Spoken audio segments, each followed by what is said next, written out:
There are stories that never grow old, stories that haunt our minds, make us question the price of human curiosity and the limits we were never meant to cross. One of those stories is Mary Shelley's Frankenstein. Written over 2 centuries ago, it became the foundation of modern science fiction, and a chilling reminder of what happens when man dares to play God. Today, you'll hear it all, from the first letters of Captain Walton to the final breath of the great experiment that changed everything. Prepare yourself.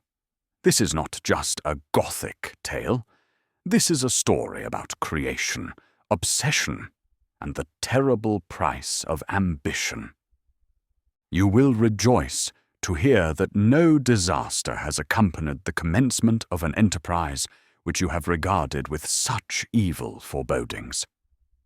I arrived here yesterday, and my first task is to assure my dear sister of my welfare and increasing confidence in the success of my undertaking. I am already far north of London, and as I walk in the streets of the Petersburg, I feel a cold northern breeze play upon my cheeks, which braces my nerves and fills me with delight. Do you understand this feeling? This breeze, which has travelled from the regions towards which I am advancing, gives me a foretaste of those icy climes. Inspirited by this wind of promise, my daydreams become more fervent and vivid. I try in vain to be persuaded that the pole is the seat of frost and desolation. It ever presents itself to my imagination as the region of beauty and delight. There, Margaret, the sun is forever visible, its broad disk just skirting the horizon and diffusing a perpetual splendour. There, for with your leave, my sister, I will put some trust in preceding navigators. There snow and frost are banished, and sailing over a calm sea, we may be wafted to a land surpassing in wonders and in beauty every region hitherto discovered on the habitable globe. Its productions and features may be without example, as the phenomena of the heavenly bodies undoubtedly are in those undiscovered solitudes. What may not be expected in a country of eternal light? I may there discover the wondrous power which attracts the needle, and may regulate 1,000 celestial observations that require only this voyage to render their seeming eccentricities consistent forever. I shall satiate my ardent curiosity with the sight of a part of the world never before visited, and may tread a land never before imprinted by the foot of man.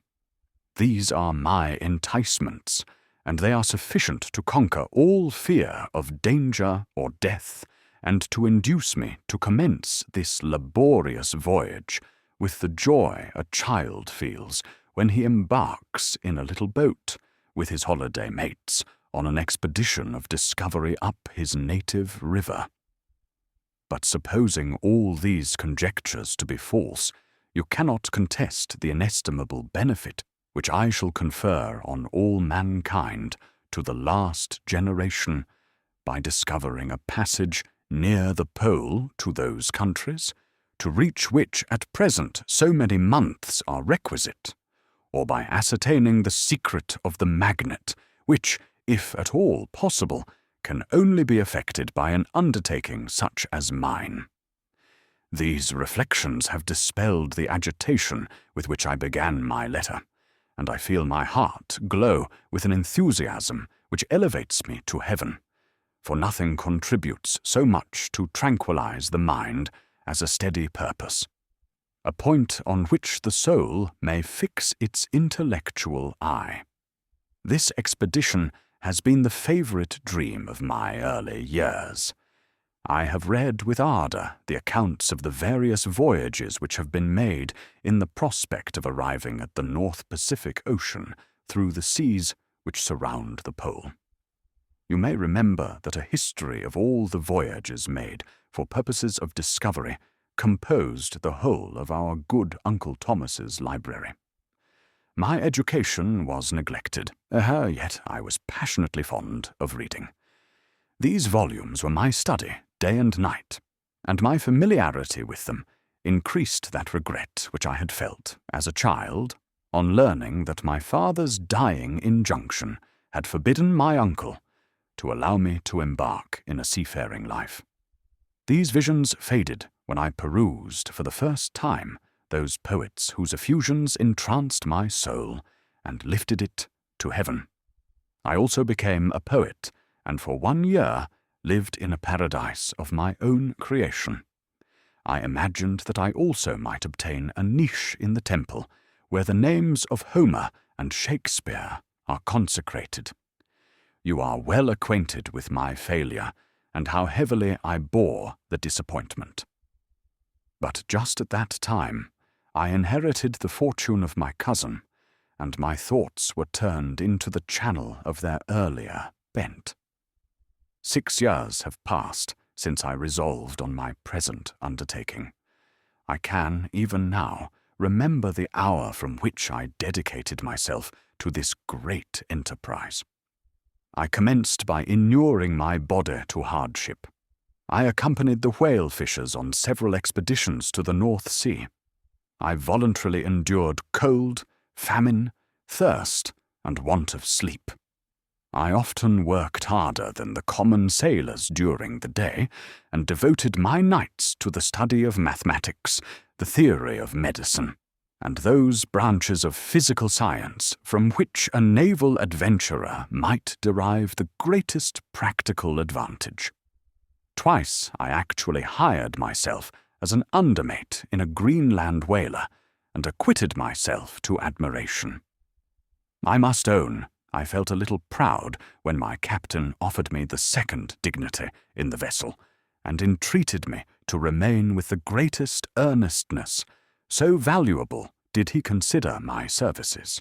And now, dear Margaret, do I not deserve to accomplish some great purpose? My life might have been passed in ease and luxury, but I preferred glory to every enticement that wealth placed in my path. Oh, that some encouraging voice would answer in the affirmative. My courage and my resolution is firm, but my hopes fluctuate, and my spirits are often depressed. I'm about to proceed on a long and difficult voyage, the emergencies of which will demand all my fortitude. I am required not only to raise the spirits of others, but sometimes to sustain my own when theirs are failing. This is the most favorable period for traveling in Russia. They fly quickly over the snow in their sledges. The motion is pleasant, and in my opinion far more agreeable than that of an English stagecoach.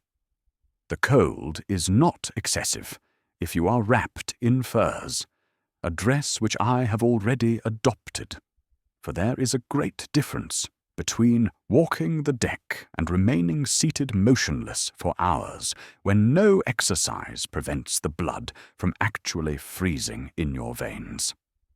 I have no ambition to lose my life on the post road between St. Petersburg and Archangel. I shall depart for the latter town in a fortnight or 3 weeks, and my intention is to hire a ship there, which can easily be done by paying the insurance for the owner, and to engage as many sailors as I think necessary among those who are accustomed to the whale fishing. I do not intend to sail until the month of June, and when shall I return? Ah, dear sister, how can I answer this question? If I succeed, many, many months, perhaps years, will pass before you and Ida meet. If I fail, you will see me again soon, or never. Farewell, my dear, excellent Margaret.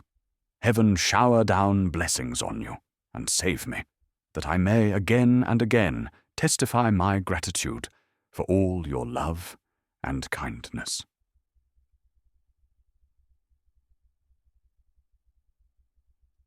Your affectionate brother, R. Walton. Letter 2. To Mrs. Saville, England. Archangel, 28th March, 17 — How slowly the time passes here, encompassed as I am by frost and snow. Yet a second step is taken towards my enterprise. I have hired a vessel, and am occupied in collecting my sailors. Those whom I have already engaged appear to be men on whom I can depend, and are certainly possessed of dauntless courage. But I have one want which I have never yet been able to satisfy, and the absence of the object of which I now feel as a most severe evil. I have no friend, Margaret. When I am glowing with the enthusiasm of success, there will be none to participate my joy. If I am assailed by disappointment, no one will endeavor to sustain me in dejection. I shall commit my thoughts to paper, it is true, but that is a poor medium for the communication of feeling. I desire the company of a man who could sympathize with me, whose eyes would reply to mine. You may deem me romantic, my dear sister, but I bitterly feel the want of a friend. I have no one near me, gentle yet courageous, possessed of a cultivated as well as of a capacious mind, whose tastes are like my own, to approve or amend my plans. How would such a friend repair the faults of your poor brother? I am too ardent in execution and too impatient of difficulties. But it is a still greater evil to me that I am self-educated. For the first 14 years of my life, I ran wild on a common, and read nothing but our Uncle Thomas's books of voyages. At that age, I became acquainted with the celebrated poets of our own country. But it was only when it had ceased to be in my power to derive its most important benefits from such a conviction that I perceived the necessity of becoming acquainted with more languages than that of my native country. Now I am 28, and am in reality more illiterate than many schoolboys of 15. It is true that I have thought more, and that my daydreams are more extended and magnificent. But they want, as the painters call it, keeping. And I greatly need a friend who would have sense enough not to despise me as romantic, and affection enough for me to endeavor to regulate my mind. Well, these are useless complaints. I shall certainly find no friend on the wide ocean, nor even here in Archangel, among merchants and seamen. Yet some feelings, unallied to the dross of human nature, beat even in these rugged bosoms. My lieutenant, for instance, is a man of wonderful courage and enterprise. He is madly desirous of glory, or rather, to word my phrase more characteristically, of advancement in his profession. He is an Englishman, and in the midst of national and professional prejudices, unsoftened by cultivation, retains some of the noblest endowments of humanity. I first became acquainted with him on board a whale vessel. Finding that he was unemployed in this city, I easily engaged him to assist in my enterprise.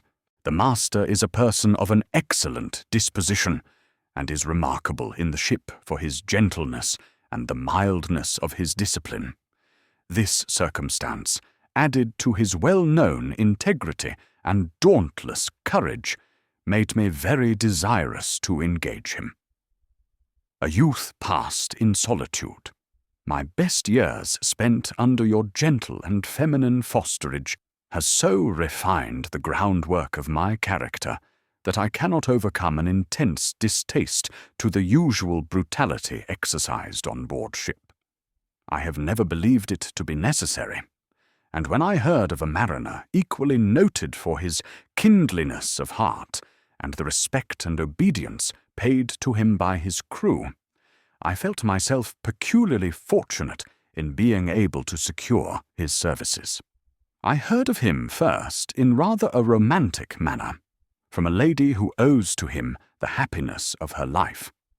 This, briefly, is his story. Some years ago, he loved a young Russian lady of moderate fortune, and having amassed a considerable sum in prize money, the father of the girl consented to the match. He saw his mistress once before the destined ceremony, but she was bathed in tears, and throwing herself at his feet, entreated him to spare her, confessing at the same time that she loved another, but that he was poor, and that her father would never consent to the union. My generous friend reassured the suppliant, and on being informed of the name of her lover, instantly abandoned his pursuit. He had already bought a farm with his money, on which he had designed to pass the remainder of his life, but he bestowed the whole on his rival, together with the remains of his prize money, to purchase stock, and then himself solicited the young woman's father to consent to her marriage with her lover. But the old man decidedly refused, thinking himself bound in honor to my friend, who, when he found the father inexorable, quitted his country, nor returned until he heard that his former mistress was married according to her inclinations. "What a noble fellow!" you will exclaim. He is so. But then he is wholly uneducated. He is as silent as a Turk, and a kind of ignorant carelessness attends him, which, while it renders his conduct the more astonishing, detracts from the interest and sympathy which otherwise he would command. Yet do not suppose, because I complain a little, or because I can conceive a consolation for my toils which I may never know, that I am wavering in my resolutions. Those are as fixed as fate, and my voyage is only now delayed until the weather shall permit my embarkation. The winter has been dreadfully severe, but the spring promises well, and it is considered as a remarkably early season, so that perhaps I may sail sooner than I expected. I shall do nothing rashly. You know me sufficiently to confide in my prudence and considerateness whenever the safety of others is committed to my care. I cannot describe to you my sensations on the near prospect of my undertaking. It is impossible to communicate to you a conception of the trembling sensation, half pleasurable and half fearful, with which I am preparing to depart. I am going to unexplored regions, to the land of mist and snow, but I shall kill no albatross, therefore do not be alarmed for my safety, or if I should come back to you as worn and woeful as the ancient mariner. You will smile at my allusion, but I will disclose a secret I have often attributed my attachment to, my passionate enthusiasm for, the dangerous mysteries of ocean, to that production of the most imaginative of modern poets. There is something at work in my soul which I do not understand. I am practically industrious, painstaking, a workman to execute with perseverance and labor. But besides this, there is a love for the marvelous, a belief in the marvelous, intertwined in all my projects, which hurries me out of the common pathways of men, even to the wild sea and unvisited regions I am about to explore. But to return to dearer considerations. Shall I meet you again, after having traversed immense seas, and returned by the most southern cape of Africa or America? I dare not expect such success, yet I cannot bear to look on the reverse of the picture. Continue for the present to write to me by every opportunity. I may receive your letters on some occasions when I need them most to support my spirits. I love you very tenderly. Remember me with affection. Should you never hear from me again.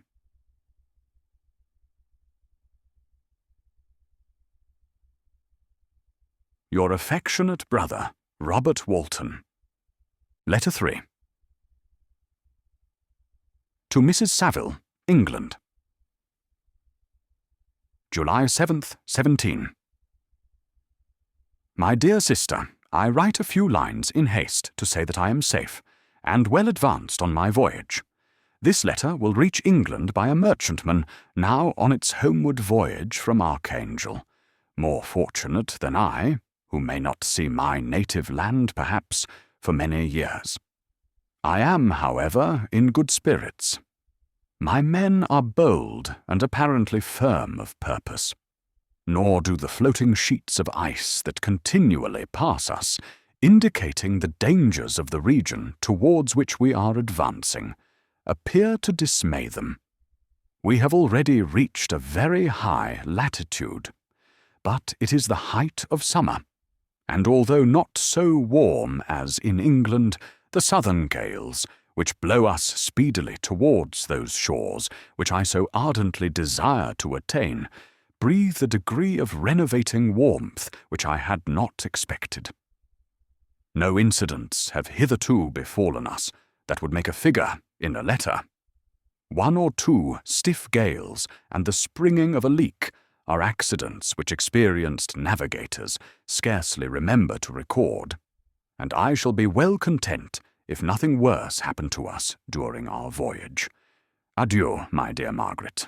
Be assured that for my own sake, as well as yours, I will not rashly encounter danger. I will be cool, persevering, and prudent, but success shall crown my endeavours. Wherefore not? Thus far I have gone, tracing a secure way over the pathless seas, the very stars themselves being witnesses and testimonies of my triumph. Why not still proceed over the untamed yet obedient element? What can stop the determined heart and resolved will of man? My swelling heart involuntarily pours itself out thus, but I must finish. Heaven bless my beloved sister.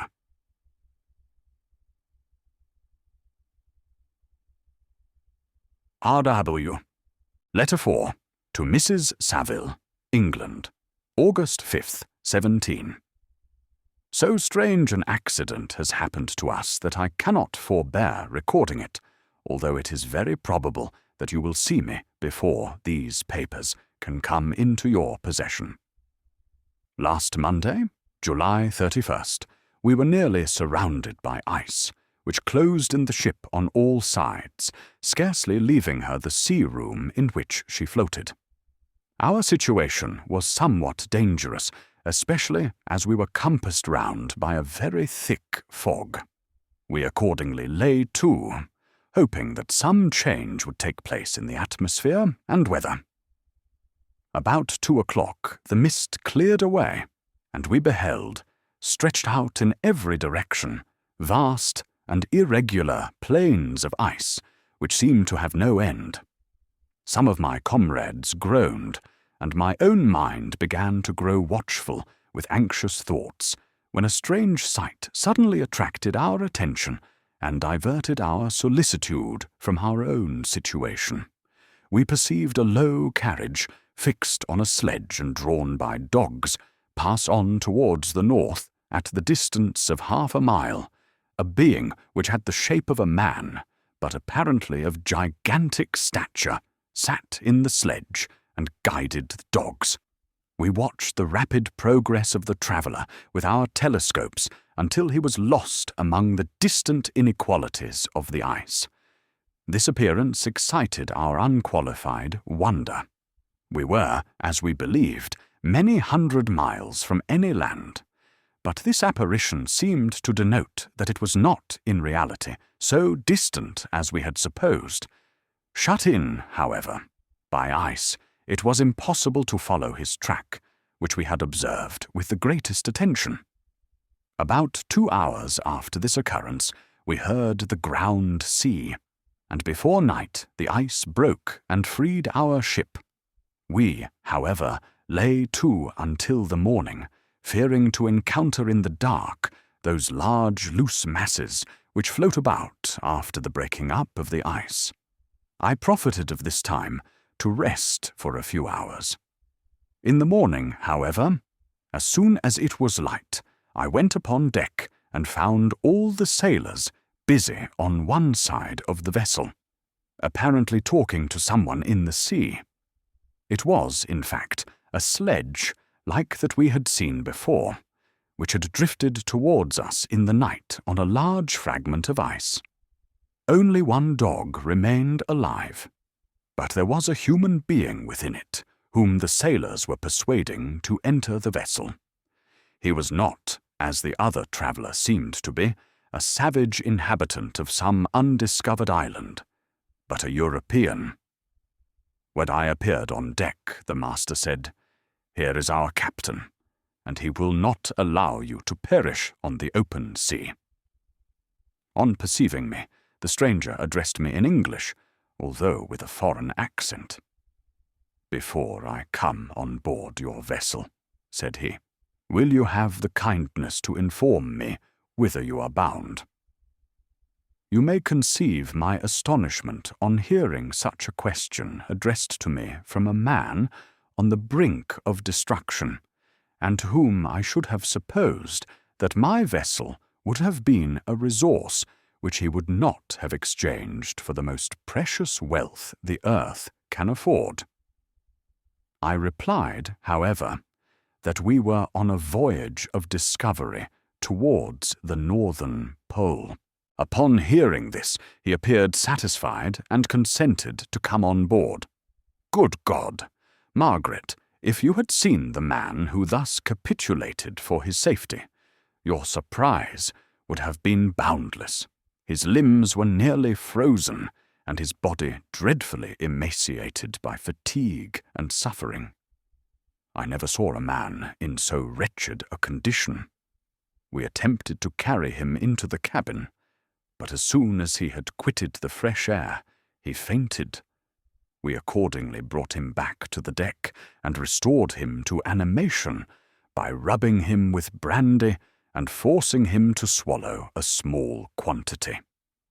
As soon as he showed signs of life, we wrapped him up in blankets and placed him near the chimney of the kitchen stove. By slow degrees he recovered and ate a little soup, which restored him wonderfully. 2 days passed on this manner before he was able to speak, and I often feared that his sufferings had deprived him of understanding. When he had in some measure recovered, I removed him to my own cabin and attended on him as much as my duty would permit. I never saw a more interesting creature. His eyes have generally an expression of wildness and even madness, but there are moments when, if anyone performs an act of kindness towards him, or does him any the most trifling service, his whole countenance is lighted up, as it were, with a beam of benevolence and sweetness that I never saw equalled. But he is generally melancholy and despairing, and sometimes he gnashes his teeth, as if impatient of the weight of woes that oppresses him. When my guest was a little recovered, I had great trouble to keep off the men, who wished to ask him 1,000 questions, but I would not allow him to be tormented by their idle curiosity in a state of body and mind whose restoration evidently depended upon entire repose. Once, however, the lieutenant asked why he had come so far upon the ice in so strange a vehicle. His countenance instantly assumed an aspect of the deepest gloom, and he replied, "To seek one who fled from me." "And did the man whom you pursued travel in the same fashion?" "Yes." "Then I fancy we have seen him, for the day before we picked you up, we saw some dogs drawing a sledge, with a man in it, across the ice." This aroused the stranger's attention, and he asked a multitude of questions concerning the route which the daemon, as he called him, had pursued. Soon after, when he was alone with me, he said, "I have doubtless excited your curiosity, as well as that of these good people, but you are too considerate to make inquiries." "Certainly, it would indeed be very impertinent and inhuman in me to trouble you with any inquisitiveness of mine. And yet You rescued me from a strange and perilous situation. You have benevolently restored me to life." Soon after this he inquired if I thought that the breaking up of the ice had destroyed the other sledge. I replied that I could not answer with any degree of certainty, for the ice had not broken until near midnight, and the traveller might have arrived at a place of safety before that time. But of this I could not judge.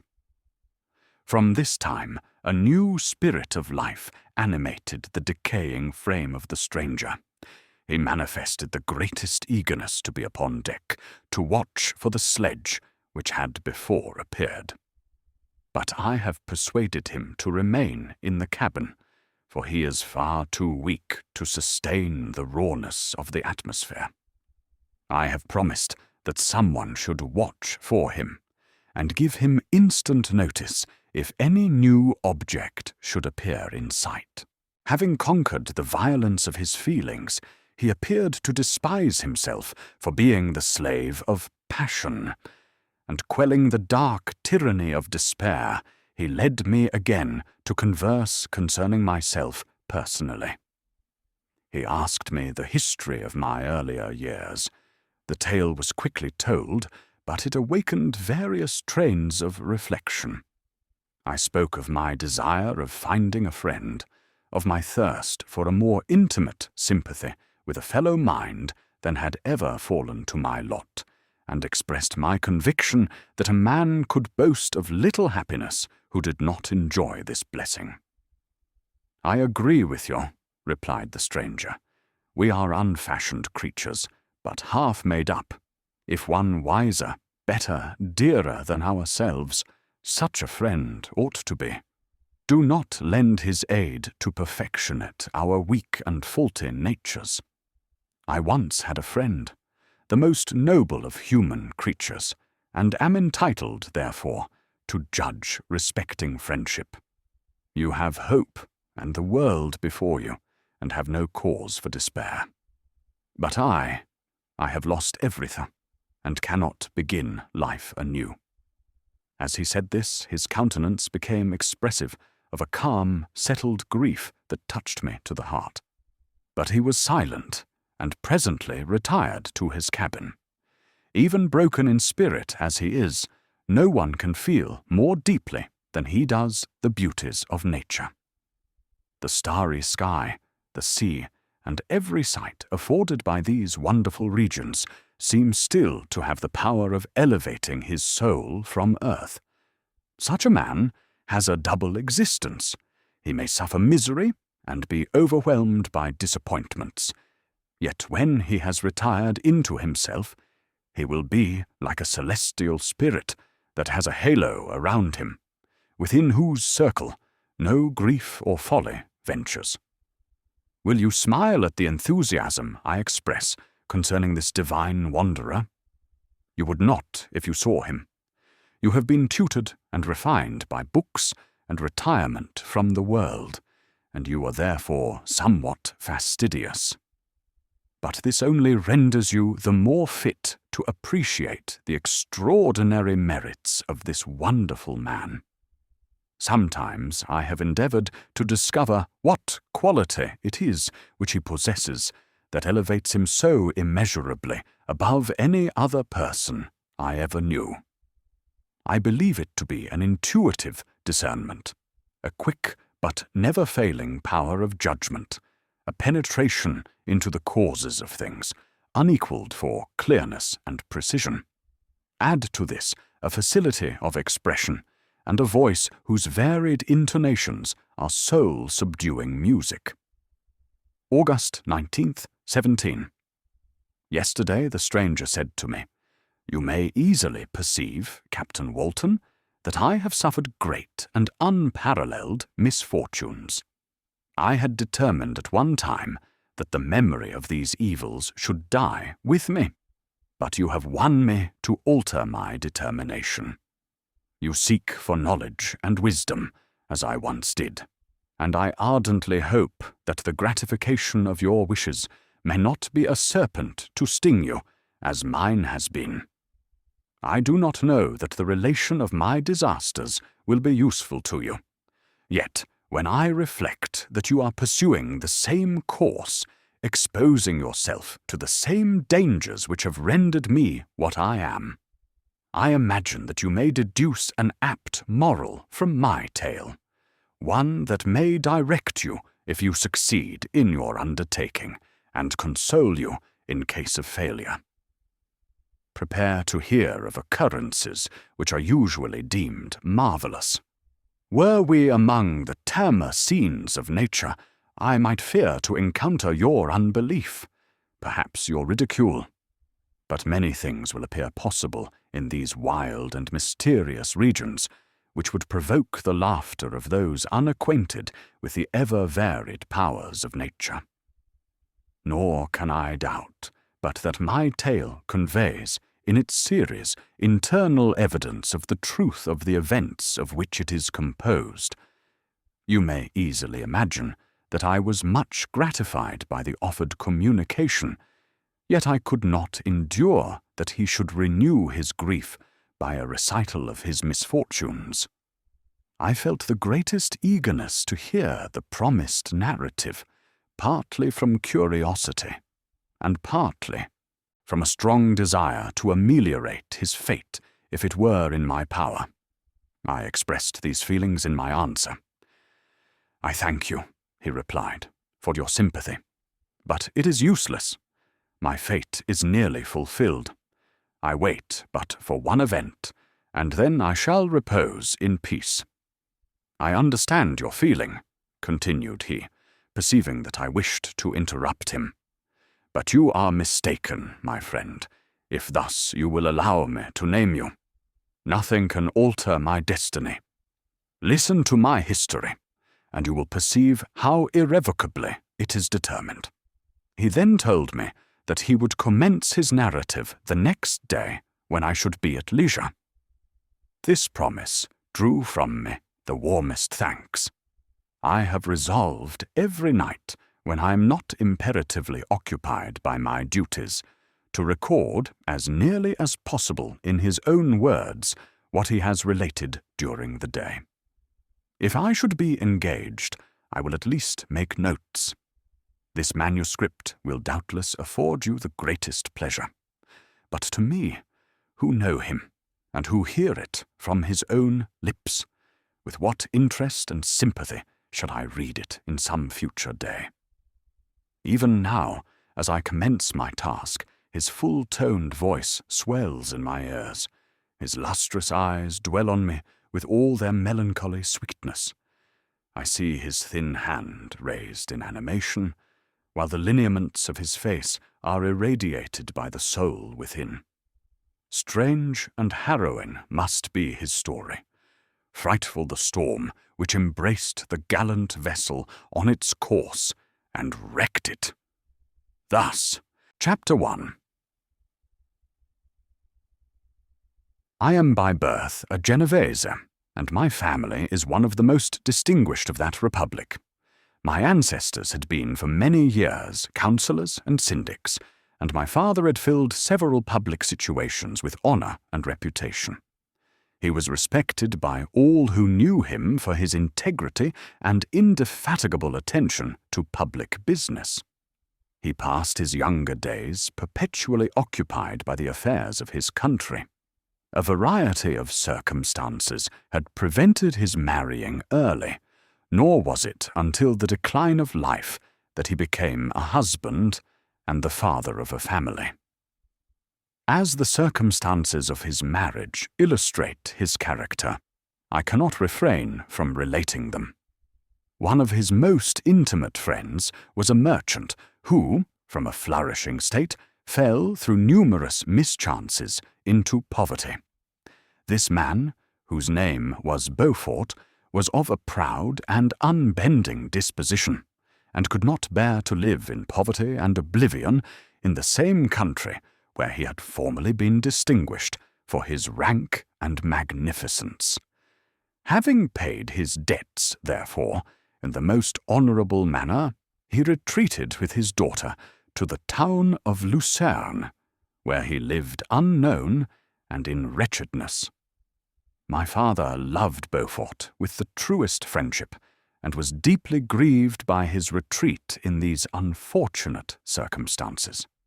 He bitterly deplored the false pride which led his friend to a conduct so little worthy of the affection that united them. He lost no time in endeavouring to seek him out, with the hope of persuading him to begin the world again through his credit and assistance. Beaufort had taken effectual measures to conceal himself, and it was 10 months before my father discovered his abode. Overjoyed at this discovery, he hastened to the house, which was situated in a mean street near the Rus. But when he entered, misery and despair alone welcomed him.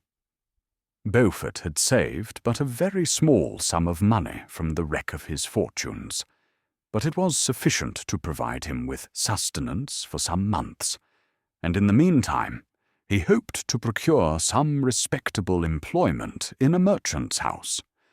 The interval was, consequently, spent in inaction.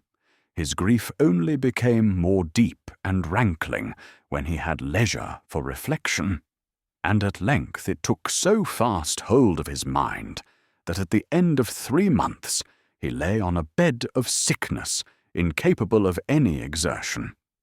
His daughter attended him with the greatest tenderness, but she saw with despair that their little fund was rapidly decreasing, and that there was no other prospect of support. But Caroline Beaufort possessed a mind of an uncommon mould, and her courage rose to support her in her adversity. She procured plain work, she plaited straw, and by various means contrived to earn a pittance scarcely sufficient to support life. Several months passed in this manner. Her father grew worse. Her time was more entirely occupied in attending him.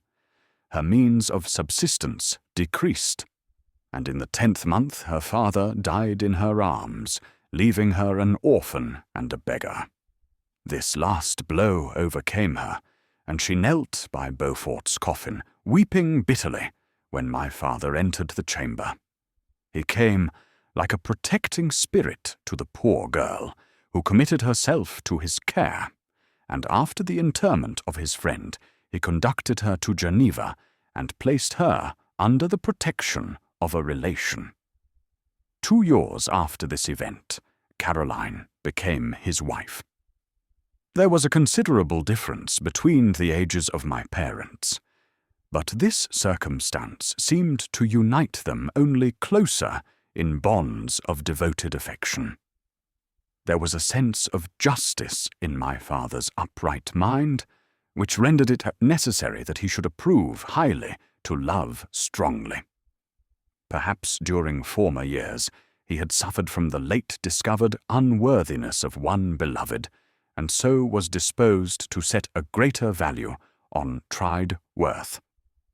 There was a show of gratitude and worship in his attachment to my mother, differing wholly from the doting fondness of age, for it was inspired by reverence for her virtues and a desire to be the means of, in some degree, recompensing her for the sorrows she had endured, but which gave inexpressible grace to his behaviour to her. Everything was made to yield to her wishes and her convenience. He strove to shelter her, as a fair exotic is sheltered by the gardener, from every rougher wind, and to surround her with all that could tend to excite pleasurable emotion in her soft and benevolent mind. Her health, and even the tranquillity of her hitherto constant spirit, had been shaken by what she had gone through.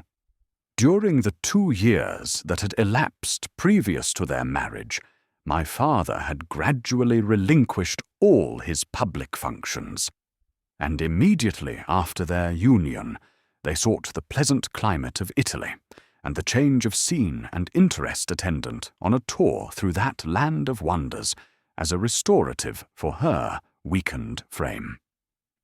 From Italy they visited Germany and France. I, their eldest child, was born at Naples, and as an infant accompanied them in their rambles. I remained for several years their only child. Much as they were attached to each other, they seemed to draw inexhaustible stores of affection from a very mine of love to bestow them upon me. My mother's tender caresses and my father's smile of benevolent pleasure while regarding me are my first recollections. I was their plaything and their idol, and something better. Their child, the innocent and helpless creature bestowed on them by heaven, whom to bring up to good, and whose future lot it was in their hands to direct to happiness or misery, according as they fulfilled their duties towards me. With this deep consciousness of what they owed towards the being to which they had given life, added to the active spirit of tenderness that animated both, it may be imagined that while during every hour of my infant life I received a lesson of patience, of charity, and of self-control, I was so guided by a silken cord that all seemed but one train of enjoyment to me. For a long time I was their only care. My mother had much desired to have a daughter, but I continued their single offspring. When I was about 5 years old, while making an excursion beyond the frontiers of Italy, they passed a week on the shores of the Lake of Como. Their benevolent disposition often made them enter the cottages of the poor. This, to my mother, was more than a duty. It was a necessity, a passion. Remembering what she had suffered, and how she had been relieved, for her to act, in her turn, the guardian angel to the afflicted. During one of their walks, a poor cot in the foldings of a veil attracted their notice as being singularly disconsolate, while the number of half-clothed children gathered about it spoke of penury in its worst shape. One day, when my father had gone by himself to Milan, my mother, accompanied by me, visited this abode. She found a peasant and his wife, hard-working, bent down by care and labour, distributing a scanty meal to 5 hungry babes. Among these, there was one which attracted my mother far above all the rest. She appeared of a different stock. The 4 others were dark-eyed, hardy little vagrants. This child was thin and very fair. Her hair was the brightest living gold, and despite the poverty of her clothing, seemed to set a crown of distinction on her head. Her brow was clear and ample, her blue eyes cloudless, and her lips and the moulding of her face so expressive of sensibility and sweetness that none could behold her without looking on her as of a distinct species, a being heaven-sent, and bearing a celestial stamp in all her features. The peasant woman, perceiving that my mother fixed eyes of wonder and admiration on this lovely girl, eagerly communicated her history. She was not her child, but the daughter of a Milanese nobleman. Her mother was a German and had died on giving her birth. The infant had been placed with these good people to nurse. They were better off then. They had not been long married, and their eldest child was but just born. The father of their charge was one of those Italians nursed in the memory of the antique glory of Italy, one among the Schiavi, Ognor Frementi, who exerted himself to obtain the liberty of his country. He became the victim of its weakness. Whether he had died or still lingered in the dungeons of Austria was not known. His property was confiscated, his child became an orphan and a beggar. She continued with her foster parents, and bloomed in their rude abode, fairer than a garden rose among dark-leaved brambles. When my father returned from Milan, he found playing with me in the hall of our villa a child fairer than pictured cherub, a creature who seemed to shed radiance from her looks, and whose form and motions were lighter than the chamois of the hills. The apparition was soon explained. With his permission, my mother prevailed on her rustic guardians to yield their charge to her. They were fond of the sweet orphan. Her presence had seemed a blessing to them, but it would be unfair to her to keep her in poverty and want when Providence afforded her such powerful protection. They consulted their village priest, and the result was that Elizabeth Lavenza became the inmate of my parents' house, my more than sister, the beautiful and adored companion of all my occupations and my pleasures. Everyone loved Elizabeth.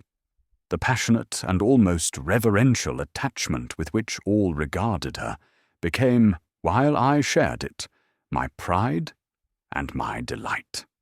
On the evening previous to her being brought to my home, my mother had said playfully, "I have a pretty present for my Victor. Tomorrow he shall have it." And when, on the morrow, she presented Elizabeth to me as her promised gift, I, with childish seriousness, interpreted her words literally and looked upon Elizabeth as mine. Mine to protect, love, and cherish. All praises bestowed on her I received as made to a possession of my own. We called each other familiarly by the name of cousin. No word, no expression could body forth the kind of relation in which she stood to me. My more than sister, since till death she was to be mine only. Chapter 2. We were brought up together. There was not quite a year difference in our ages. I need not say that we were strangers to any species of disunion or dispute. Harmony was the soul of our companionship, and the diversity and contrast that subsisted in our characters drew us nearer together. Elizabeth was of a calmer and more concentrated disposition, but with all my ardour I was capable of a more intense application, and was more deeply smitten with the thirst for knowledge. She busied herself with following the aerial creations of the poets, and in the majestic and wondrous scenes which surrounded our Swiss home, the sublime shapes of the mountains, the changes of the seasons, tempest and calm, the silence of winter, and the life and turbulence of our alpine summers, she found ample scope for admiration and delight. While my companion contemplated with a serious and satisfied spirit the magnificent appearances of things, I delighted in investigating their causes. The world was to me a secret which I desired to divine. Curiosity, earnest research to learn the hidden laws of nature, gladness akin to rapture as they were unfolded to me, are among the earliest sensations I can remember. On the birth of a second son, my junior by 7 years, my parents gave up entirely their wandering life and fixed themselves in their native country. We possessed a house in Geneva and a campaign on Belrive, the eastern shore of the lake, at the distance of rather more than a league from the city. We resided principally in the latter, and the lives of my parents were passed in considerable seclusion. It was my temper to avoid a crowd and to attach myself fervently to a few. I was indifferent, therefore, to my schoolfellows in general, but I united myself in the bonds of the closest friendship to one among them. Henry Clerval was the son of a merchant of Geneva. He was a boy of singular talent and fancy. He loved enterprise, hardship, and even danger for its own sake. He was deeply read in books of chivalry and romance. He composed heroic songs and began to write many a tale of enchantment and knightly adventure.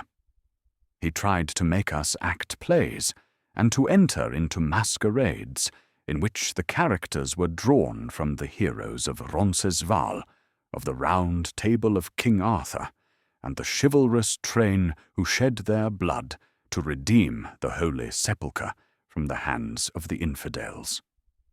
No human being could have passed a happier childhood than myself.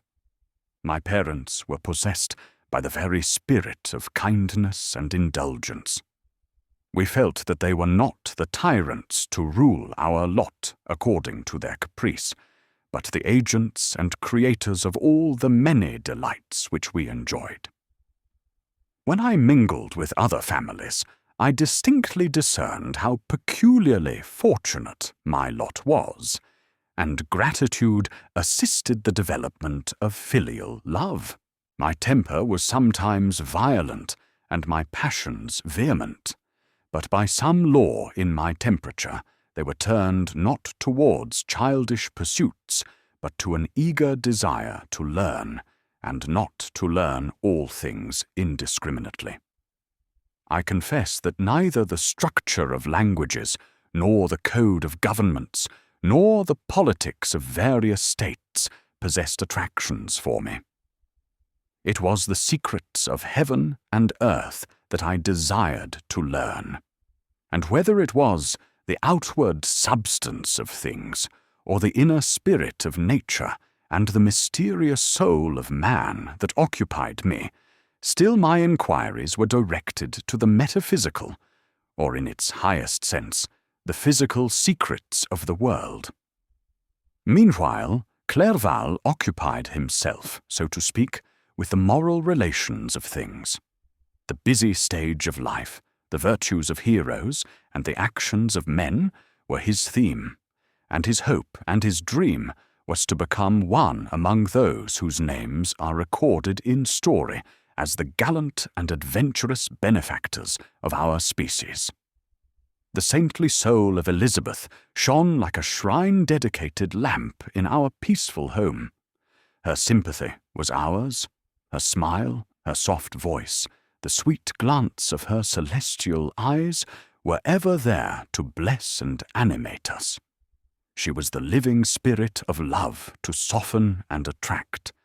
I might have become sullen in my study, rough through the ardour of my nature, but that she was there to subdue me to a semblance of her own gentleness. And Clerval, could aught ill entrench on the noble spirit of Clerval?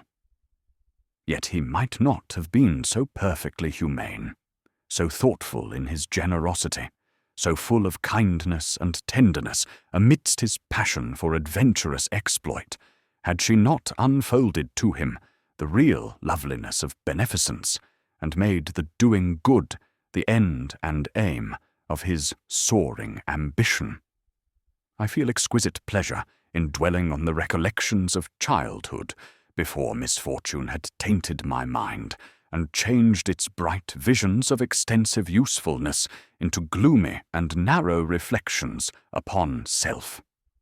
Besides, in drawing the picture of my early days, I also record those events which led by insensible steps to my after-tale of misery. For when I would account to myself for the birth of that passion which afterwards ruled my destiny, I find it arise, like a mountain river, from ignoble and almost forgotten sources. But, swelling as it proceeded, it became the torrent which, in its course, has swept away all my hopes and joys. Natural philosophy is the genius that has regulated my fate. I desire, therefore, in this narration, to state those facts which led to my predilection for that science. When I was 13 years of age, we all went on a party of pleasure to the baths near Tonon. The inclemency of the weather obliged us to remain a day confined to the inn. In this house I chanced to find a volume of the works of Cornelius Agrippa. I opened it with apathy.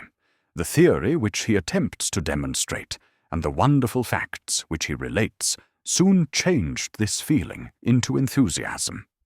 A new light seemed to dawn upon my mind, and bounding with joy, I communicated my discovery to my father.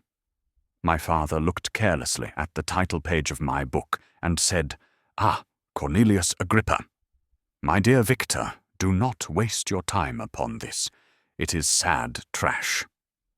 If, instead of this remark, my father had taken the pains to explain to me that the principles of Agrippa had been entirely exploded, and that a modern system of science had been introduced which possessed much greater powers than the ancient, because the powers of the latter were chimerical, while those of the former were real and practical.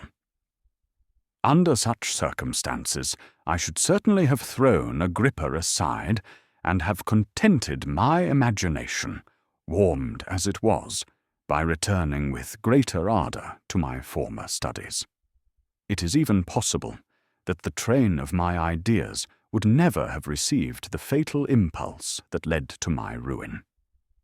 But the cursory glance my father had taken of my volume by no means assured me that he was acquainted with its contents, and I continued to read with the greatest avidity.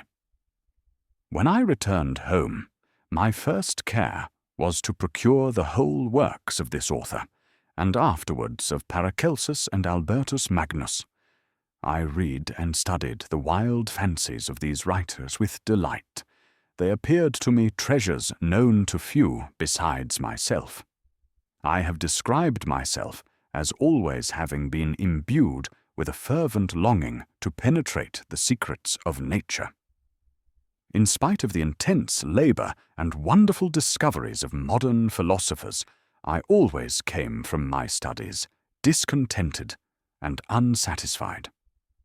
Sir Isaac Newton is said to have avowed that he felt like a child picking up shells beside the great and unexplored ocean of truth. Those of his successors in each branch of natural philosophy with whom I was acquainted appeared even to my boy's apprehensions as tyros engaged in the same pursuit. The untaught peasant beheld the elements around him and was acquainted with their practical uses. The most learned philosopher knew little more.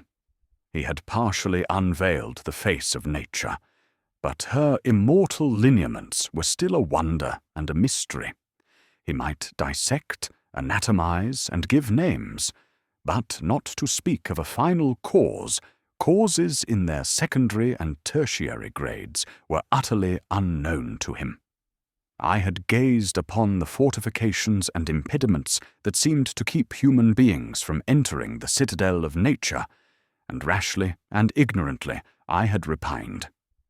But here were books, and here were men who had penetrated deeper and knew more. I took their word for all that they averred, and I became their disciple. It may appear strange that such should arise in the 18th century, but while I followed the routine of education in the schools of Geneva, I was, to a great degree, self-taught with regard to my favourite studies. My father was not scientific, and I was left to struggle with a child's blindness added to a student's thirst for knowledge. Under the guidance of my new preceptors, I entered with the greatest diligence into the search of the philosopher's stone and the elixir of life. But the latter soon obtained my undivided attention. Wealth was an inferior object, but what glory would attend the discovery if I could banish disease from the human frame and render man invulnerable to any but a violent death? Nor were these my only visions. The raising of ghosts or devils was a promise liberally accorded by my favourite authors, the fulfilment of which I most eagerly sought, and if my incantations were always unsuccessful, I attributed the failure rather to my own inexperience and mistake than to a want of skill or fidelity in my instructors. And thus, for a time, I was occupied by exploded systems, mingling, like an unadept, 1,000 contradictory theories, and floundering desperately in a very slough of multifarious knowledge, guided by an ardent imagination and childish reasoning, till an accident again changed the current of my ideas. When I was about 15 years old, we had retired to our house near Belrive, when we witnessed a most violent and terrible thunderstorm. It advanced from behind the mountains of Jura, and the thunder burst at once with frightful loudness from various quarters of the heavens. I remained, while the storm lasted, watching its progress with curiosity and delight. As I stood at the door, on a sudden I beheld a stream of fire issue from an old and beautiful oak which stood about 20 yards from our house. And so soon as the dazzling light vanished, the oak had disappeared, and nothing remained but a blasted stump. When we visited it the next morning, we found the tree shattered in a singular manner. It was not splintered by the shock, but entirely reduced to thin ribbons of wood. I never beheld anything so utterly destroyed. Before this, I was not unacquainted with the more obvious laws of electricity. On this occasion, a man of great research in natural philosophy was with us, and excited by this catastrophe, he entered on the explanation of a theory which he had formed on the subject of electricity and galvanism, which was at once new and astonishing to me. All that he said threw greatly into the shade Cornelius Agrippa, Albertus Magnus, and Paracelsus, the lords of my imagination. But by some fatality, the overthrow of these men disinclined me to pursue my accustomed studies. It seemed to me as if nothing would or could ever be known. All that had so long engaged my attention suddenly grew despicable. By one of those caprices of the mind which we are perhaps most subject to in early youth, I at once gave up my former occupations, set down natural history and all its progeny as a deformed and abortive creation, and entertained the greatest disdain for a would-be science which could never even step within the threshold of real knowledge. In this mood of mind, I betook myself to the mathematics and the branches of study appertaining to that science as being built upon secure foundations, and so worthy of my consideration. Thus strangely are our souls constructed, and by such slight ligaments are we bound to prosperity or ruin. When I look back, it seems to me as if this almost miraculous change of inclination and will was the immediate suggestion of the guardian angel of my life, the last effort made by the spirit of preservation to avert the storm that was even then hanging in the stars and ready to envelop me. Her victory was announced by our unusual tranquillity and gladness of soul which followed the relinquishing of my ancient and latterly tormenting studies.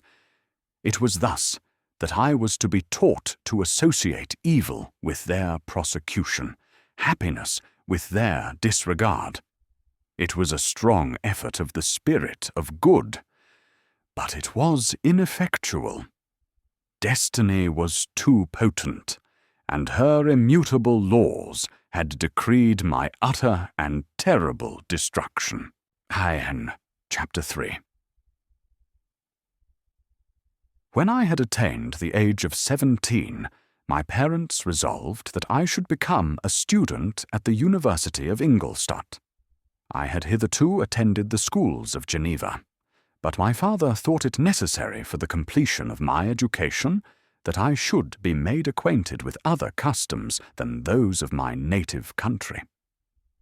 My departure was therefore fixed at an early date, but before the day resolved upon could arrive, the first misfortune of my life occurred, an omen, as it were, of my future misery.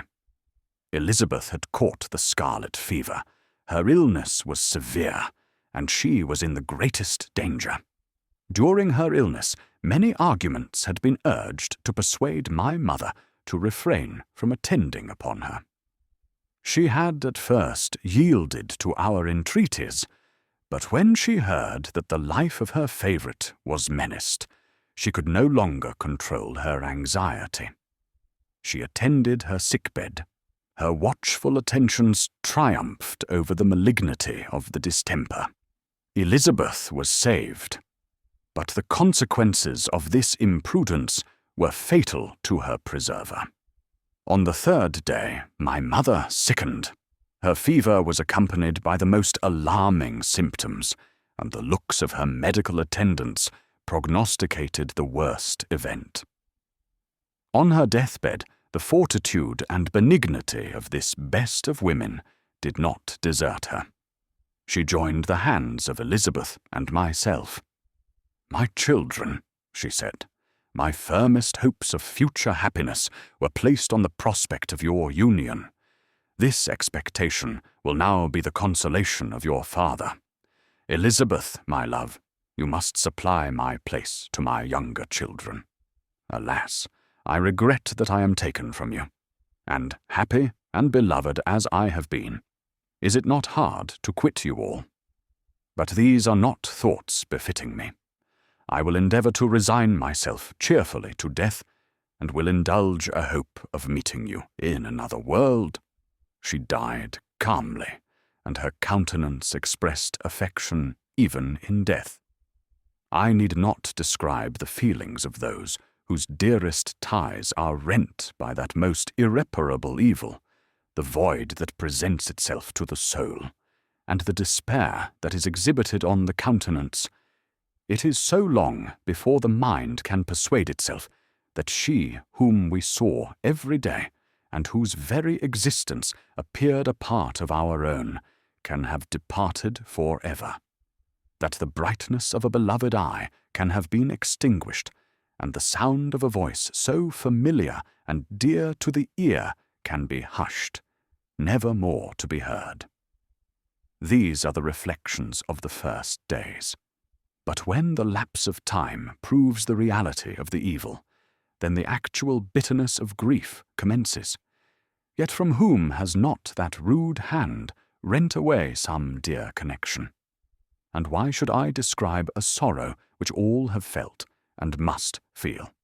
The time at length arrives when grief is rather an indulgence than a necessity, and the smile that plays upon the lips, although it may be deemed a sacrilege, is not banished. My mother was dead, but we had still duties which we ought to perform. We must continue our course with the rest, and learn to think ourselves fortunate whilst one remains whom the spoiler has not seized. My departure for Ingolstadt, which had been deferred by these events, was now again determined upon. I obtained from my father a respite of some weeks. It appeared to me sacrilege so soon to leave the repose, akin to death, of the house of mourning, and to rush into the thick of life. I was new to sorrow, but it did not the less alarm me. I was unwilling to quit the sight of those that remained to me, and above all, I desired to see my sweet Elizabeth in some degree consoled. She indeed veiled her grief, and strove to act the comforter to us all. She looked steadily on life, and assumed its duties with courage and zeal. She devoted herself to those whom she had been taught to call her uncle and cousins. Never was she so enchanting as at this time, when she recalled the sunshine of her smiles, and spent them upon us. She forgot even her own regret in her endeavours to make us forget. The day of my departure at length arrived. Clerval spent the last evening with us. He had endeavoured to persuade his father to permit him to accompany me, and to become my fellow student, but in vain. His father was a narrow-minded trader, and saw idleness and ruin in the aspirations and ambition of his son. Henry deeply felt the misfortune of being debarred from a liberal education. He said little, but when he spoke I read in his kindling eye and in his animated glance a restrained but firm resolve not to be chained to the miserable details of commerce. We sat late. We could not tear ourselves away from each other, nor persuade ourselves to say the word farewell. It was said, and we retired under the pretence of seeking repose, each fancying that the other was deceived. But when at morning's dawn I descended to the carriage which was to convey me away, they were all there. My father again to bless me, Clerval to press my hand once more, my Elizabeth to renew her entreaties that I would write often and to bestow the last feminine attentions on her playmate and friend. I threw myself into the chaise that was to convey me away, and indulged in the most melancholy reflections. I, who had ever been surrounded by amiable companions, continually engaged in endeavouring to bestow mutual pleasure. I was now alone. In the university whither I was going, I must form my own friends and be my own protector. My life had hitherto been remarkably secluded and domestic, and this had given me invincible repugnance to new countenances. I loved my brothers, Elizabeth and Clerval. These were old, familiar faces, but I believed myself totally unfitted for the company of strangers. Such were my reflections as I commenced my journey. But as I proceeded, my spirits and hopes rose. I ardently desired the acquisition of knowledge. I had often, when at home, thought it hard to remain during my youth cooped up in one place, and had longed to enter the world and take my station among other human beings. Now my desires were complied with, and it would indeed have been folly to repent. I had sufficient leisure for these and many other reflections during my journey to Ingolstadt, which was long and fatiguing. At length the hoary white steeple of the town met my eyes. I alighted and was conducted to my solitary apartment to spend the evening as I pleased. The next morning I delivered my letters of introduction and paid a visit to some of the principal professors. Chance, or rather the evil influence, the angel of destruction, which asserted omnipotent sway over me from the moment I turned my reluctant steps from my father's door, led me first to Monsieur Kremper, professor of natural philosophy. He was an uncouth man, but deeply imbued in the secrets of his science. He asked me several questions concerning my progress in the different branches of science appertaining to natural philosophy. I replied carelessly, and partly in contempt, mentioned the names of my alchemists as the principal authors I had studied. The professor stared. "Have you," he said, "really spent your time in studying such nonsense?" I replied in the affirmative. "Every minute," continued Monsieur Kremper with warmth, "every instant that you have wasted on those books is utterly and entirely lost. You have burdened your memory with exploded systems and useless names. Good God! In what desert land have you lived, where no one was kind enough to inform you that these fancies which you have so greedily imbibed are 1,000 years old and as musty as they are ancient? I little expected in this enlightened and scientific age to find a disciple of Albertus Magnus and Paracelsus. My dear sir, you must begin your studies entirely anew."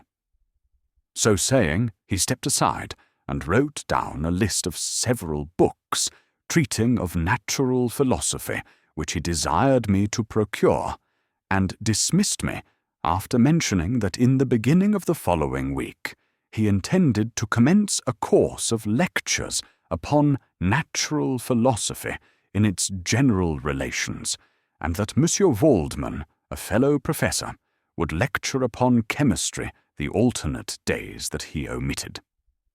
I returned home not disappointed, for I have said that I had long considered those authors useless whom the professor reprobated.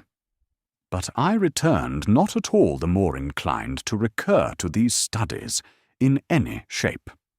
Monsieur Kremper was a little squat man, with a gruff voice and a repulsive countenance.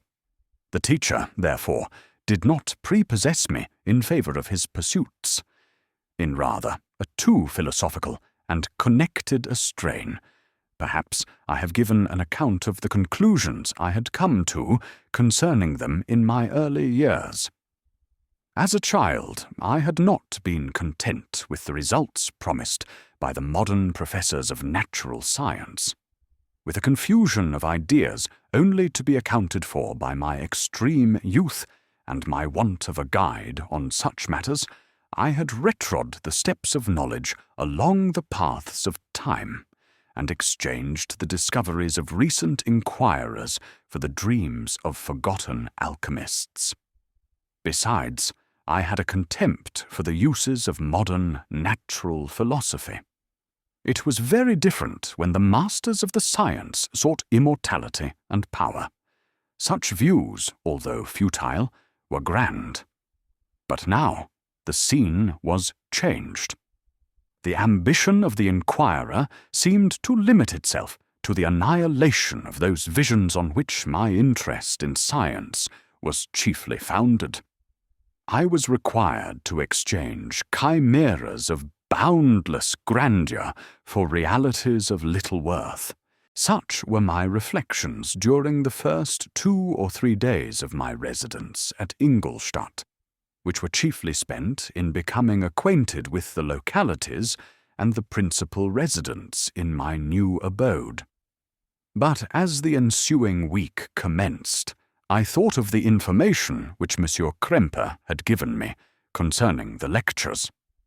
And although I could not consent to go and hear that little conceited fellow deliver sentences out of a pulpit, I recollected what he had said of Monsieur Waldman, whom I had never seen, as he had hitherto been out of town. Partly from curiosity and partly from idleness, I went into the lecturing room, which Monsieur Waldman entered shortly after. This professor was very unlike his colleague. He appeared about 50 years of age, but with an aspect expressive of the greatest benevolence. A few grey hairs covered his temples, but those at the back of his head were nearly black. His person was short, but remarkably erect, and his voice the sweetest I had ever heard.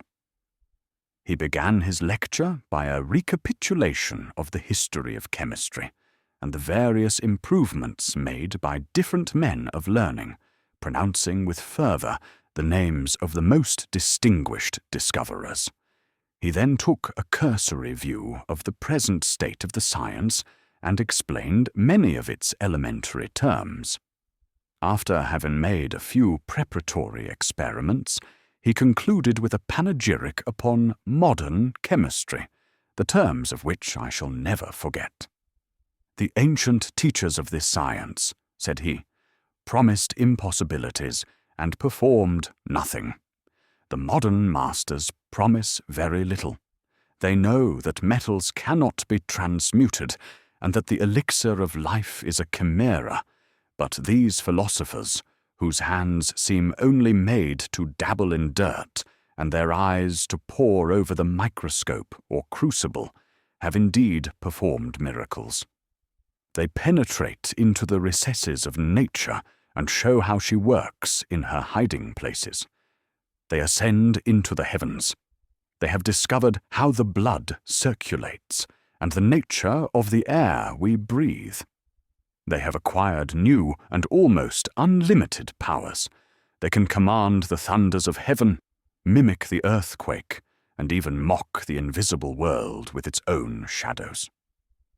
Such were the professor's words, rather let me say such the words of the fate, announced to destroy me.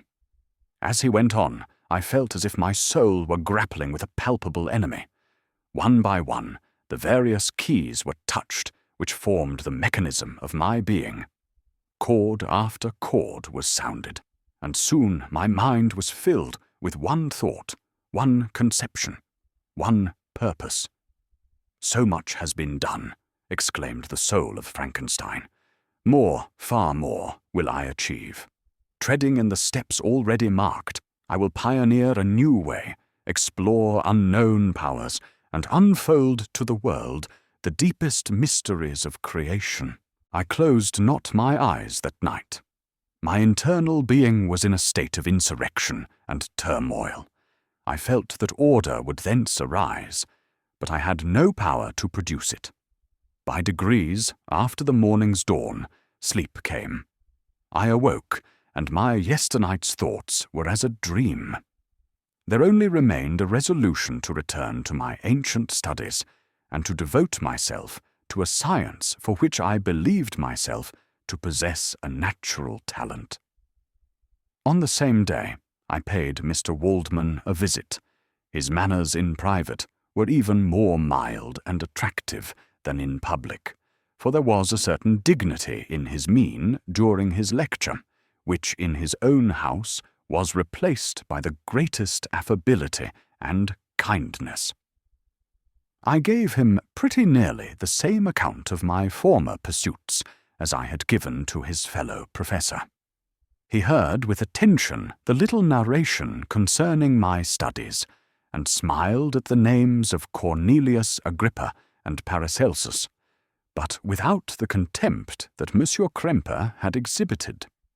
He said that these were men to whose indefatigable zeal modern philosophers were indebted for most of the foundations of their knowledge. They had left to us as an easier task to give new names and arrange in connected classifications the facts which they in a great degree had been the instruments of bringing to light.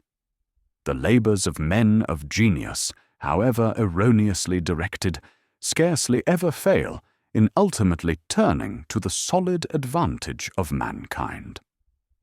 I listened to his statement, which was delivered without any presumption or affectation, and then added that his lecture had removed my prejudices against modern chemists. I expressed myself in measured terms, with the modesty and deference due from a youth to his instructor, without letting escape. Inexperience in life would have made me ashamed.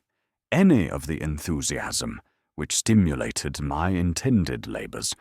I requested his advice concerning the books I ought to procure.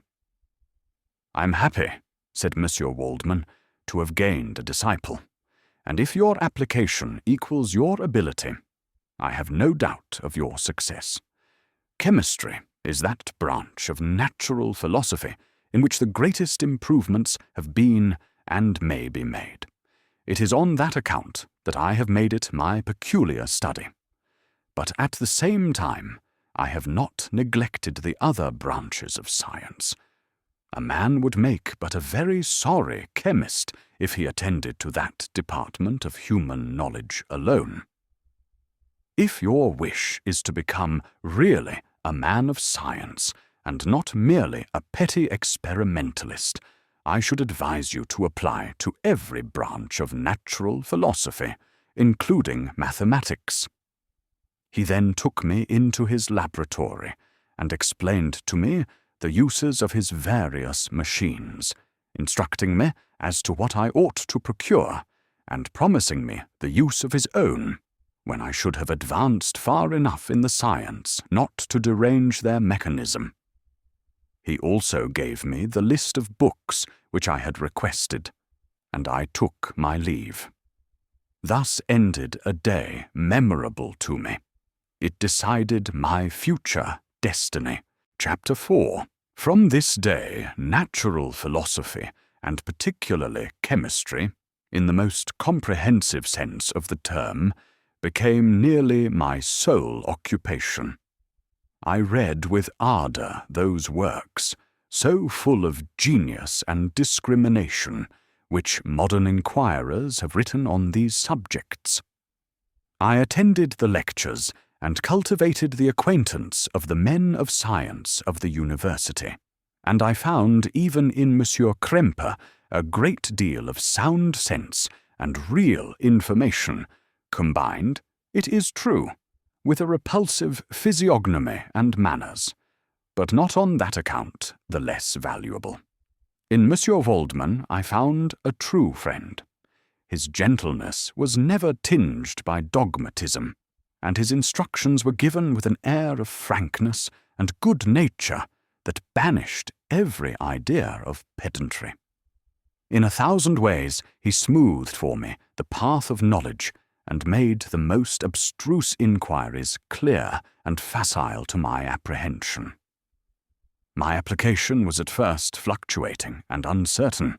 It gained strength as I proceeded, and soon became so ardent and eager that the stars often disappeared in the light of morning, whilst I was yet engaged in my laboratory. As I applied so closely, it may be easily conceived that my progress was rapid. My ardour was indeed the astonishment of the students, and my proficiency that of the masters.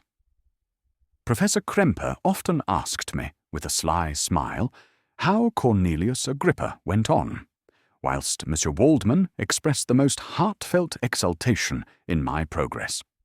2 years passed in this manner, during which I paid no visit to Geneva, but was engaged, heart and soul, in the pursuit of some discoveries which I hoped to make.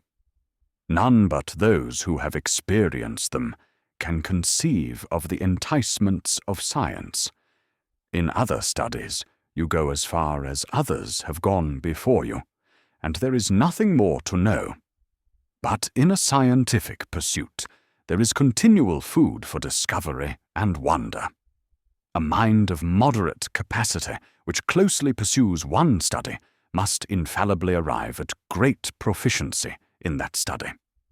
And I, who continually sought the attainment of one object of pursuit, and was solely wrapped up in this, improved so rapidly that at the end of 2 years I made some discoveries in the improvement of some chemical instruments, which procured me great esteem and admiration at the university.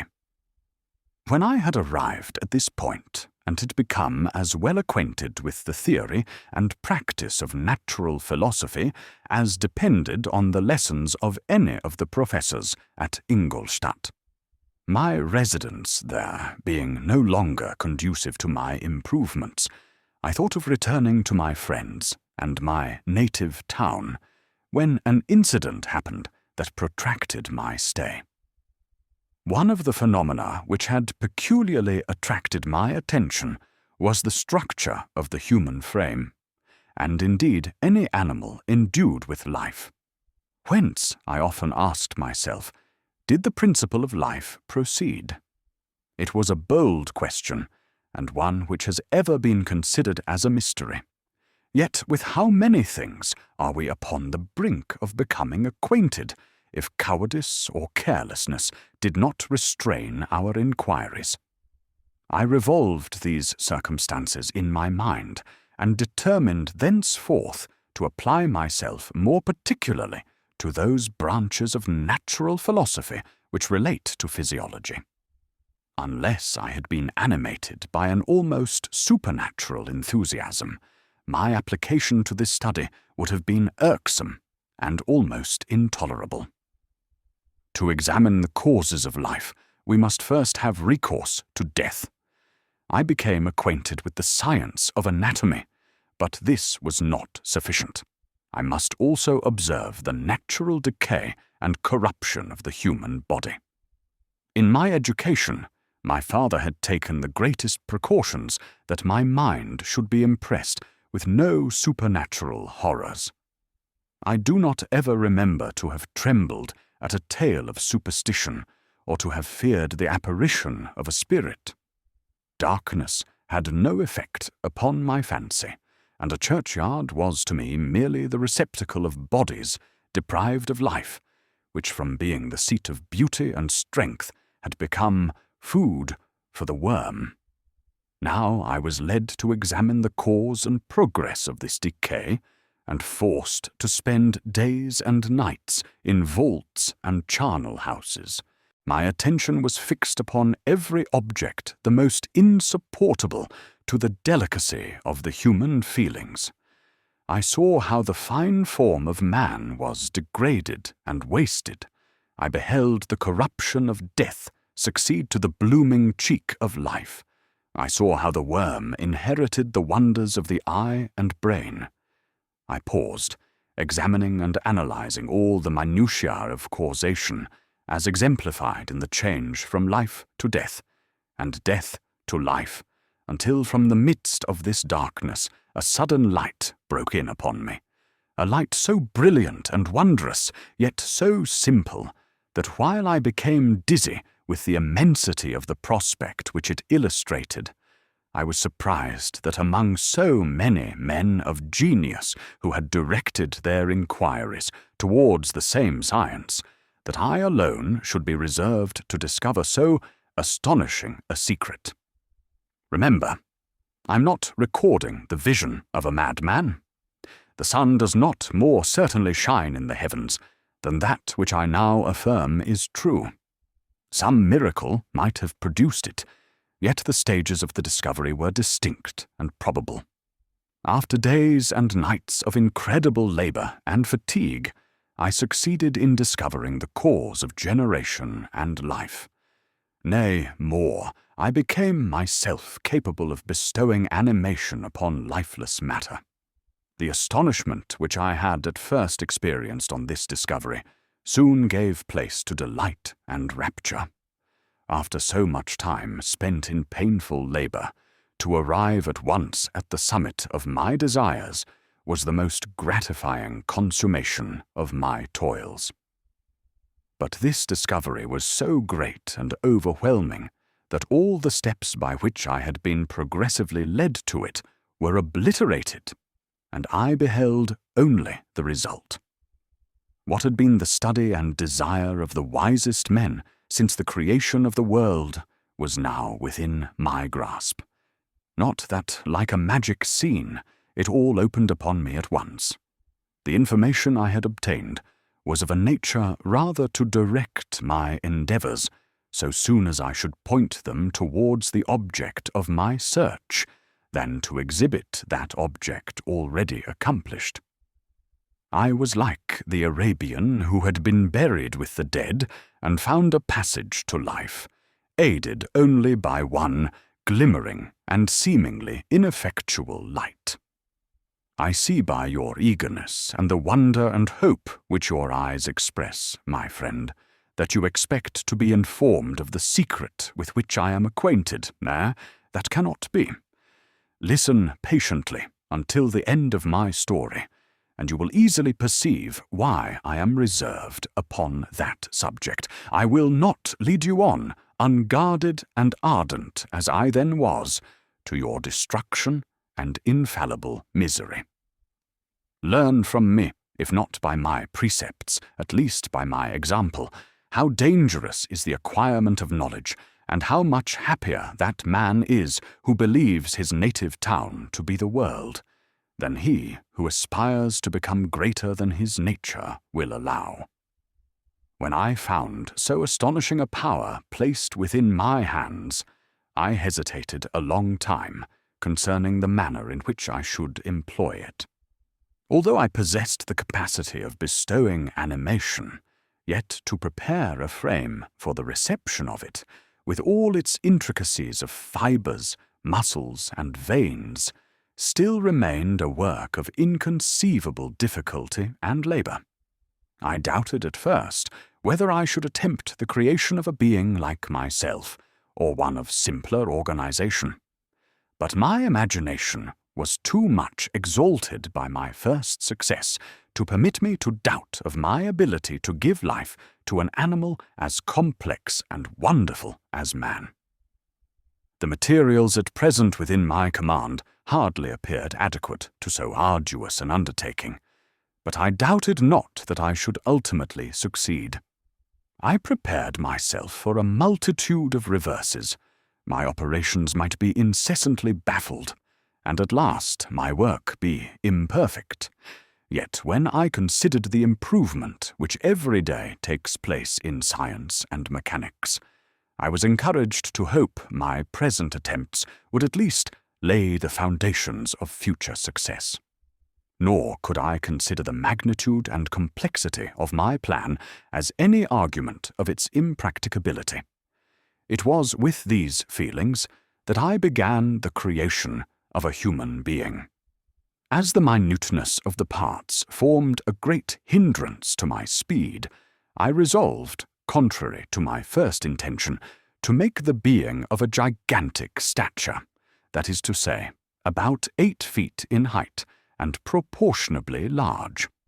After having formed this determination, and having spent some months in successfully collecting and arranging my materials, I began.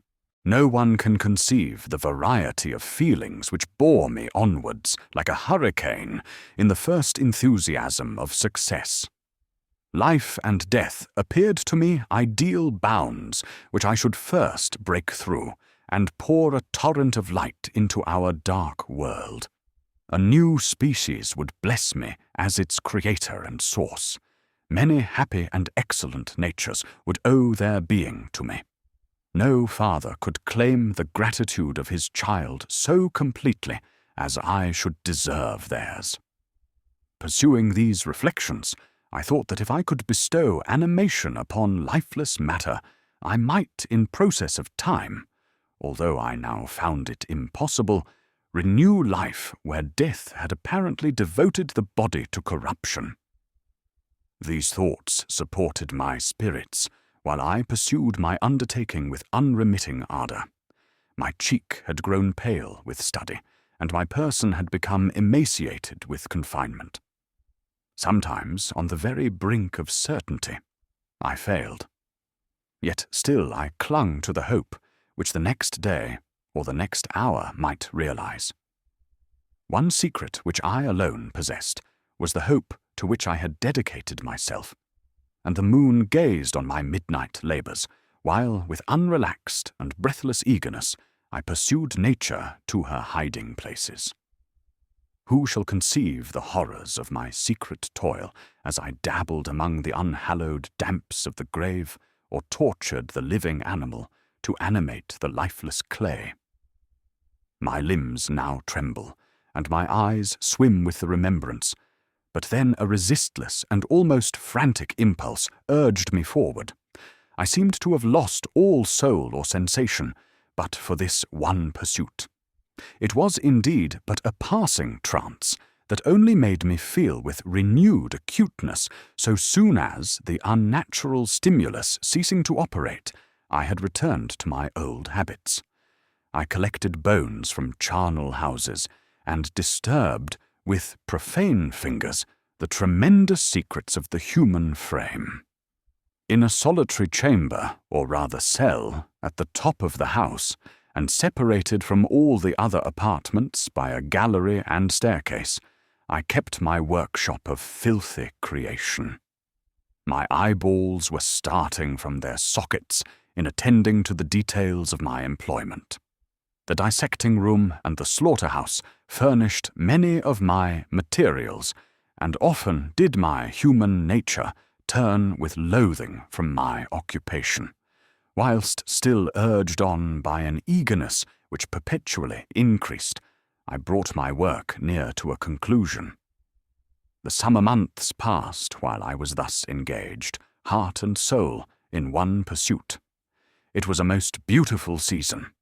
Never did the fields bestow a more plentiful harvest, or the vines yield a more luxuriant vintage, but my eyes were insensible to the charms of nature, and the same feelings which made me neglect the scenes around me caused me also to forget those friends who were so many miles absent, and whom I had not seen for so long a time. I knew my silence disquieted them, and I well remembered the words of my father. I know that while you are pleased with yourself, you will think of us with affection, and we shall hear regularly from you. You must pardon me if I regard any interruption in your correspondence as a proof that your other duties are equally neglected. I knew well, therefore, what would be my father's feelings, but I could not tear my thoughts from my employment, loathsome in itself, but which had taken an irresistible hold of my imagination. I wished, as it were, to procrastinate all that related to my feelings of affection until the great object, which swallowed up every habit of my nature, should be completed. I then thought that my father would be unjust if he ascribed my neglect to vice or faultiness on my part, but I am now convinced that he was justified in conceiving that I should not be altogether free from blame. A human being in perfection ought always to preserve a calm and peaceful mind, and never to allow passion or a transitory desire to disturb his tranquillity. I do not think that the pursuit of knowledge is an exception to this rule. If the study to which you apply yourself has a tendency to weaken your affections and to destroy your taste for those simple pleasures in which no alloy can possibly mix, then that study is certainly unlawful, that is to say, not befitting the human mind. If this rule were always observed, if no man allowed any pursuit whatsoever to interfere with the tranquillity of his domestic affections, Greece had not been enslaved. Caesar would have spared his country. America would have been discovered more gradually, and the empires of Mexico and Peru had not been destroyed. But I forget that I am moralizing in the most interesting part of my tale, and your looks remind me to proceed. My father made no reproach in his letters, and only took notice of my silence by inquiring into my occupations more particularly than before. Winter, spring, and summer passed away during my labours, but I did not watch the blossom or the expanding leaves, sights which before always yielded me supreme delight. So deeply was I engrossed in my occupation. The leaves of that year had withered before my work drew near to a close, and now every day showed me more plainly how well I had succeeded. But my enthusiasm was checked by my anxiety, and I appeared rather like one doomed by slavery to toil in the mines, or any other unwholesome trade than an artist occupied by his favourite employment. Every night I was oppressed by a slow fever, and I became nervous to a most painful degree. The fall of a leaf startled me, and I shunned my fellow creatures as if I had been guilty of a crime. Sometimes I grew alarmed at the wreck I perceived that I had become. The energy of my purpose alone sustained me. My labours would soon end, and I believed that exercise and amusement would then drive away incipient disease, and I promised myself both of these when my creation should be complete. Chapter 5. It was on a dreary night of November that I beheld the accomplishment of my toils. With an anxiety that almost amounted to agony, I collected the instruments of life around me, that I might infuse a spark of being into the lifeless thing that lay at my feet. It was already 1 in the morning. The rain pattered dismally against the panes, and my candle was nearly burnt out, when, by the glimmer of the half-extinguished light, I saw the dull yellow eye of the creature open. It breathed hard, and a convulsive motion agitated its limbs. How can I describe my emotions at this catastrophe, or how delineate the wretch whom with such infinite pains and care I had endeavoured to form? His limbs were in proportion, and I had selected his features as beautiful. Beautiful! Great God! His yellow skin scarcely covered the work of muscles and arteries beneath. His hair was of a lustrous black and flowing, his teeth of a pearly whiteness. But these luxuriances only formed a more horrid contrast with his watery eyes, that seemed almost of the same colour as the dun-white sockets in which they were set, his shrivelled complexion, and straight black lips. The different accidents of life are not so changeable as the feelings of human nature. I had worked hard for nearly 2 years for the sole purpose of infusing life into an inanimate body. For this I had deprived myself of rest and health. I had desired it with an ardour that far exceeded moderation. But now that I had finished, the beauty of the dream vanished, and breathless horror and disgust filled my heart. Unable to endure the aspect of the being I had created, I rushed out of the room and continued a long time traversing my bedchamber, unable to compose my mind to sleep. At length, lassitude succeeded to the tumult I had before endured, and I threw myself on the bed in my clothes, endeavouring to seek a few moments of forgetfulness. But it was in vain. I slept, indeed, but I was disturbed by the wildest dreams. I thought I saw Elizabeth, in the bloom of health, walking in the streets of Ingolstadt. Delighted and surprised, I embraced her. But as I imprinted the first kiss on her lips, they became livid with the hue of death. Her features appeared to change, and I thought that I held the corpse of my dead mother in my arms. A shroud enveloped her form, and I saw the grave worms crawling in the folds of the flannel. I started from my sleep with horror. A cold dew covered my forehead, my teeth chattered, and every limb became convulsed. When, by the dim and yellow light of the moon, as it forced its way through the window shutters, I beheld the wretch, the miserable monster whom I had created. He held up the curtain of the bed, and his eyes, if eyes they may be called, were fixed on me. His jaws opened, and he muttered some inarticulate sounds, while a grin wrinkled his cheeks. He might have spoken, but I did not hear. One hand was stretched out, seemingly to detain me, but I escaped and rushed downstairs.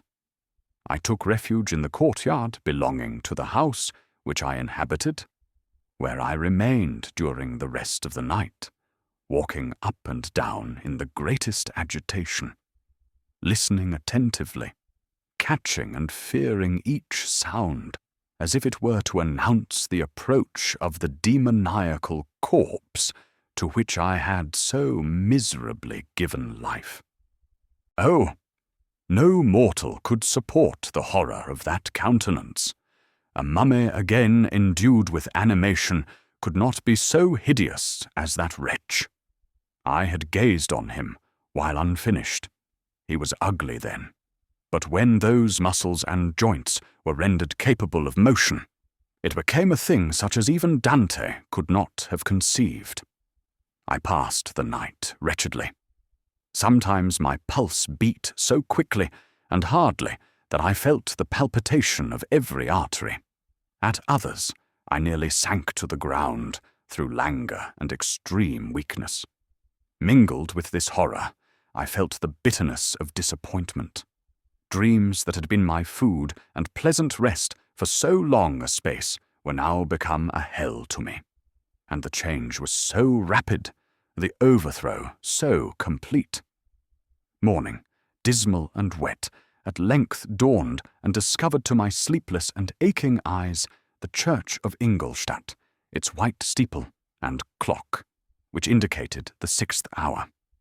The porter opened the gates of the court, which had that night been my asylum, and I issued into the streets, pacing them with quick steps, as if I sought to avoid the wretch whom I feared every turning of the street would present to my view. I did not dare return to the apartment which I inhabited, but felt impelled to hurry on, although drenched by the rain which poured from a black and comfortless sky.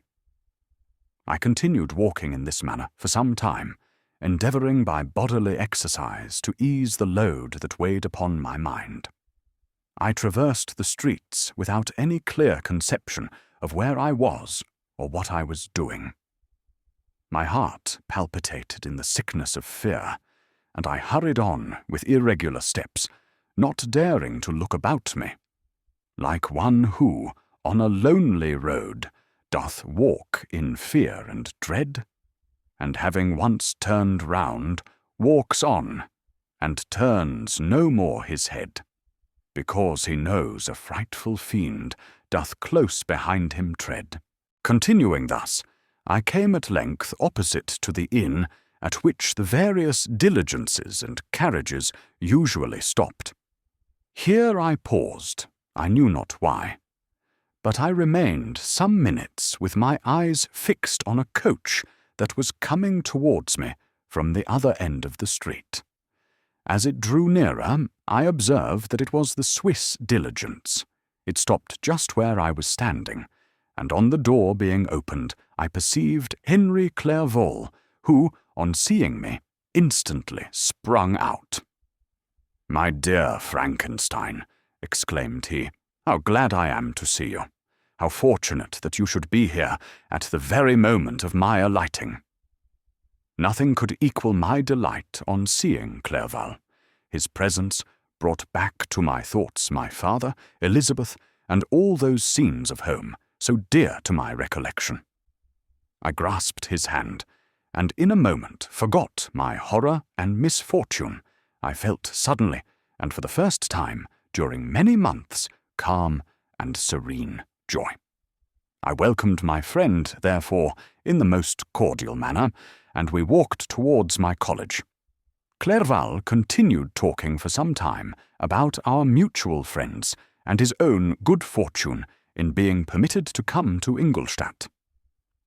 "You may easily believe," said he, "how great was the difficulty to persuade my father that all necessary knowledge was not comprised in the noble art of book-keeping. And indeed, I believe I left him incredulous to the last, for his constant answer to my unwearied entreaties was the same as that of the Dutch schoolmaster in The Vicar of Wakefield. I have 10,000 florins a year without Greek. I eat heartily without Greek."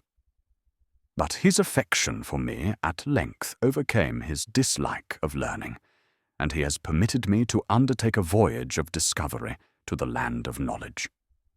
It gives me the greatest delight to see you, but tell me how you left my father, brothers, and Elizabeth. "Very well, and very happy, only a little uneasy that they hear from you so seldom. By the by, I mean to lecture you a little upon their account myself. But, my dear Frankenstein," continued he, stopping short and gazing full in my face, "I did not before remark how very ill you appear, so thin and pale. You look as if you had been watching for several nights. You have guessed right. I have lately been so deeply engaged in one occupation that I have not allowed myself sufficient rest, as you see. But I sincerely hope, that all these employments are now at an end, and that I am at length free." I trembled excessively. I could not endure to think of, and far less to allude to, the occurrences of the preceding night. I walked with a quick pace, and we soon arrived at my college. I then reflected, and the thought made me shiver, that the creature whom I had left in my apartment might still be there, alive and walking about. I dreaded to behold this monster, but I feared still more that Henry should see him. Entreating him, therefore, to remain a few minutes at the bottom of the stairs, I darted up towards my own room. My hand was already on the lock of the door before I recollected myself. I then paused, and a cold shivering came over me.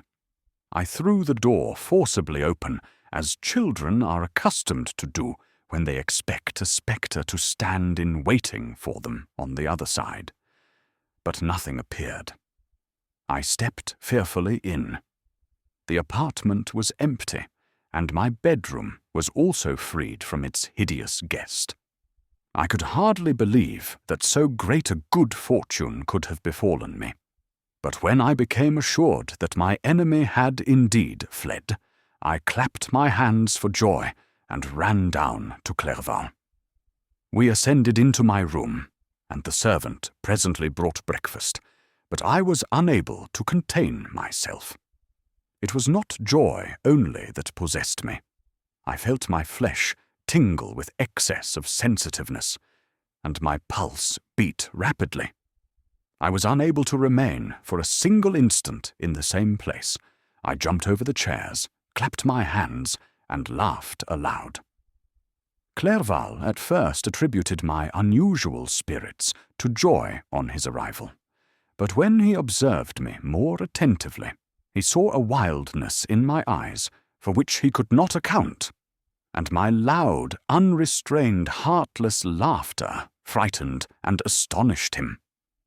"My dear Victor," cried he, "what, for God's sake, is the matter? Do not laugh in that manner.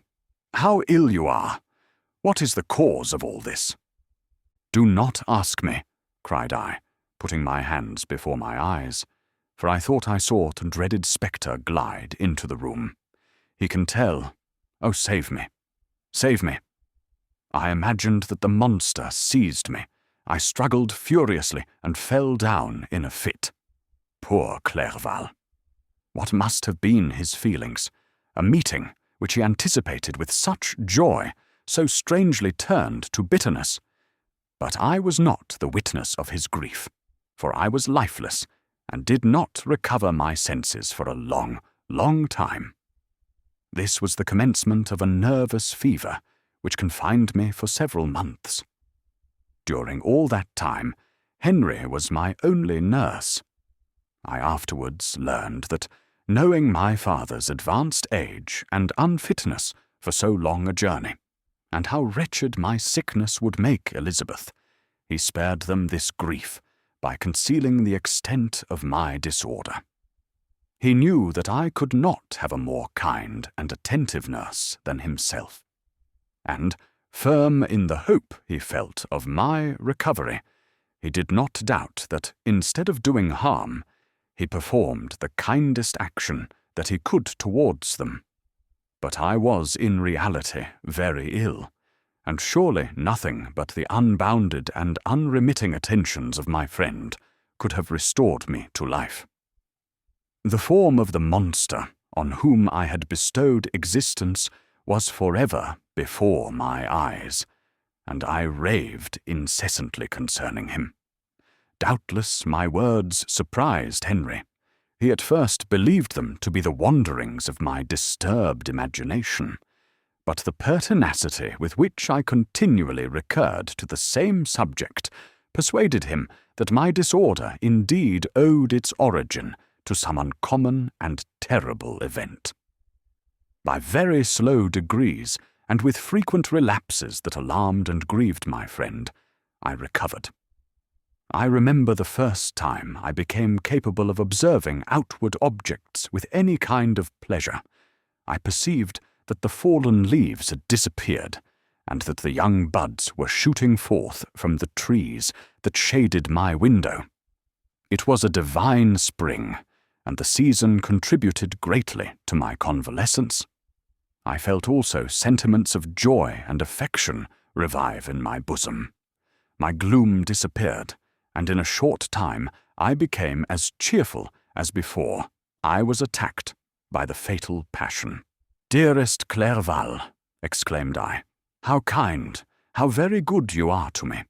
This whole winter, instead of being spent in study, as you promised yourself, has been consumed in my sick room. How shall I ever repay you?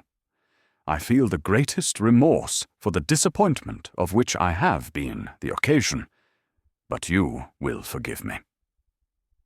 You will repay me entirely if you do not discompose yourself, but get well as fast as you can. And since you appear in such good spirits, I may speak to you on one subject, may I not?" I trembled. One subject? What could it be? Could he allude to an object on whom I dared not even think? "Compose yourself," said Clerval, who observed my change of colour. "I will not mention it if it agitates you. But your father and cousin would be very happy if they received a letter from you in your own handwriting. They hardly know how ill you have been, and are uneasy at your long silence. Is that all, my dear Henry? How could you suppose that my first thought would not fly towards those dear, dear friends whom I love, and who are so deserving of my love? If this is your present temper, my friend, you will perhaps be glad to see a letter that has been lying here some days for you. It is from your cousin, I believe." Chapter 6. Clerval then put the following letter into my hands. It was from my own Elizabeth. "My dearest cousin, you have been ill, very ill, and even the constant letters of dear kind Henry are not sufficient to reassure me on your account. You are forbidden to write, to hold a pen. Yet one word from you, dear Victor, is necessary to calm our apprehensions. For a long time I have thought that each post would bring this line, and my persuasions have restrained my uncle from undertaking a journey to Ingolstadt. I have prevented his encountering the inconveniences and perhaps dangers of so long a journey. Yet how often have I regretted to not being able to perform it myself. I figure to myself that the task of attending on your sick-bed has devolved on some mercenary old nurse who could never guess your wishes, nor minister to them with the care and affection of your poor cousin. Yet that is over now. Clerval writes that indeed you are getting better. I eagerly hope that you will confirm this intelligence soon in your own handwriting. Get well, and return to us. You will find a happy, cheerful home, and friends who love you dearly. Your father's health is vigorous, and he asks but to see you, but to be assured that you are well, and not a care will ever cloud his benevolent countenance. How pleased you would be to remark the improvement of our Ernest. He is now 16 and full of activity and spirit. He is desirous to be a true Swiss and to enter into foreign service, but we cannot part with him, at least until his elder brother returns to us. My uncle is not pleased with the idea of a military career in a distant country. But Ernest never had your powers of application. He looks upon study as an odious fetter. His time is spent in the open air, climbing the hills or rowing on the lake. I fear that he will become an idler unless we yield the point and permit him to enter on the profession which he has selected. Little alteration, except the growth of our dear children, has taken place since you left us. The blue lake and snow-clad mountains, they never change, and I think our placid home and our contented hearts are regulated by the same immutable laws. My trifling occupations take up my time and amuse me, and I am rewarded for any exertions by seeing none but happy, kind faces around me. Since you left us, but one change has taken place in our little household. Do you remember on what occasion Justine Moritz entered our family? Probably you do not. I will relate her history, therefore, in a few words. Madame Moritz, her mother, was a widow with 4 children, of whom Justine was the third. This girl had always been the favourite of her father, but through a strange perversity her mother could not endure her, and after the death of Monsieur Moritz treated her very ill. My aunt observed this, and when Justine was 12 years of age, prevailed on her mother to allow her to live at our house. The republican institutions of our country have produced simpler and happier manners than those which prevail in the great monarchies that surround it. Hence, there is less distinction between the several classes of its inhabitants, and the lower orders being neither so poor nor so despised, their manners are more refined and moral. A servant in Geneva doesn't mean the same thing as a servant in France and England. Justine, thus received at our family, learned the duties of a servant, a condition which, in our fortunate country, does not include the idea of ignorance and a sacrifice of the dignity of a human being. Justine, you may remember, was a great favourite of yours, and I recollect you once remarked that if you were in an ill humour, one glance from Justine could dissipate it, for the same reason that Ariosto gives concerning the beauty of Angelica. She looked so frank-hearted and happy. My aunt conceived a great attachment for her, by which she was induced to give her an education superior to that which she had at first intended. This benefit was fully repaid. Justine was the most grateful little creature in the world. I do not mean that she made any professions. I never heard one pass her lips, but you could see by her eyes that she almost adored her protectress. Although her disposition was gay and in many respects inconsiderate, yet she paid the greatest attention to every gesture of my aunt. She thought her the model of all excellence, and endeavoured to imitate her phraseology and manners, so that even now she often reminds me of her. When my dearest aunt died, everyone was too much occupied in their own grief to notice poor Justine, who had attended her during her illness with the most anxious affection. Poor Justine was very ill, but other trials were reserved for her. One by one, her brothers and sister died, and her mother, with the exception of her neglected daughter, was left childless. The conscience of the woman was troubled. She began to think that the deaths of her favourites was a judgment from heaven to chastise her partiality. She was a Roman Catholic, and I believe her confessor confirmed the idea which she had conceived. Accordingly, a few months after your departure for Ingolstadt, Justine was called home by her repentant mother. Poor girl! She wept when she quitted our house. She was much altered since the death of my aunt. Grief had given softness and a winning mildness to her manners, which had before been remarkable for vivacity. Nor was her residence at her mother's house of a nature to restore her gaiety. The poor woman was very vacillating in her repentance. She sometimes begged Justin to forgive her unkindness, but much oftener accused her of having caused the deaths of her brothers and sister. Perpetual fretting at length threw Madame Moritz into a decline, which at first increased her irritability, but she is now at peace forever. She died on the first approach of cold weather, at the beginning of this last winter. Justine has just returned to us, and I assure you I love her tenderly. She is very clever and gentle and extremely pretty. As I mentioned before, her mien and her expression continually remind me of my dear aunt.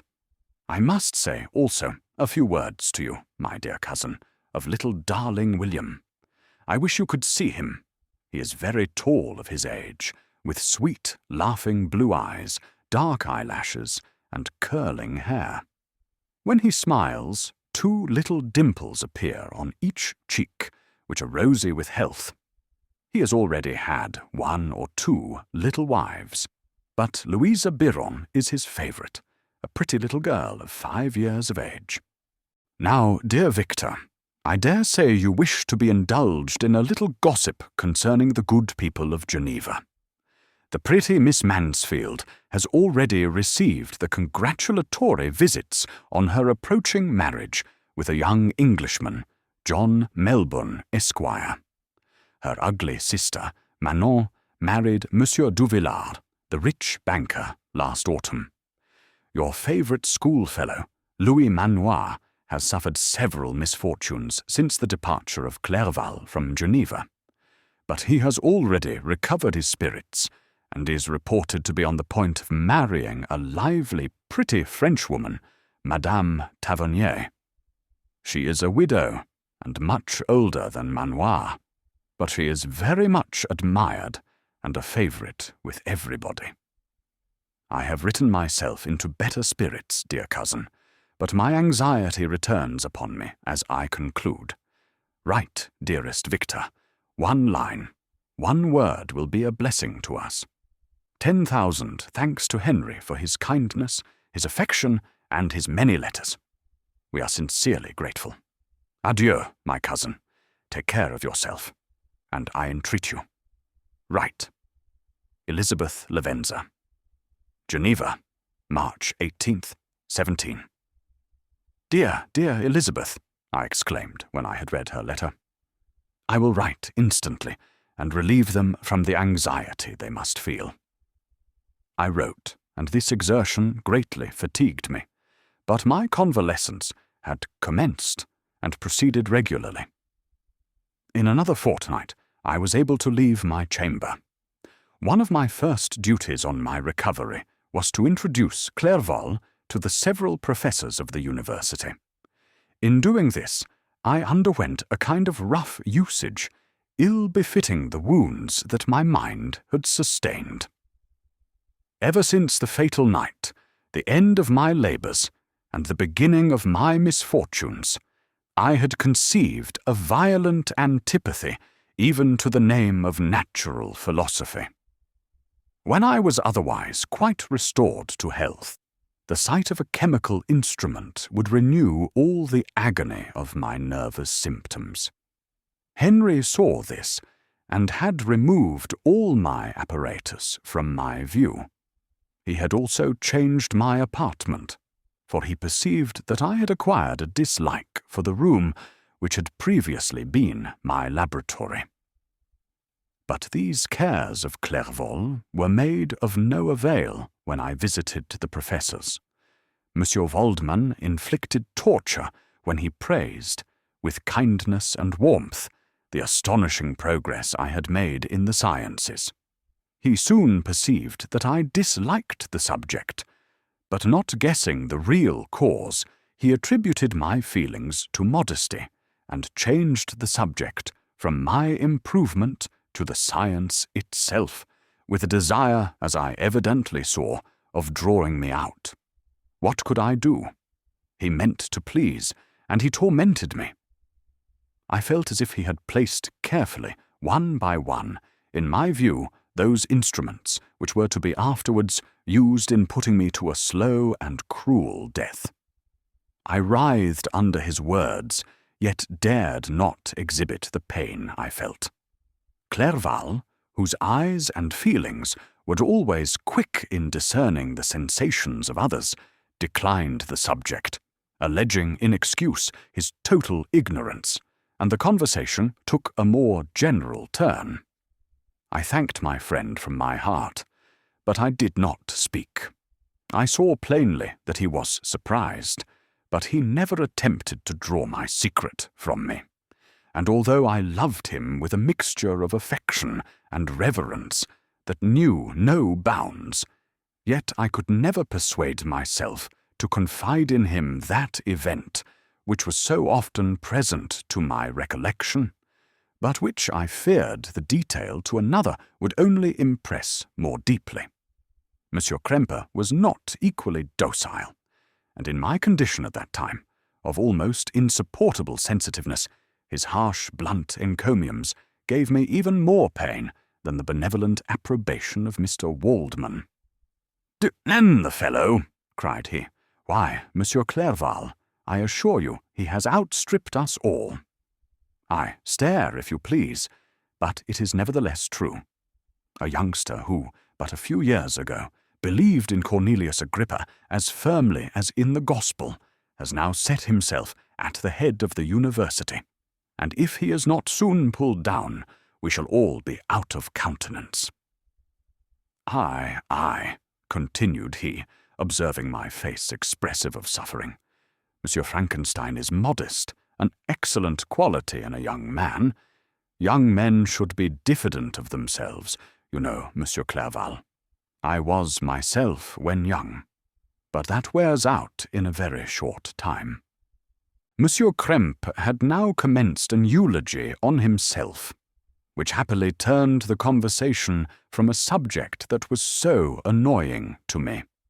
Clerval had never sympathized in my tastes for natural science, and his literary pursuits differed wholly from those which had occupied me.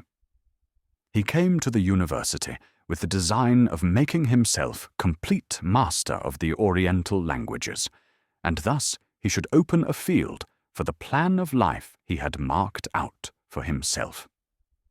Resolved to pursue no inglorious career, he turned his eyes toward the east as affording scope for his spirit of enterprise. The Persian, Arabic, and Sanskrit languages engaged his attention, and I was easily induced to enter on the same studies. Idleness had ever been irksome to me, and now that I wished to fly from reflection and hated my former studies, I felt great relief in being the fellow pupil with my friend, and found not only instruction, but consolation in the works of the Orientalists. I did not, like him, attempt a critical knowledge of their dialects, for I did not contemplate making any other use of them than temporary amusement. I read merely to understand their meaning, and they well repaid my labours. Their melancholy is soothing, and their joy elevating, to a degree I never experienced in studying the authors of any other country. When you read their writings, life appears to consist in a warm sun and a garden of roses, in the smiles and frowns of a fair enemy, and the fire that consumes your own heart. How different from the manly and heroical poetry of Greece and Rome! Summer passed away in these occupations, and my return to Geneva was fixed for the latter end of autumn. But being delayed by several accidents, winter and snow arrived. The roads were deemed impassable, and my journey was retarded until the ensuing spring. I felt this delay very bitterly, for I longed to see my native town and my beloved friends. My return had only been delayed so long from an unwillingness to leave Clerval in a strange place before he had become acquainted with any of its inhabitants. The winter, however, was spent cheerfully, and although the spring was uncommonly late, when it came, its beauty compensated for its dilatoriness.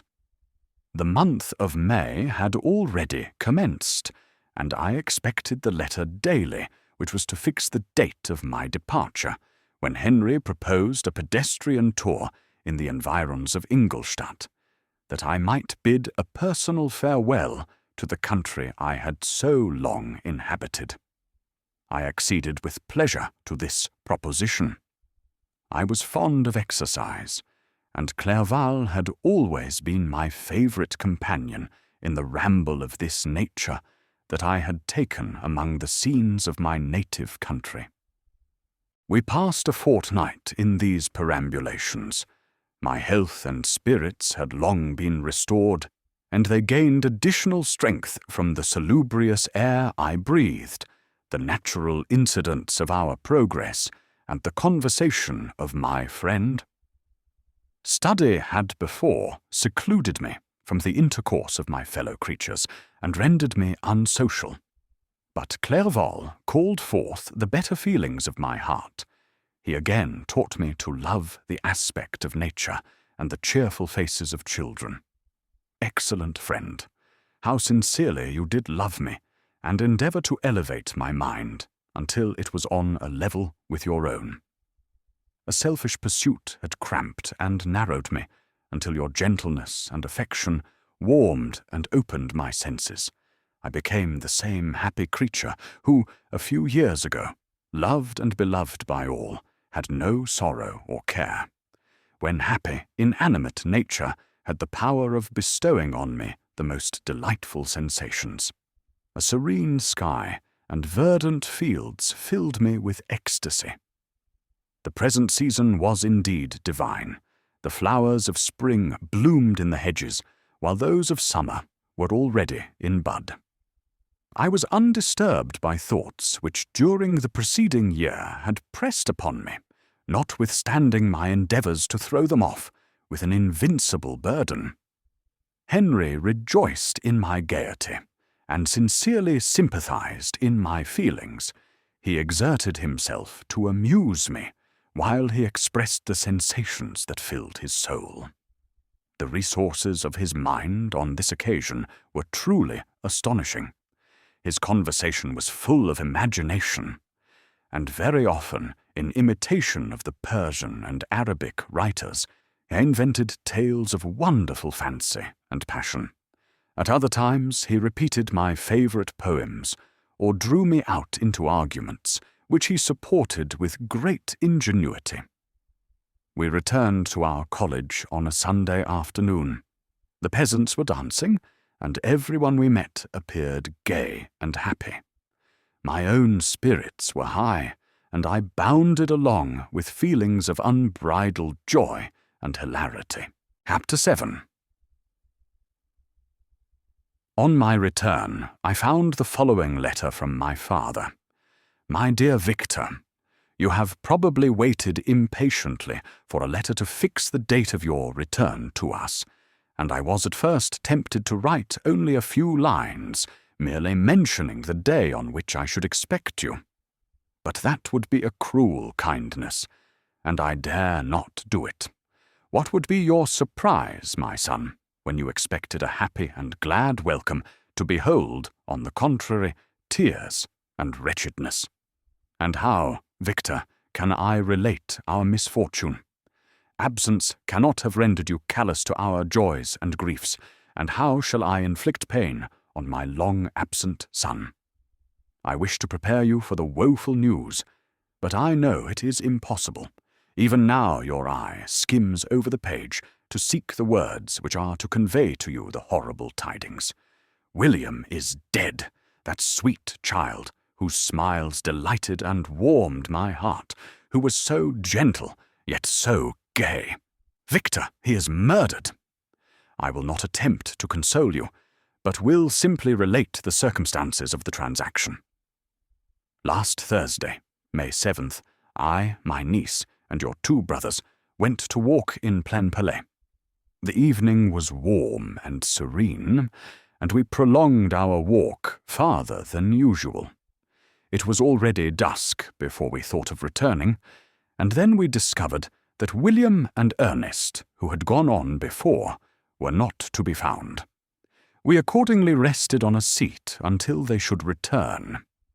Presently Ernest came and inquired if we had seen his brother.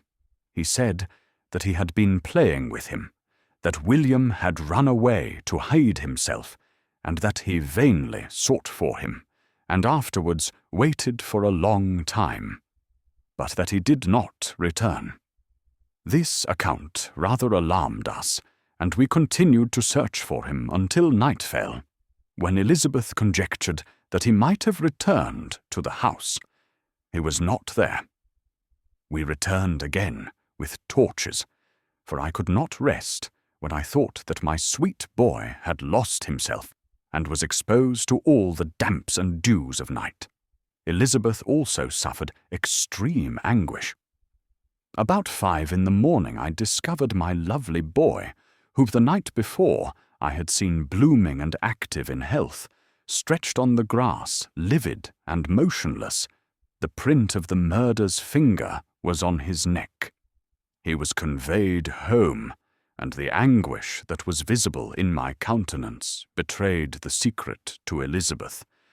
She was very earnest to see the corpse. At first I attempted to prevent her, but she persisted, and entering the room where it lay, hastily examined the neck of the victim, and clasping her hands, exclaimed, "O God, I have murdered my darling child." She fainted, and was restored with extreme difficulty. When she again lived, it was only to weep and sigh. She told me that that same evening William had teased her to let him wear a very valuable miniature that she possessed of your mother. This picture is gone, and was doubtless the temptation which urged the murderer to the deed. We have no trace of him at present, although our exertions to discover him are unremitted. But they will not restore my beloved William. Come, dearest Victor, you alone can console Elizabeth. She weeps continually and accuses herself unjustly as the cause of his death. Her words pierce my heart. We are all unhappy, but will not that be an additional motive for you, my son, to return and be our comforter? Your dear mother. Alas, Victor, I now say, thank God she did not live to witness the cruel, miserable death of her youngest darling. Come, Victor, not brooding thoughts of vengeance against the assassin, but with feelings of peace and gentleness that will heal, instead of festering, the wounds of our minds. Enter the house of mourning, my friend, but with kindness and affection for those who love you, and not with hatred for your enemies. Your affectionate and afflicted father, Alphonse Frankenstein. Geneva, May 12th, 17. Clerval, who had watched my countenance as I read this letter, was surprised to observe the despair that succeeded the joy I at first expressed on receiving news from my friends. I threw the letter on the table and covered my face with my hands. "My dear Frankenstein," exclaimed Henry, when he perceived me weep with bitterness, "are you always to be unhappy? My dear friend, what has happened?" I motioned him to take up the letter, while I walked up and down the room in the extremest agitation. Tears also gushed from the eyes of Clerval as he read the account of my misfortune. "I can offer you no consolation, my friend," said he. "Your disaster is irreparable. What do you intend to do?" "To go instantly to Geneva. Come with me, Henry, to order the horses." During our walk, Clerval endeavoured to say a few words of consolation. He could only express his heartfelt sympathy. "Poor William," said he, "dear lovely child, he now sleeps with his angel mother. Who that had seen him bright and joyous in his young beauty, but must weep over his untimely loss, to die so miserably, to feel the murderer's grasp. How much more a murdered that could destroy radiant innocence. Poor little fellow! One only consolation have we. His friends mourn and weep, but he is at rest. The pang is over. His sufferings are at an end forever. A sod covers his gentle form, and he knows no pain. He can no longer be a subject for pity. We must reserve that for his miserable survivors." Clerval spoke thus as we hurried through the streets. The words impressed themselves on my mind, and I remembered them afterwards in solitude. But now, as soon as the horses arrived, I hurried into a cabriolet and bade farewell to my friend. My journey was very melancholy. At first I wished to hurry on, for I longed to console and sympathize with my loved and sorrowing friends. But when I drew near my native town, I slackened my progress. I could hardly sustain the multitude of feelings that crowded into my mind. I passed through scenes familiar to my youth, but which I hadn't seen for nearly 6 years. How altered everything might be during that time. One sudden and desolating change had taken place, but 1,000 little circumstances might have by degrees worked other alterations, which, although they were done more tranquilly, might not be the less decisive. Fear overcame me. I dared no advance, dreading 1,000 nameless evils that made me tremble, although I was unable to define them. I remained 2 days at Lausanne in this painful state of mind. I contemplated the lake. The waters were placid, all around was calm, and the snowy mountains, the palaces of nature, were not changed. By degrees, the calm and heavenly scene restored me, and I continued my journey towards Geneva. The road ran by the side of the lake, which became narrower as I approached my native town. I discovered more distinctly the black sides of Jura and the bright summit of Mont Blanc. I wept like a child. Dear mountains, my own beautiful lake, how do you welcome your wanderer? Your summits are clear, the sky and lake are blue and placid. Is this to prognosticate peace, or to mock at my unhappiness? I fear, my friend, that I shall render myself tedious by dwelling on these preliminary circumstances. But they were days of comparative happiness, and I think of them with pleasure. My country, my beloved country, who but a native can tell the delight I took in again, beholding thy streams, thy mountains, and, more than all, thy lovely lake. Yet, as I drew nearer home, grief and fear again overcame me. Night also closed around, and when I could hardly see the dark mountains, I felt still more gloomily. The picture appeared a vast and dim scene of evil, and I foresaw obscurely that I was destined to become the most wretched of human beings. Alas, I prophesied truly, and failed only in one single circumstance, that in all the misery I imagined and dreaded, I didn't conceive the 100th part of the anguish I was destined to endure. It was completely dark when I arrived in the environs of Geneva. The gates of the town were already shut, and I was obliged to pass the night at Secheron, a village at the distance of half a league from the city. The sky was serene, and as I was unable to rest, I resolved to visit the spot where my poor William had been murdered. As I could not pass through the town, I was obliged to cross the lake in a boat to arrive at Plainpalais. During this short voyage, I saw the lightning playing on the summit of Mont Blanc in the most beautiful figures. The storm appeared to approach rapidly, and on landing I ascended a low hill that I might observe its progress. It advanced. The heavens were clouded, and I soon felt the rain coming slowly in large drops, but its violence quickly increased.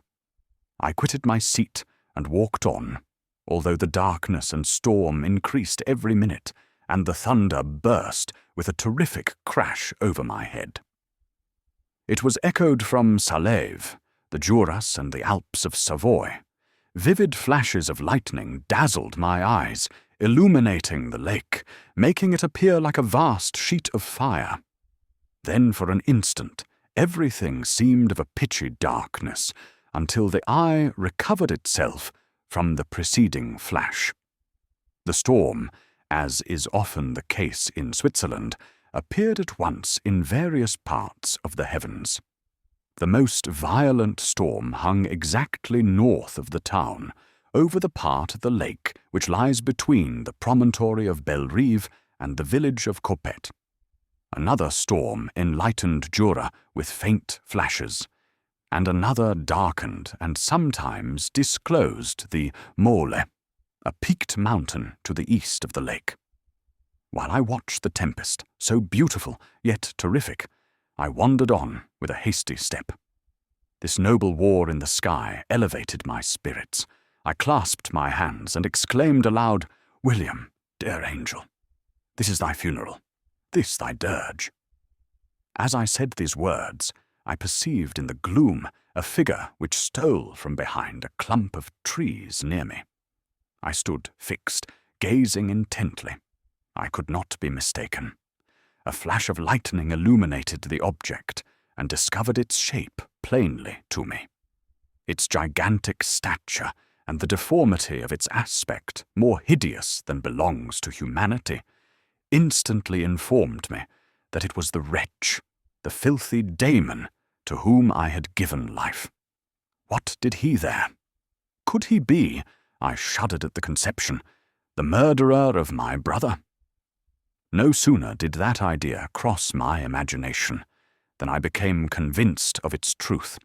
My teeth chattered, and I was forced to lean against a tree for support. The figure passed me quickly, and I lost it in the gloom. Nothing in human shape could have destroyed the fair child. He was the murderer. I could not doubt it. The mere presence of the idea was an irresistible proof of the fact. I thought of pursuing the devil, but it would have been in vain, for another flash discovered him to me, hanging among the rocks of the nearly perpendicular ascent of Mont Salève, a hill that bounds Plainpalais on the south. He soon reached the summit and disappeared. I remained motionless. The thunder ceased, but the rain still continued, and the scene was enveloped in an impenetrable darkness. I revolved in my mind the events which I had, until now, sought to forget.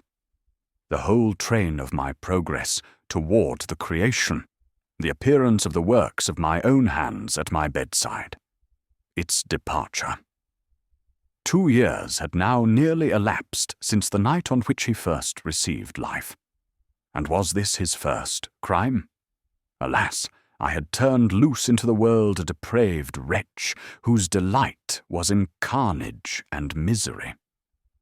Had he not murdered my brother? No one can conceive the anguish I suffered during the remainder of the night, which I spent cold and wet in the open air. But I didn't feel the inconvenience of the weather. My imagination was busy in scenes of evil and despair. I considered the being whom I had cast among mankind, and endowed with the will and power to effect purposes of horror, such as the deed which he had now done, nearly on the light of my own vampire, my own spirit let loose from the grave, and forced to destroy all that was dear to me. Day dawned, and I directed my steps towards the town. The gates were open, and I hastened to my father's house. My first thought was to discover what I knew of the murderer, and cause instant pursuit to be made. But I paused when I reflected on the story that I had to tell. A being whom I myself had formed and endued with life had met me at midnight among the precipices of an inaccessible mountain. I remembered also the nervous fever with which I had been seized just at the time that I dated my creation, and which would give an air of delirium to a tale otherwise so utterly improbable. I well knew that if any other had communicated such a relation to me, I should have looked upon it as the ravings of insanity. Besides, the strange nature of the animal would elude all pursuit, even if I were so far credited as to persuade my relatives to commence it. And then of what use would be pursuit? Who could arrest a creature capable of scaling the overhanging sides of Mont Salève? These reflections determined me, and I resolved to remain silent.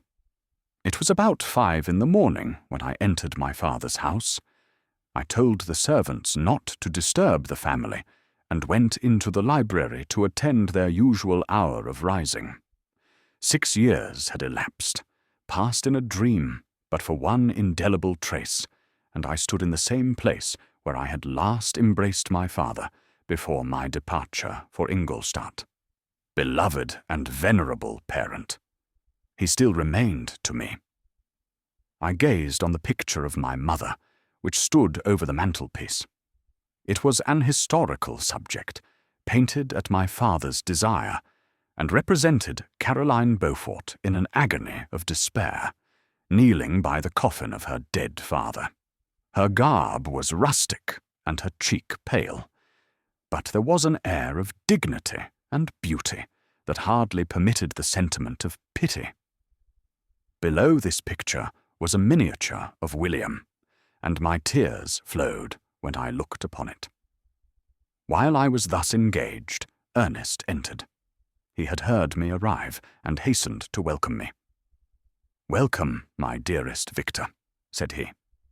"Ah, I wish you had come 3 months ago, and then you would have found us all joyous and delighted. You come to us now to share a misery which nothing can alleviate, yet your presence will, I hope, revive our father, who seems sinking under his misfortune, and your persuasions will induce poor Elizabeth to cease her vain and tormenting self-accusations. Poor William! He was our darling and our pride." Tears, unrestrained, fell from my brother's eyes. A sense of mortal agony crept over my frame. Before, I had only imagined the wretchedness of my desolated home. The reality came on me as a new, and a not less terrible, disaster. I tried to calm Ernest. I inquired more minutely concerning my father, and here I named my cousin. "She most of all," said Ernest, "requires consolation. She accused herself of having caused the death of my brother, and that made her very wretched. But since the murderer has been discovered—" "The murderer discovered! Good God, how can that be? Who could attempt to pursue him? It is impossible. One might as well try to overtake the winds, or confine a mountain stream with a straw. I saw him too. He was free last night." "I do not know what you mean," replied my brother in accents of wonder. "But to us, the discovery we have made completes our misery. No one would believe it at first, and even now Elizabeth will not be convinced, notwithstanding all the evidence. Indeed, who would credit that Justine Moritz, who was so amiable and fond of all the family, could suddenly become so capable of so frightful, so appalling a crime? Justine Moritz, poor girl, is she the accused? But it is wrongfully. Everyone knows that. No one believes it, surely, Ernest?" "No one did at first, but several circumstances came out that have almost forced conviction upon us, and her own behaviour has been so confused as to add to the evidence of facts a weight that, I fear, leaves no hope for doubt. But she will be tried today, and you will then hear all." He then related that, the morning on which the murder of poor William had been discovered, Justine had been taken ill and confined to her bed for several days. During this interval, one of the servants, happening to examine the apparel she had worn on the night of the murder, had discovered in her pocket the picture of my mother, which had been judged to be the temptation of the murderer. The servant instantly showed it to one of the others, who, without saying a word to any of the family, went to a magistrate. And, upon their deposition, Justine was apprehended. On being charged with the fact, the poor girl confirmed the suspicion in a great measure by her extreme confusion of manner. This was a strange tale, but it did not shake my faith, and I replied earnestly, "You are all mistaken. I know the murderer. Justine, poor good Justine, is innocent." At that instant my father entered. I saw unhappiness deeply impressed on his countenance, but he endeavoured to welcome me cheerfully, and, after we had exchanged our mournful greeting, would have introduced some other topic than that of our disaster, had not Ernest exclaimed, "Good God, Papa! Victor says that he knows who was the murderer of poor William." "We do also, unfortunately," replied my father, "for indeed I had rather have been forever ignorant than have discovered so much depravity and ungratitude in one I valued so highly. My dear father, you are mistaken. Justine is innocent. If she is, God forbid that she should suffer as guilty. She is to be tried today, and I sincerely hope, that she will be acquitted." This speech calmed me. I was firmly convinced in my own mind that Justine, and indeed every human being, was guiltless of this murder. I had no fear, therefore, that any circumstantial evidence could be brought forward strong enough to convict her. My tale was not one to announce publicly. Its astounding horror would be looked upon as madness by the vulgar. Did anyone indeed exist, except I, the Creator, who would believe, unless his senses convinced him, in the existence of the living monument of presumption and rash ignorance which I had let loose upon the world? We were soon joined by Elizabeth.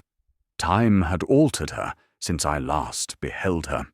It had endowed her with loveliness, surpassing the beauty of her childish years. There was the same candour, the same vivacity, but it was allied to an expression more full of sensibility and intellect. She welcomed me with the greatest affection. "Your arrival, my dear cousin," said she, "fills me with hope. You perhaps will find some means to justify my poor guiltless Justine. Alas, who is safe if she be convicted of crime? I rely on her innocence as certainly as I do upon my own. Our misfortune is doubly hard to us. We have not only lost that lovely darling boy, but this poor girl, whom I sincerely love, is to be torn away by even a worse fate. If she is condemned, I never shall know joy more. But she will not. I am sure she will not. And then I shall be happy again, even after the sad death of my little William."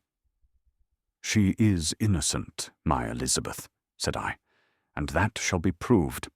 Fear nothing, but let your spirits be cheered by the assurance of her acquittal." "How kind and generous you are! Everyone else believes in her guilt, and that made me wretched, for I knew that it was impossible. And to see everyone else prejudiced in so deadly a manner rendered me hopeless and despairing." She wept. "Dearest niece," said my father, "dry your tears. If she is, as you believe, innocent, rely on the justice of our laws and the activity with which I shall prevent the slightest shadow of partiality." Chapter 8. We passed a few sad hours until 11 o'clock, when the trial was to commence. My father and the rest of the family being obliged to attend as witnesses, I accompanied them to the court. During the whole of this wretched mockery of justice, I suffered living torture. It was to be decided whether the result of my curiosity and lawless devices would cause the death of two of my fellow beings, one a smiling babe full of innocence and joy, the other far more dreadfully murdered, with every aggravation of infamy that could make the murder memorable in horror. Justine also was a girl of merit, and possessed qualities which promised to render her life happy. Now all was to be obliterated in an ignominious grave, and I the cause. 1,000 times rather would I have confessed myself guilty of the crime ascribed to Justine, but I was absent when it was committed, and such a declaration would have been considered as the ravings of a madman, and would not have exculpated her who suffered through me. The appearance of Justine was calm. She was dressed in mourning, and her countenance, always engaging, was rendered, by the solemnity of her feelings, exquisitely beautiful. Yet she appeared confident in innocence, and didn't tremble, although gazed on and execrated by thousands, for all the kindness which her beauty might otherwise have excited was obliterated in the minds of the spectators by the imagination of the enormity she was supposed to have committed. She was tranquil, yet her tranquillity was evidently constrained, and as her confusion had before been adduced as a proof of her guilt, she worked up her mind to an appearance of courage. When she entered the court, she threw her eyes round it and quickly discovered where we were seated. A tear seemed to dim her eye when she saw us, but she quickly recovered herself, and a look of sorrowful affection seemed to attest her utter guiltlessness. The trial began, and after the advocate against her had stated the charge, several witnesses were called. Several strange facts combined against her, which might have staggered anyone who had not such proof of her innocence as I had. She had been out the whole of the night on which the murder had been committed, and towards morning had been perceived by a market woman not far from the spot where the body of the murdered child had been afterwards found. The woman asked her what she did there, but she looked very strangely, and only returned a confused and unintelligible answer. She returned to the house about 8 o'clock, and when one inquired where she had passed the night, she replied that she had been looking for the child, and demanded earnestly if anything had been heard concerning him. When shown the body, she fell into violent hysterics and kept her bed for several days. The picture was then produced, which the servant had found in her pocket, and when Elizabeth, in a faltering voice, proved that it was the same, which, an hour before the child had been missed, she had placed round his neck, a murmur of horror and indignation filled the court. Justine was called on for her defence. As the trial had proceeded, her countenance had altered. Surprise, horror, and misery were strongly expressed. Sometimes she struggled with her tears, but when she was desired to plead, she collected her powers and spoke in an audible, although variable voice. "God knows," she said, "how entirely I am innocent. But I do not pretend that my protestations should acquit me. I rest my innocence on a plain and simple explanation of the facts which have been adduced against me, and I hope the character I have always borne will incline my judges to a favourable interpretation where any circumstance appears doubtful or suspicious." She then related that, by the permission of Elizabeth, she had passed the evening of the night on which the murder had been committed at the house of an aunt at Chêne, a village situated at about a league from Geneva. On her return, at about 9 o'clock, she met a man who asked her if she had seen anything of the child who was lost.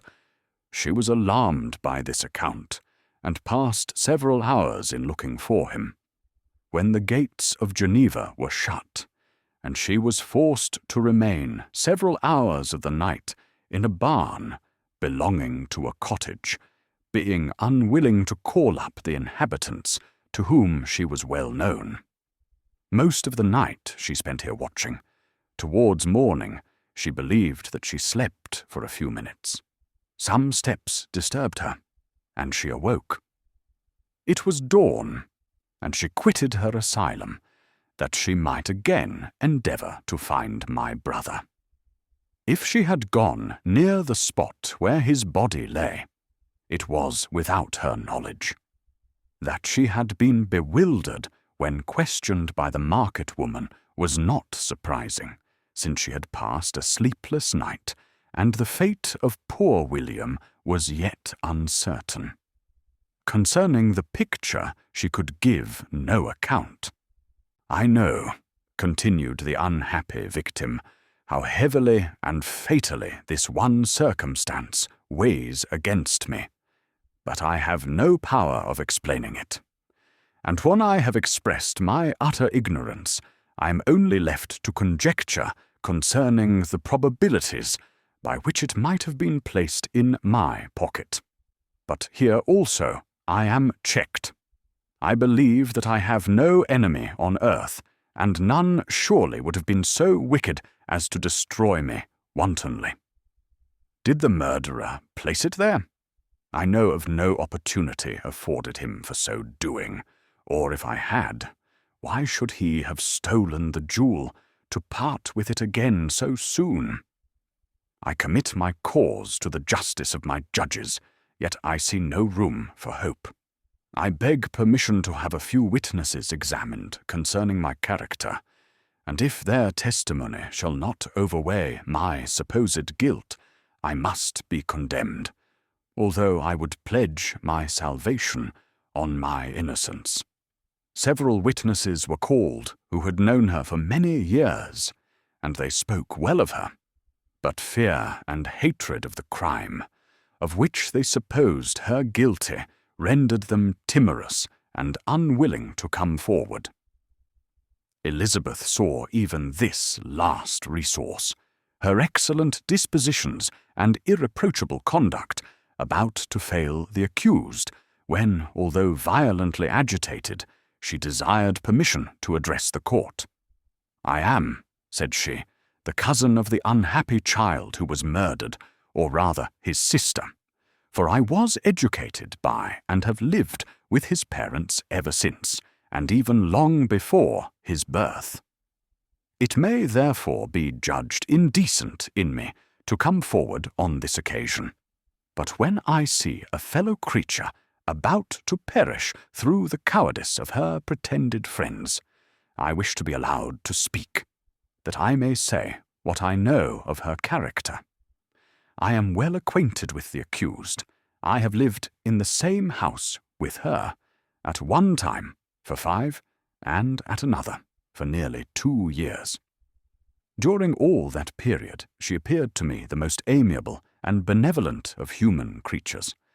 She nursed Madame Frankenstein, my aunt, in her last illness, with the greatest affection and care, and afterwards attended her own mother during a tedious illness, in a manner that excited the admiration of all who knew her, after which she again lived in my uncle's house, where she was beloved by all the family.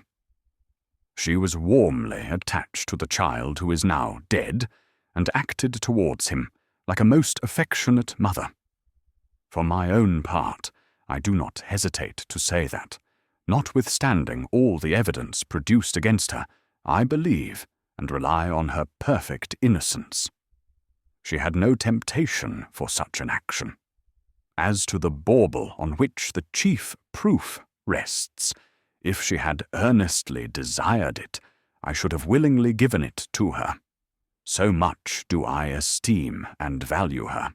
A murmur of approbation followed Elizabeth's simple and powerful appeal, but it was excited by her generous interference, and not in favour of poor Justine, on whom the public indignation was turned with renewed violence, charging her with the blackest ingratitude. She herself wept as Elizabeth spoke, but she did not answer. My own agitation and anguish was extreme during the whole trial. I believed in her innocence. I knew it. Could the daemon who had, I did not for a minute doubt, murdered my brother also in his hellish sport have betrayed the innocent to death and ignominy? I could not sustain the horror of my situation, and when I perceived that the popular voice and the countenances of the judges had already condemned my unhappy victim, I rushed out of the court in agony. The tortures of the accused did not equal mine. She was sustained by innocence, but the fangs of remorse tore my bosom, and would not forego their hold. I passed a night of unmingled wretchedness. In the morning I went to the court. My lips and throat were parched. I dared not ask the fatal question, but I was known, and the officer guessed the cause of my visit. The ballots had been thrown. They were all black, and Justine was condemned. I cannot pretend to describe what I then felt. I had before experienced sensations of horror, and I have endeavoured to bestow upon them adequate expressions. But words cannot convey an idea of the heart-sickening despair that I then endured. The person to whom I addressed myself added that Justine had already confessed her guilt. That evidence, he observed, was hardly required in so glaring a case, but I am glad of it, and indeed none of our judges like to condemn a criminal upon circumstantial evidence, be it ever so decisive. This was strange and unexpected intelligence. What could it mean? Had my eyes deceived me? And was I really as mad as the whole world would believe me to be if I disclosed the object of my suspicions? I hastened to return home, and Elizabeth eagerly demanded the result. "My cousin," replied I, "it is decided as you may have expected. All judges had rather that 10 innocent should suffer than that 1 guilty should escape. But she has confessed." This was a dire blow to poor Elizabeth, who had relied with firmness upon Justine's innocence. "Alas," said she, "how shall I ever again believe in human goodness? Justine, whom I loved and esteemed as my sister, how could she put on those smiles of innocence only to betray? Her mild eyes seemed incapable of any severity or guile, and yet she has committed a murder." Soon after, we heard that the poor victim had expressed a desire to see my cousin. My father wished her not to go, but said that he left it to her own judgment and feelings to decide. "Yes," said Elizabeth, "I will go, although she is guilty, and you, Victor, shall accompany me. I cannot go alone." The idea of this visit was torture to me, yet I could not refuse. We entered the gloomy prison chamber, and beheld Justine sitting on some straw at the farther end. Her hands were manacled, and her head rested on her knees. She rose on seeing us enter, and when we were left alone with her, she threw herself at the feet of Elizabeth, weeping bitterly. My cousin wept also. "O Justine," said she, "why did you rob me of my last consolation? I relied on your innocence, and although I was then very wretched, I was not so miserable as I am now. And do you also believe that I am so very, very wicked? Do you also join with my enemies to crush me, to condemn me as a murderer?" Her voice was suffocated with sobs. "Rise, my poor girl," said Elizabeth. "Why do you kneel if you are innocent? I am not one of your enemies. I believed you guiltless, notwithstanding every evidence, until I heard that you had yourself declared your guilt. That report, you say, is false. And be assured, dear Justine, that nothing can shake my confidence in you for a moment, but your own confession. I did confess, but I confessed a lie. I confessed that I might obtain absolution. But now that falsehood lies heavier at my heart than all my other sins, the God of heaven forgive me. Ever since I was condemned, my confessor has besieged me. He threatened and menaced until I almost began to think that I was the monster that he said I was. He threatened excommunication and hellfire in my last moments if I continued obdurate. Dear lady, I had none to support me. All looked on me as a wretch doomed to ignominy and perdition. What could I do? In an evil hour I subscribed to a lie, and now only am I truly miserable." She paused, weeping, and then continued. "I thought with horror, my sweet lady, that you should believe your Justine, whom your blessed aunt had so highly honoured, and whom you loved, was a creature capable of a crime, which none but the devil himself could have perpetrated. Dear William, dearest blessed child, I soon shall see you again in heaven, where we shall all be happy, and that consoles me, going as I am to suffer ignominy and death. Oh, Justine, forgive me for having for one moment distrusted you. Why did you confess? But do not mourn, dear girl. Do not fear. I will proclaim, I will prove your innocence. I will melt the stony hearts of your enemies by my tears and prayers. You shall not die. You, my playfellow, my companion, my sister, perish on the scaffold. No, no, I never could survive so horrible a misfortune." Justine shook her head mournfully. "I do not fear to die," she said. "That pang is past. God raises my weakness and gives me courage to endure the worst. I leave a sad and bitter world. And if you remember me, and think of me as of one unjustly condemned, I am resigned to the fate awaiting me. Learn from me, dear lady, to submit in patience to the will of heaven." During this conversation, I had retired to a corner of the prison room where I could conceal the horrid anguish that possessed me. Despair. Who dared talk of that? The poor victim, who on the morrow was to pass the awful boundary between life and death, felt not, as I did, such deep and bitter agony.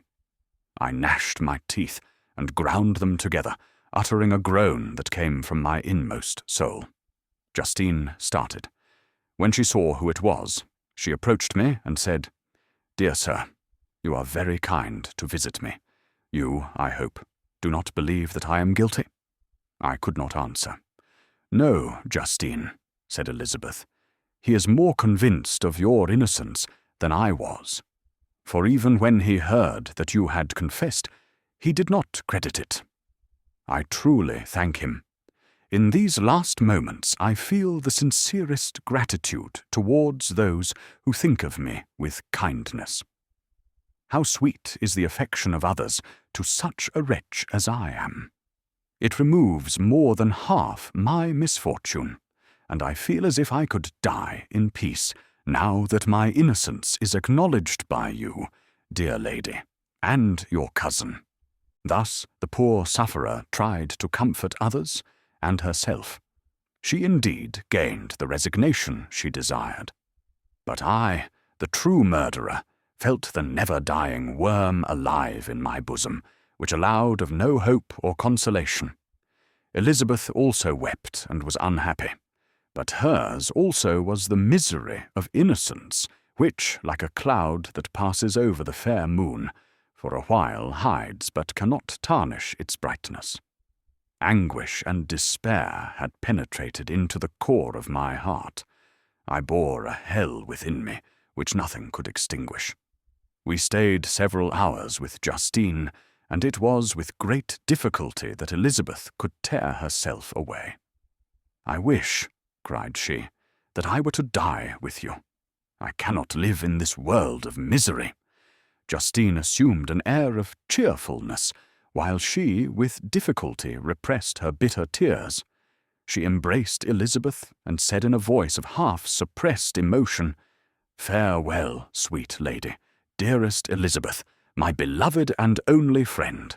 May heaven, in its bounty, bless and preserve you. May this be the last misfortune that you will ever suffer.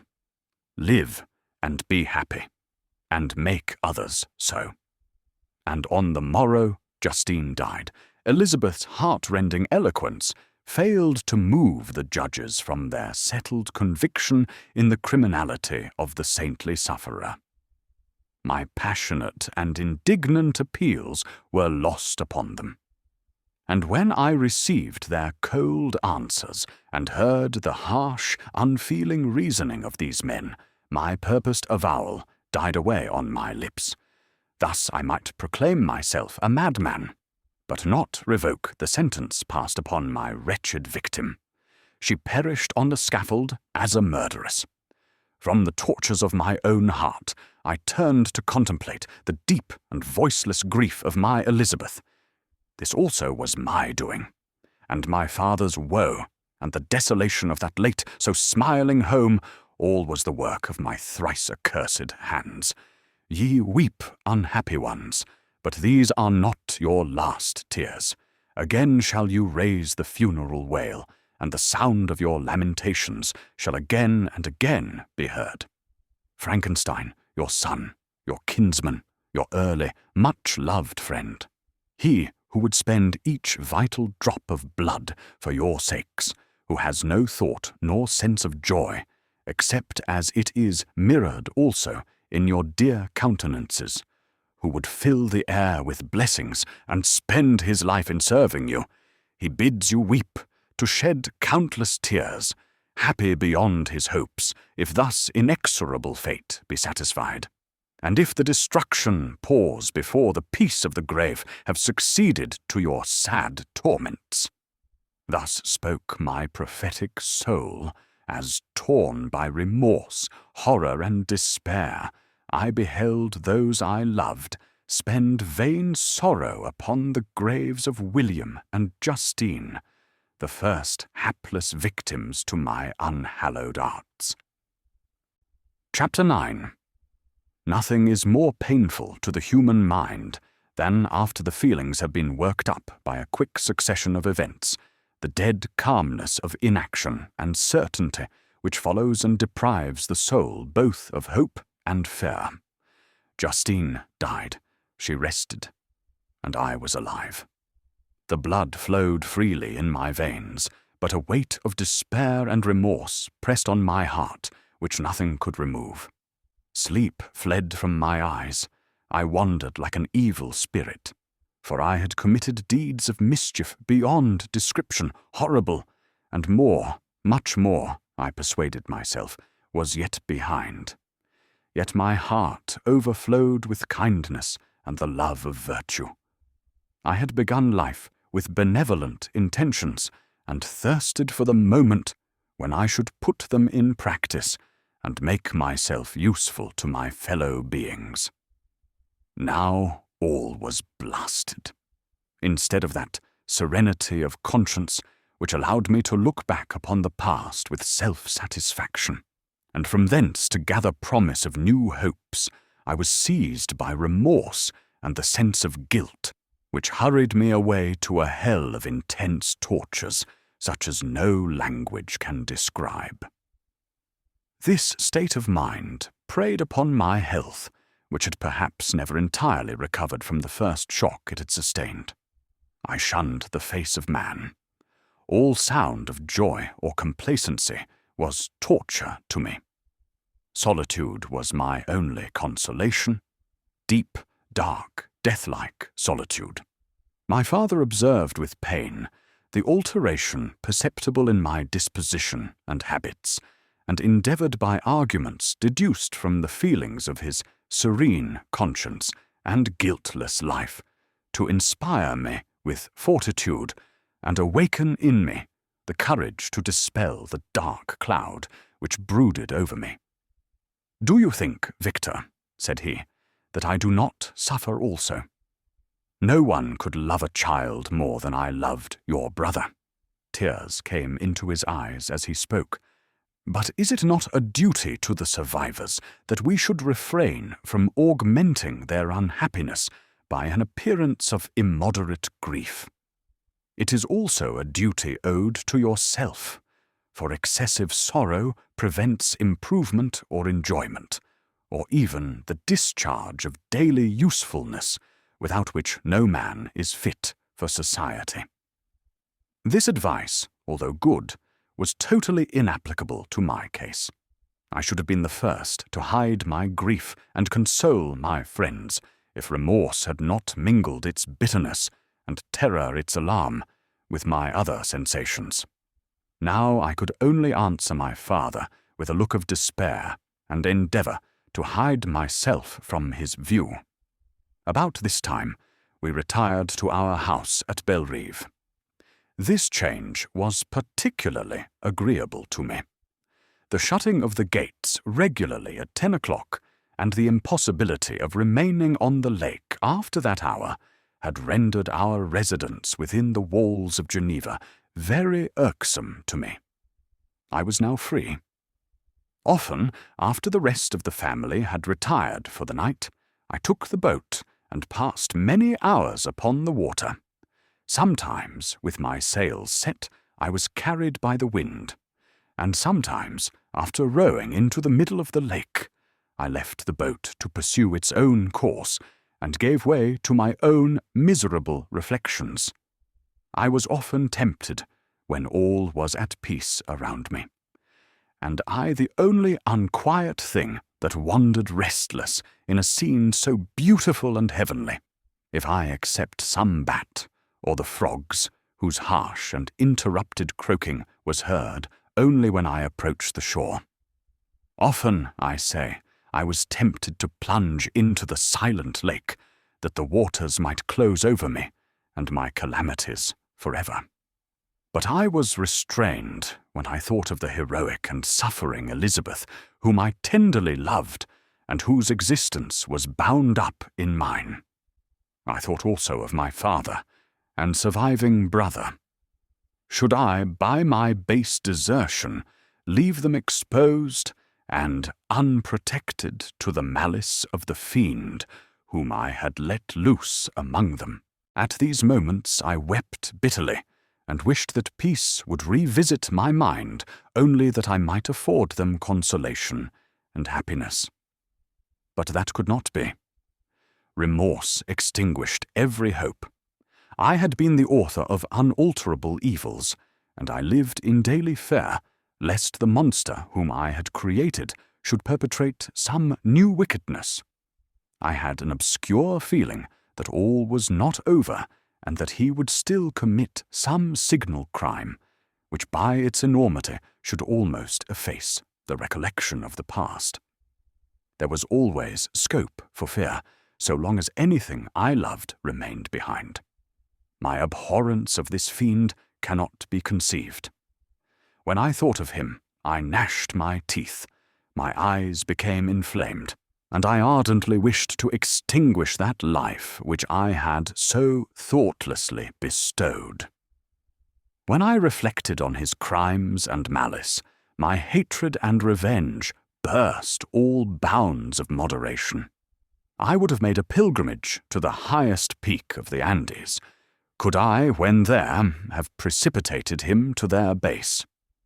I wished to see him again, that I might wreak the utmost extent of abhorrence on his head, and avenge the deaths of William and Justine.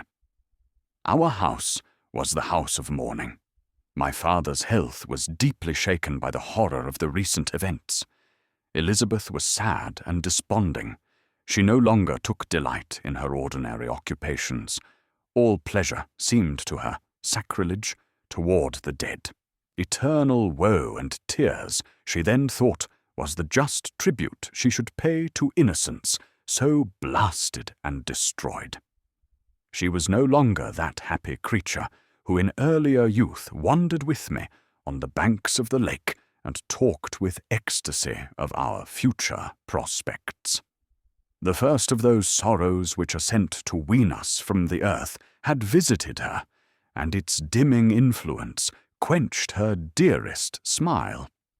"When I reflect, my dear cousin," said she, "on the miserable death of Justine Moritz, I no longer see the world and its works as they before appeared to me. Before, I looked upon the accounts of vice and injustice that I read in books or heard from others as tales of ancient days or imaginary evils. At least they were remote and more familiar to reason than to the imagination. But now misery has come home, and men appear to me as monsters thirsting for each other's blood. Yet I am certainly unjust. Everybody believed that poor girl to be guilty, and if she could have committed the crime for which she suffered, assuredly she would have been the most depraved of human creatures. For the sake of a few jewels, to have murdered the son of her benefactor and friend, a child whom she had nursed from its birth and appeared to love as if it had been her own. I could not consent to the death of any human being, but certainly I should have thought such a creature unfit to remain in the society of men. But she was innocent.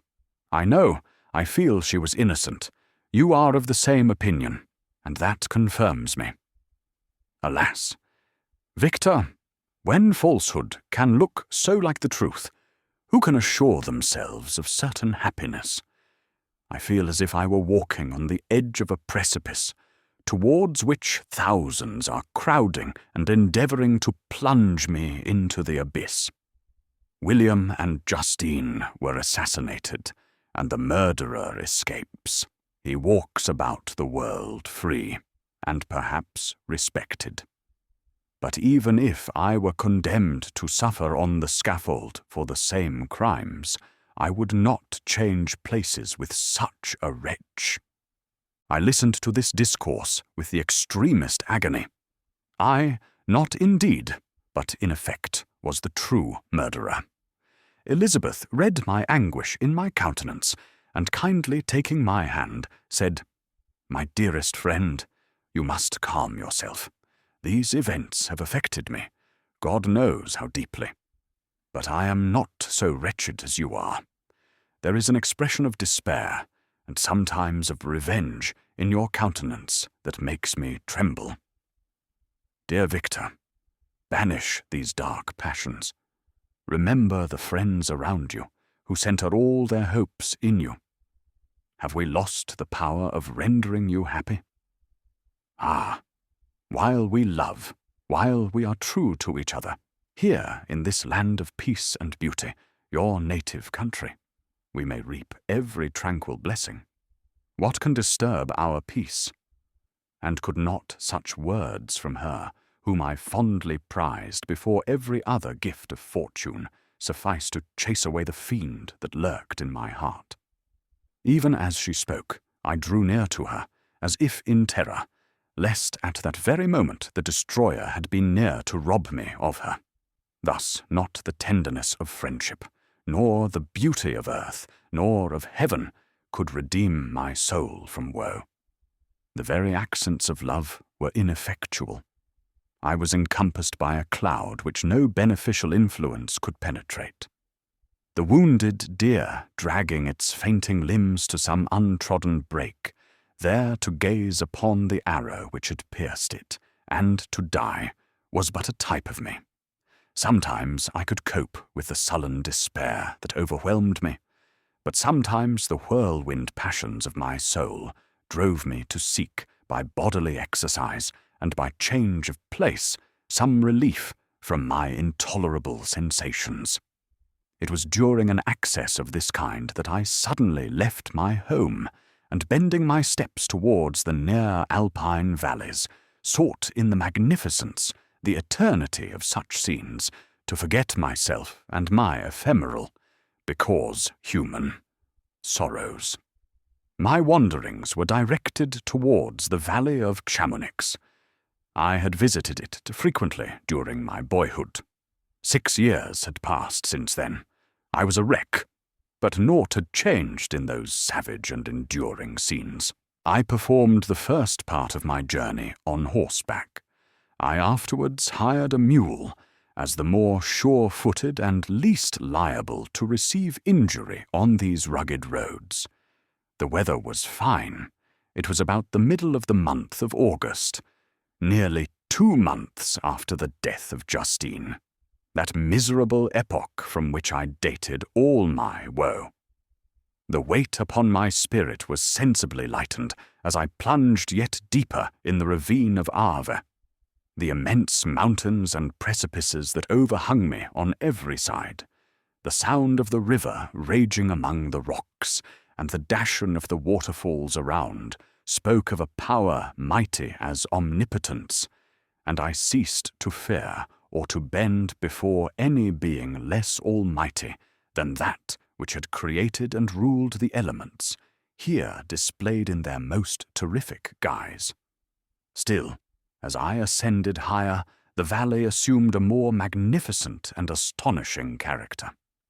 Ruined castles hanging on the precipices of piny mountains, the impetuous Arve, and cottages every here and there, peeping forth from among the trees, formed a scene of singular beauty. But it was augmented and rendered sublime by the mighty Alps, whose white and shining pyramids and domes towered above all, as belonging to another earth, the habitations of another race of beings.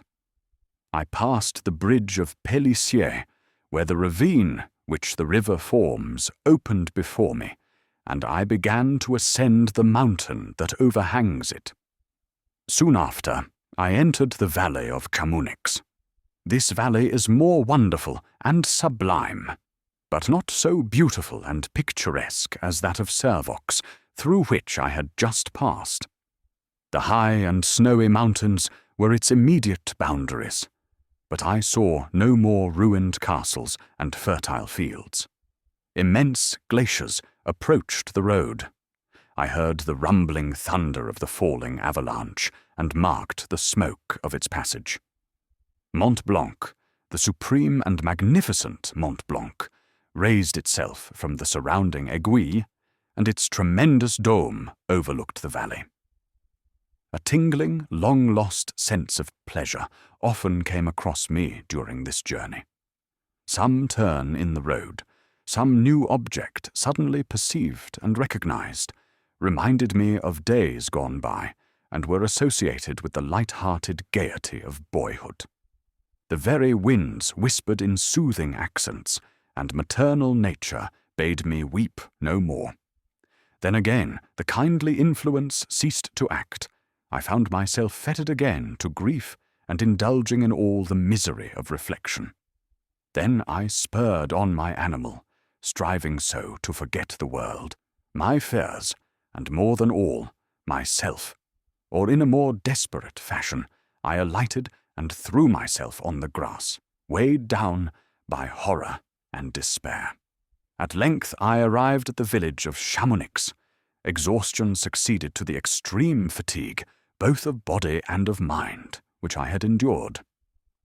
For a short space of time, I remained at the window, watching the pallid lightnings that played above Mont Blanc and listening to the rushing of the Arve, which pursued its noisy way beneath. The same lulling sounds acted as a lullaby to my too keen sensations. When I placed my head upon my pillow, sleep crept over me. I felt it as it came, and blessed the giver of oblivion. Chapter 10. I spent the following day roaming through the valley. I stood beside the sources of the Arveiron, which take their rise in a glacier, that with slow pace is advancing down from the summit of the hills to barricade the valley. The abrupt sides of vast mountains were before me. The icy wall of the glacier overhung me.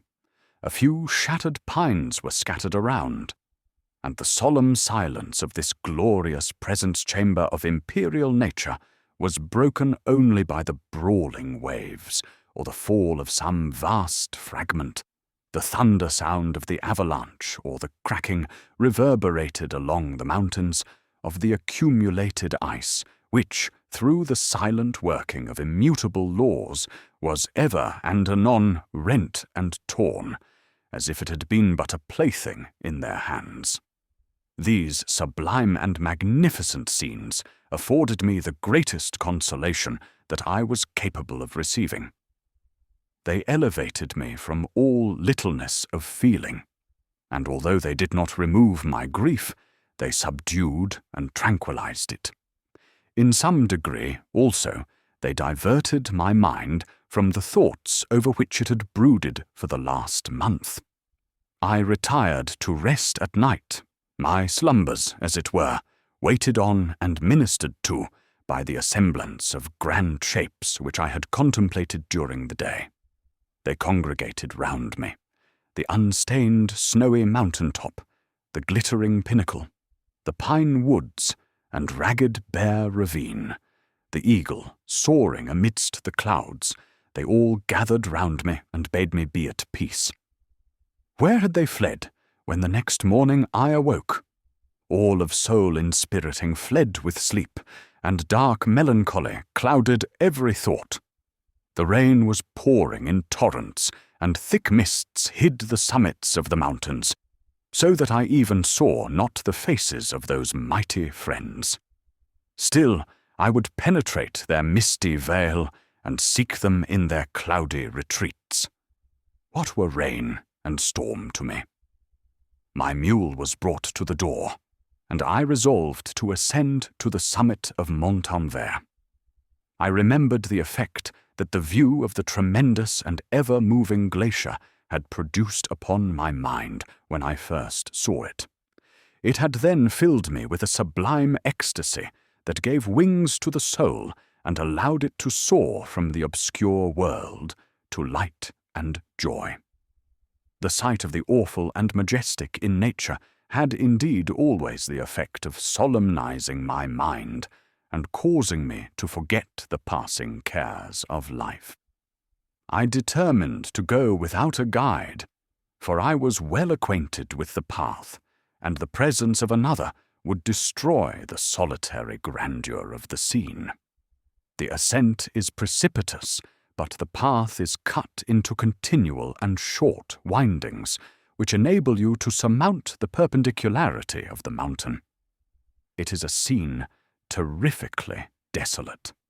In 1,000 spots, the traces of the winter avalanche may be perceived, where trees lie broken and strewed on the ground, some entirely destroyed, others bent, leaning upon the jutting rocks of the mountain or transversely upon other trees. The path, as you ascend higher, is intersected by ravines of snow, down which stones continually roll from above. One of them is particularly dangerous, as the slightest sound, such as even speaking in a loud voice, produces a concussion of air sufficient to draw destruction upon the head of the speaker. The pines are not tall or luxuriant, but they are sombre and add an air of severity to the scene. I looked on the valley beneath.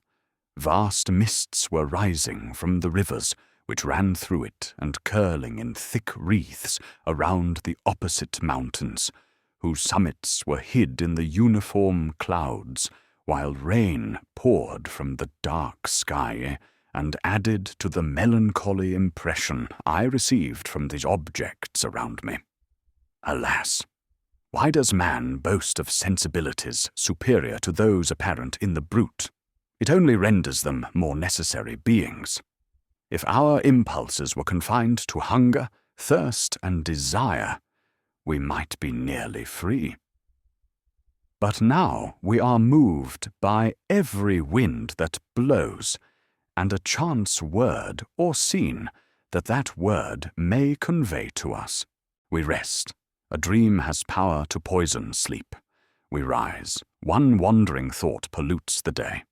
We feel, conceive, or reason, laugh or weep, embrace fond woe, or cast our cares away. It is the same. For, be it joy or sorrow, the path of its departure still is free.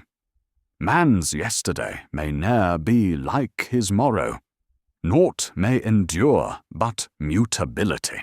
It was nearly noon when I arrived at the top of the ascent. For some time I sat upon the rock that overlooks the sea of ice. A mist covered both that and the surrounding mountains.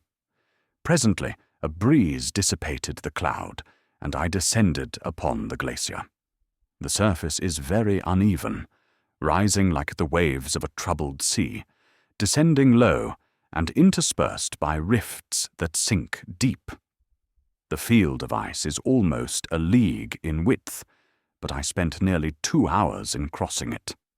The opposite mountain is a bare, perpendicular rock. From the side where I now stood, Montanvert was exactly opposite, at the distance of a league, and above it rose Mont Blanc in awful majesty. I remained in a recess of the rock, gazing on this wonderful and stupendous scene. The sea, or rather the vast river of ice, wound among its dependent mountains, whose aerial summits hung over its recesses. Their icy and glittering peaks shone in the sunlight over the clouds. My heart, which was before sorrowful, now swelled with something like joy. I exclaimed, "Wandering spirits, if indeed ye wander, and do not rest in your narrow beds, allow me this faint happiness, or take me, as your companion, away from the joys of life." As I said this, I suddenly beheld the figure of a man, at some distance, advancing towards me with superhuman speed. He bounded over the crevices in the ice, among which I had walked with caution. His stature, also, as he approached, seemed to exceed that of man. I was troubled. A mist came over my eyes, and I felt a faintness seize me. But I was quickly restored by the cold gale of the mountains. I perceived, as the shape came nearer, sight tremendous and abhorred, that it was the wretch whom I had created. I trembled with rage and horror, resolving to wait his approach, and then close with him in mortal combat. He approached. His countenance bespoke bitter anguish, combined with disdain and malignity, while its unearthly ugliness rendered it almost too horrible for human eyes. But I scarcely observed this. Rage and hatred had at first deprived me of utterance, and I recovered only to overwhelm him with words expressive of furious detestation and contempt. "Devil!" I exclaimed. "Do you dare approach me? And do not you fear the fierce vengeance of my arm wreaked on your miserable head? Begone, vile insect! Or rather, stay, that I may trample you to dust. And oh, that I could, with the extinction of your miserable existence, restore those victims whom you have so diabolically murdered." "I expected this reception," said the daemon. "All men hate the wretched. How then must I be hated, who am miserable beyond all living things?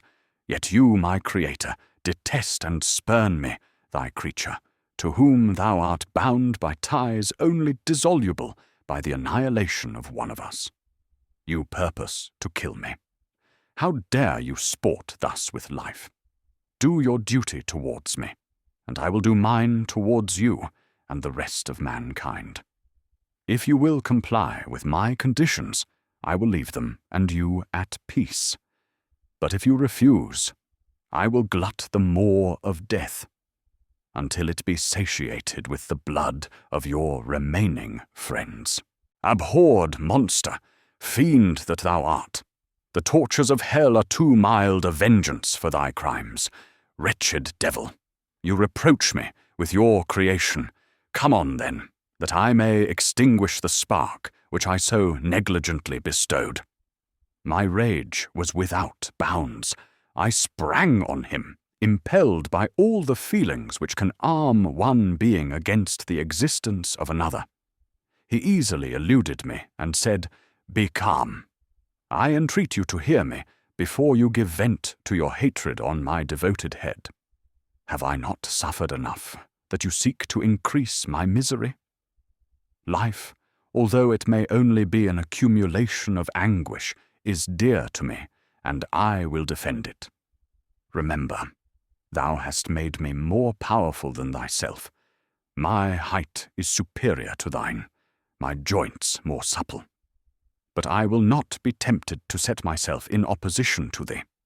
I am thy creature, and I will be even mild and docile to my natural lord and king, if thou wilt also perform thy part, the which thou owest me. O Frankenstein, be not equitable to every other, and trample upon me alone, to whom thy justice, and even thy clemency and affection, is most due. Remember that I am thy creature.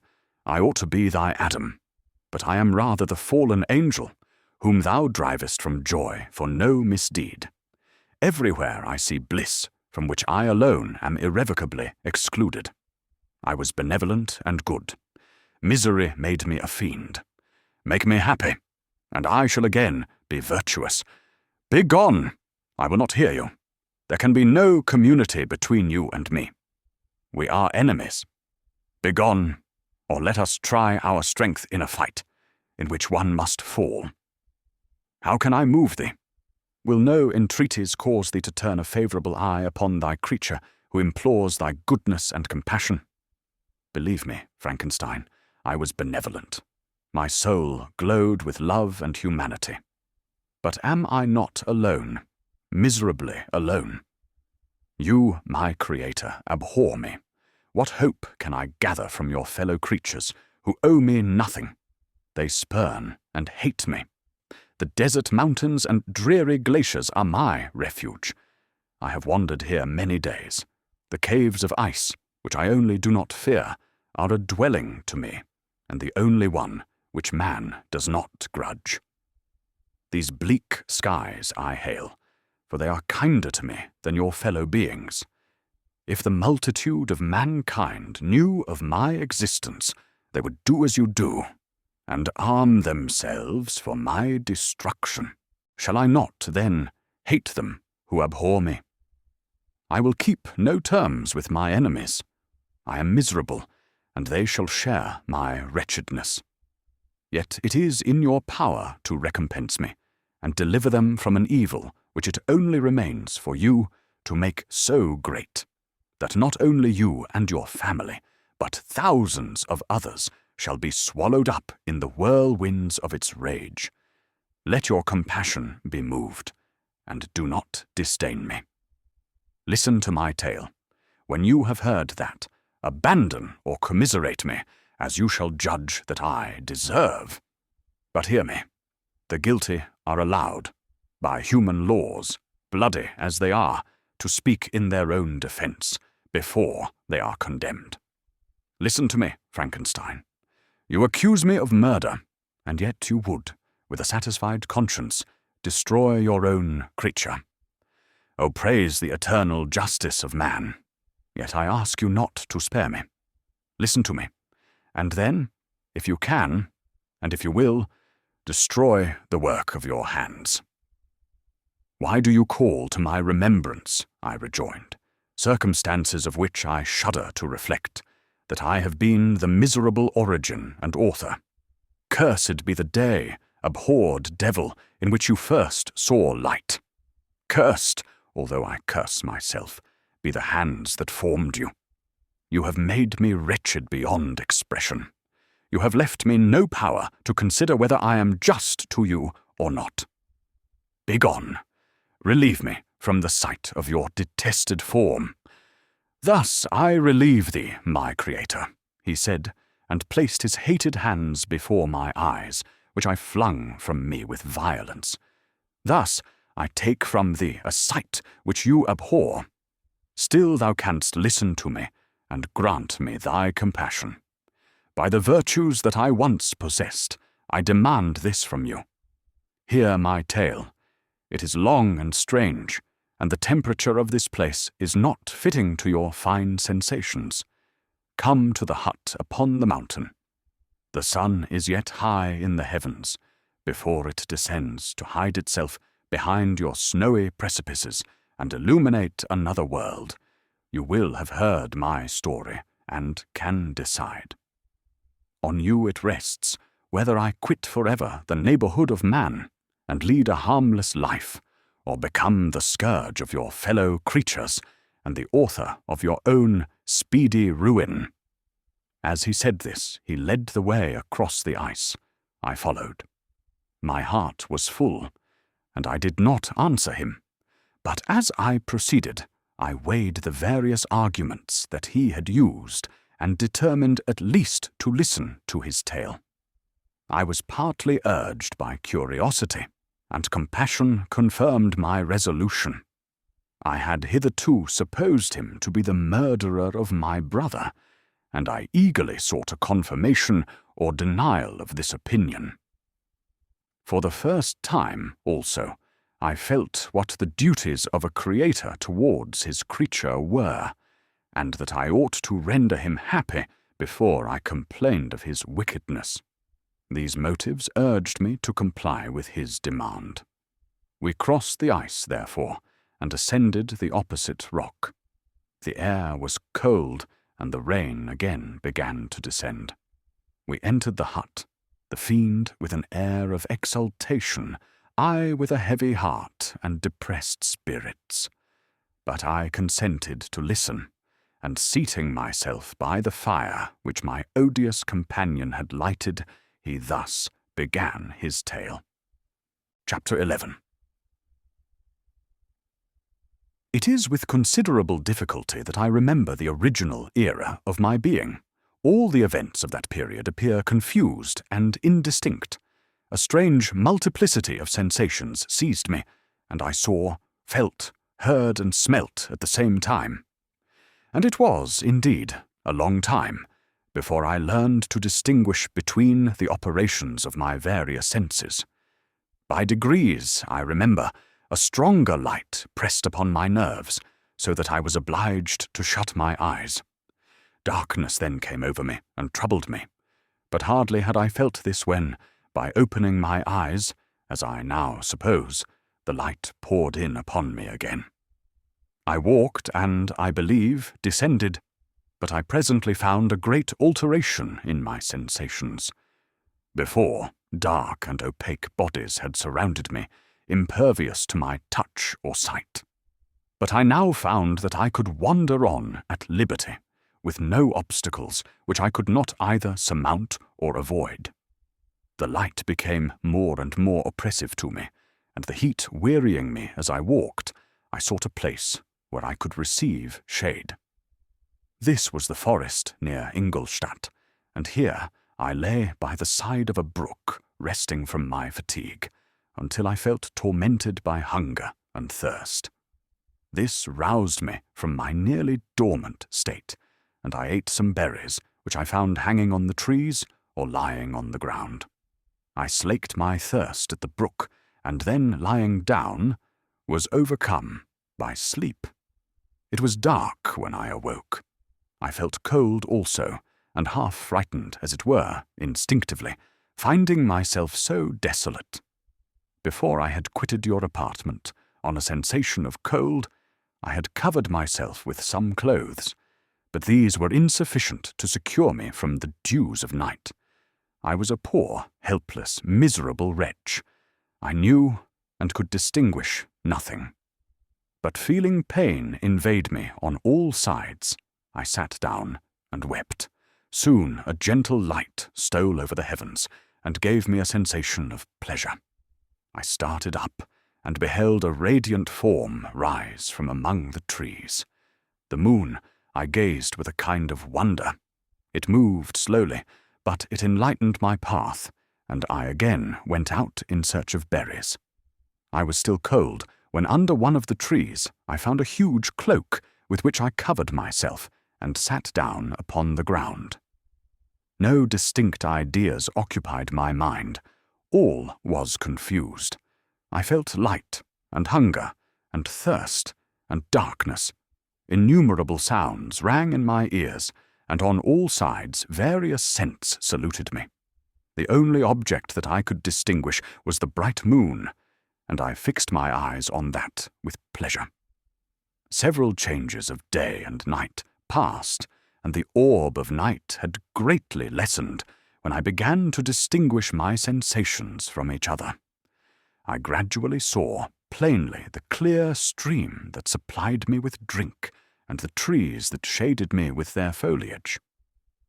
I was delighted when I first discovered that a pleasant sound, which often saluted my ears, proceeded from the throats of the little winged animals who had often intercepted the light from my eyes.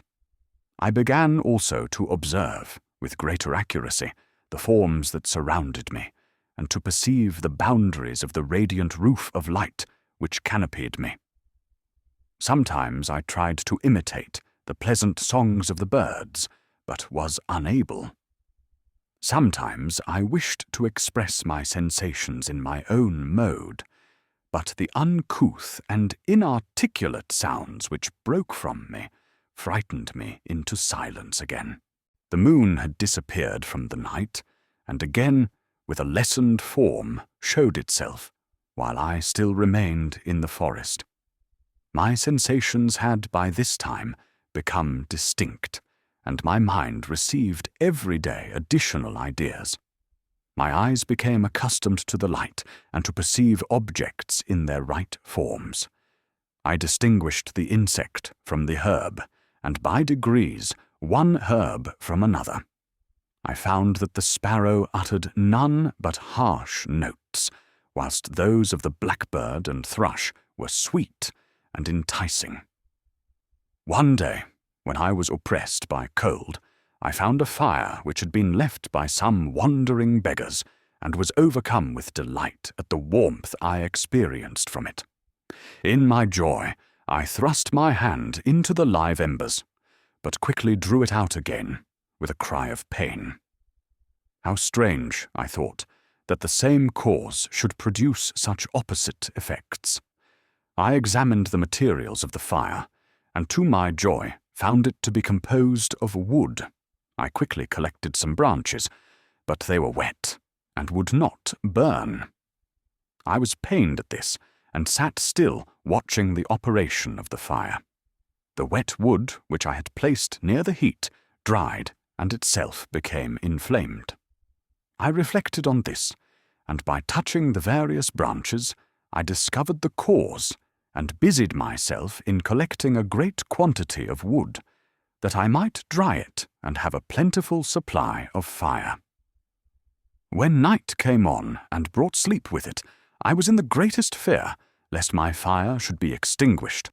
I covered it carefully with dry wood and leaves, and placed wet branches upon it.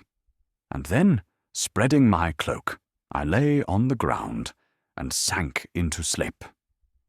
It was morning when I awoke, and my first care was to visit the fire. I uncovered it, and a gentle breeze quickly fanned it into a flame. I observed this also, and contrived a fan of branches, which roused the embers when they were nearly extinguished. When night came again, I found, with pleasure, that the fire gave light as well as heat, and that the discovery of this element was useful to me in my food, for I found some of the offals that the travellers had left had been roasted, and tasted much more savoury than the berries I gathered from the trees. I tried, therefore, to dress my food in the same manner, placing it on the live embers. I found that the berries were spoiled by this operation, and the nuts and roots much improved. Food, however, became scarce, and I often spent the whole day searching in vain for a few acorns to assuage the pangs of hunger. When I found this, I resolved to quit the place that I had hitherto inhabited, to seek for one where the few wants I experienced would be more easily satisfied. In this emigration, I exceedingly lamented the loss of the fire which I had obtained through accident, and knew not how to reproduce it.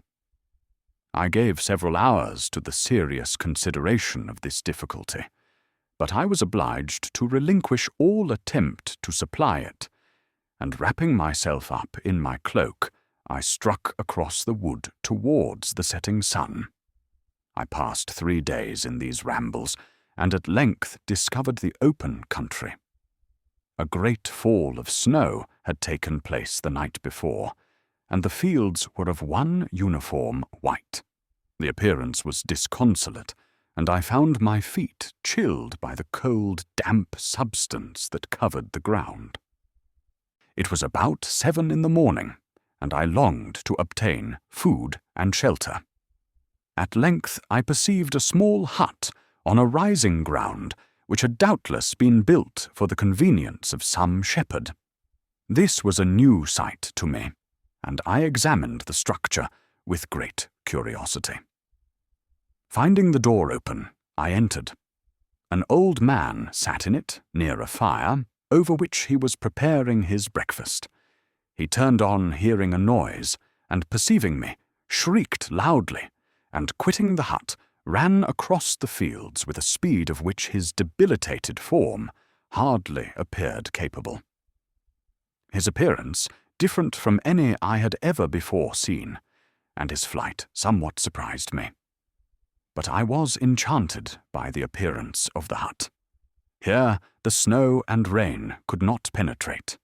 The ground was dry, and it presented to me then as exquisite and divine a retreat as pandemonium appeared to the daemons of hell after their sufferings in the lake of fire. I greedily devoured the remnants of the shepherd's breakfast, which consisted of bread, cheese, milk, and wine. The latter, however, I did not like.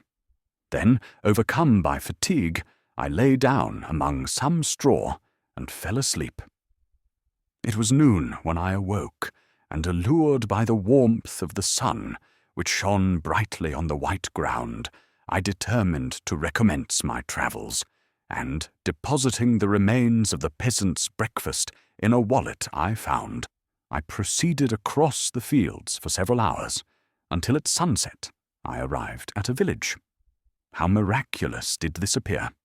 The huts, the neater cottages, and stately houses engaged my admiration by turns. The vegetables in the gardens, the milk and cheese that I saw placed at the windows of some of the cottages, allured my appetite. One of the best of these I entered, but I had hardly placed my foot within the door before the children shrieked, and one of the women fainted. The whole village was roused. Some fled, some attacked me, until, grievously bruised by stones and many other kinds of missile weapons, I escaped to the open country, and fearfully took refuge in a low hovel, quite bare, and making a wretched appearance after the palaces I had beheld in the village. This hovel, however, joined a cottage of a neat and pleasant appearance, but after my late dearly bought experience, I dared not enter it. My place of refuge was constructed of wood, but so low that I could with difficulty sit upright in it. No wood, however, was placed on the earth, which formed the floor, but it was dry, and although the wind entered it by innumerable chinks, I found it an agreeable asylum from the snow and rain. Here, then, I retreated and lay down happy to have found a shelter, however miserable, from the inclemency of the season, and still more from the barbarity of man. As soon as morning dawned, I crept from my kennel, that I might view the adjacent cottage and discover if I could remain in the habitation I had found. It was situated against the back of the cottage, and surrounded on the sides, which were exposed by a pigsty and a clear pool of water.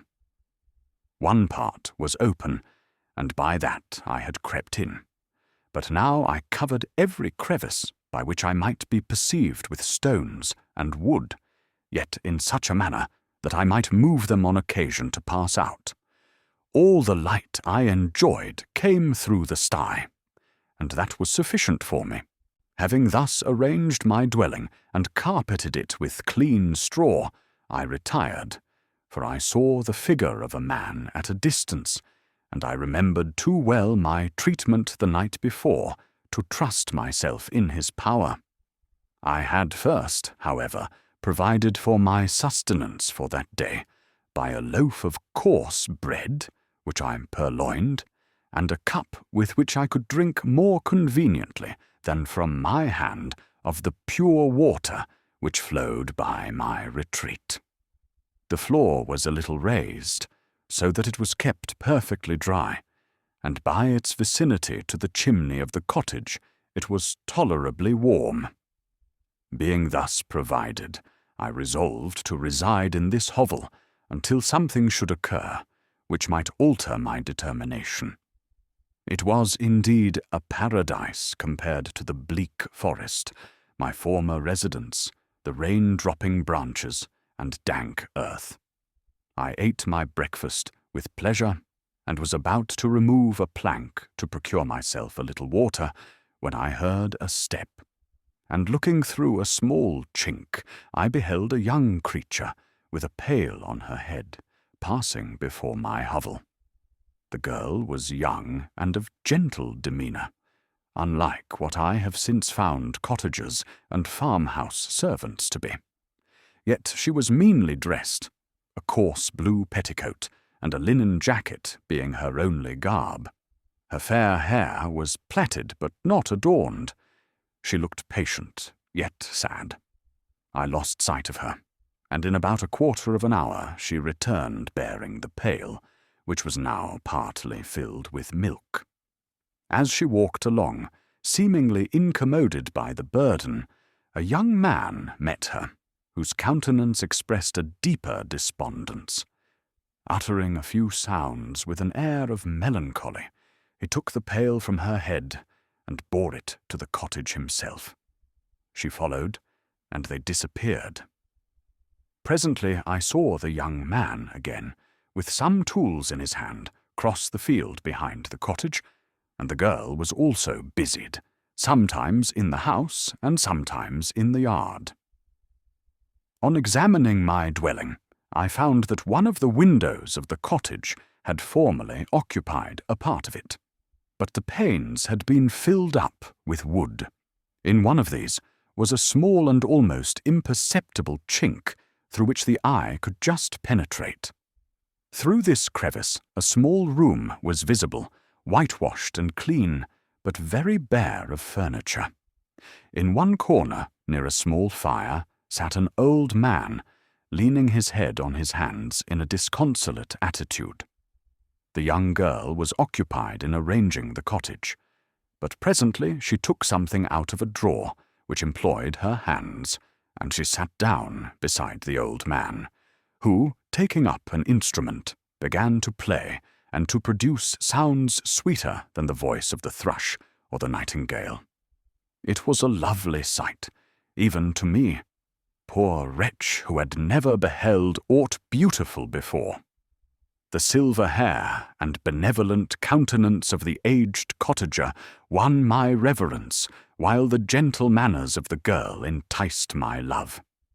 He played a sweet, mournful air, which I perceived drew tears from the eyes of his amiable companion, of which the old man took no notice until she sobbed audibly. He then pronounced a few sounds, and the fair creature, leaving her work, knelt at his feet. He raised her and smiled with such kindness and affection that I felt sensations of a peculiar and overpowering nature. They were a mixture of pain and pleasure, such as I had never before experienced, either from hunger or cold, warmth or food, and I withdrew from the window, unable to bear these emotions. Soon after this, the young man returned, bearing on his shoulders a load of wood. The girl met him at the door, helped to relieve him of his burden, and taking some of the fuel into the cottage, placed it on the fire.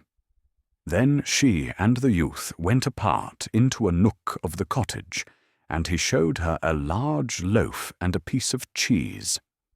She seemed pleased, and went into the garden for some roots and plants, which she placed in water, and then upon the fire. She afterwards continued her work, whilst the young man went into the garden and appeared busily employed in digging and pulling up roots. After he had been employed thus about an hour, the young woman joined him, and they entered the cottage together. The old man had, in the meantime, been pensive, but on the appearance of his companions he assumed a more cheerful air, and they sat down to eat. The meal was quickly dispatched. The young woman was again occupied in arranging the cottage. The old man walked before the cottage in the sun for a few minutes, leaning on the arm of the youth. Nothing could exceed in beauty the contrast between these two excellent creatures. One was old, with silver hairs, and a countenance beaming with benevolence and love. The younger was slight and graceful in his figure, and his features were moulded with the finest symmetry. Yet his eyes and attitude expressed the utmost sadness and despondency. The old man returned to the cottage, and the youth, with tools different from those he had used in the morning, directed his steps across the fields. Night quickly shut in, but to my extreme wonder I found that the cottagers had a means of prolonging light by the use of tapers, and was delighted to find that the setting of the sun did not put an end to the pleasure I experienced in watching my human neighbours. In the evening, the young girl and her companion were employed in various occupations which I did not understand, and the old man again took up the instrument which produced the divine sounds that had enchanted me in the morning. So soon as he had finished, the youth began, not to play, but to utter sounds that were monotonous, and neither resembling the harmony of the old man's instrument nor the songs of the birds. I since found that he read aloud, but at that time I knew nothing of the science of words or letters. The family, after having been thus occupied for a short time, extinguished their lights and retired, as I conjectured, to rest. Chapter 12. I lay on my straw, but I could not sleep. I thought of the occurrences of the day. What chiefly struck me was the gentle manners of these people, and I longed to join them, but dared not. I remembered too well the treatment I had suffered the night before from the barbarous villagers, and resolved, whatever course of conduct I might hereafter think it right to pursue, that for the present I would remain quietly in my hovel, watching and endeavouring to discover the motives which influenced their actions. The cottagers arose the next morning before the sun. The young woman arranged the cottage and prepared the food, and the youth departed after the first meal. This day was passed in the same routine as that which preceded it. The young man was constantly employed out of doors, and the girl in various laborious occupations within. The old man, whom I soon perceived to be blind, employed his leisure hours on his instrument or in contemplation. Nothing could exceed the love and respect which the younger cottagers exhibited towards their venerable companion. They performed towards him every little office of affection and duty with gentleness, and he rewarded them by his benevolent smiles. They were not entirely happy. The young man and his companion often went apart and appeared to weep. I saw no cause for their unhappiness, but I was deeply affected by it. If such lovely creatures were miserable, it was less strange that I, an imperfect and solitary being, should be wretched. Yet why were these gentle beings unhappy? They possessed a delightful house, for such it was in my eyes, and every luxury. They had a fire to warm them when chill and delicious viands when hungry. They were dressed in excellent clothes, and still more, they enjoyed one another's company and speech, interchanging each day looks of affection and kindness. What did their tears imply? Did they really express pain? I was at first unable to solve these questions, but perpetual attention and time explained to me many appearances which were at first enigmatic. A considerable period elapsed before I discovered one of the causes of the uneasiness of this amiable family. It was poverty, and they suffered that evil in a very distressing degree. Their nourishment consisted entirely of the vegetables of their garden and the milk of one cow, which gave very little during the winter, when its masters could scarcely procure food to support it. They often, I believe, suffered the pangs of hunger very poignantly, especially the two younger cottagers. For several times they placed food before the old man when they reserved none for themselves. This trait of kindness moved me sensibly. I had been accustomed during the night to steal a part of their store for my own consumption. But when I found that in doing this I inflicted pain on the cottagers, I abstained and satisfied myself with berries, nuts, and roots which I gathered from a neighbouring wood. I discovered also another means through which I was enabled to assist their labours.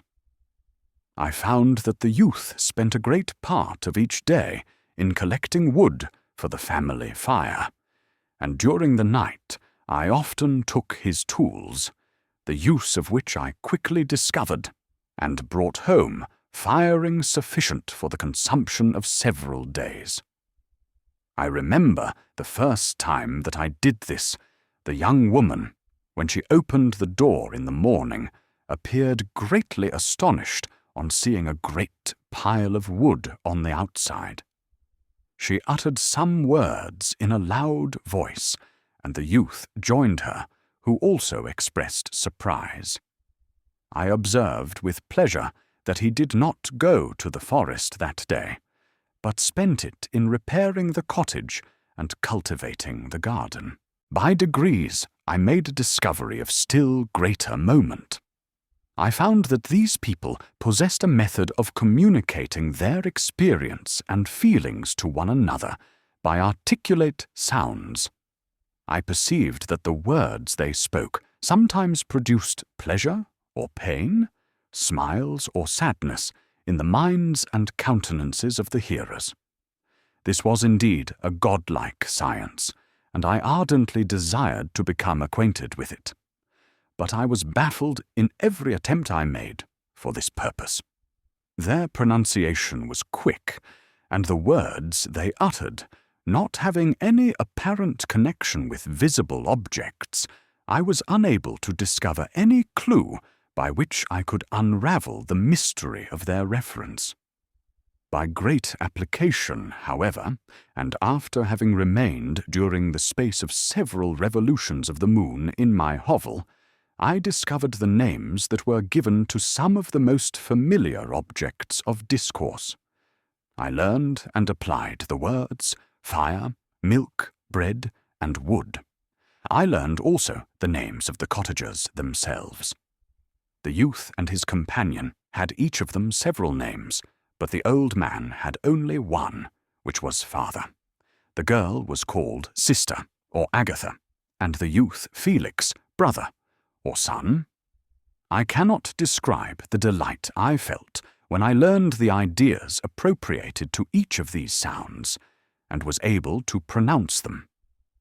I distinguished several other words without being able as yet to understand or apply them, such as good, dearest, unhappy. I spent the winter in this manner. The gentle manners and beauty of the cottagers greatly endeared them to me. When they were unhappy, I felt depressed. When they rejoiced, I sympathized in their joys. I saw few human beings besides them, and if any other happened to enter the cottage, their harsh manners and rude gait only enhanced to me the superior accomplishments of my friends.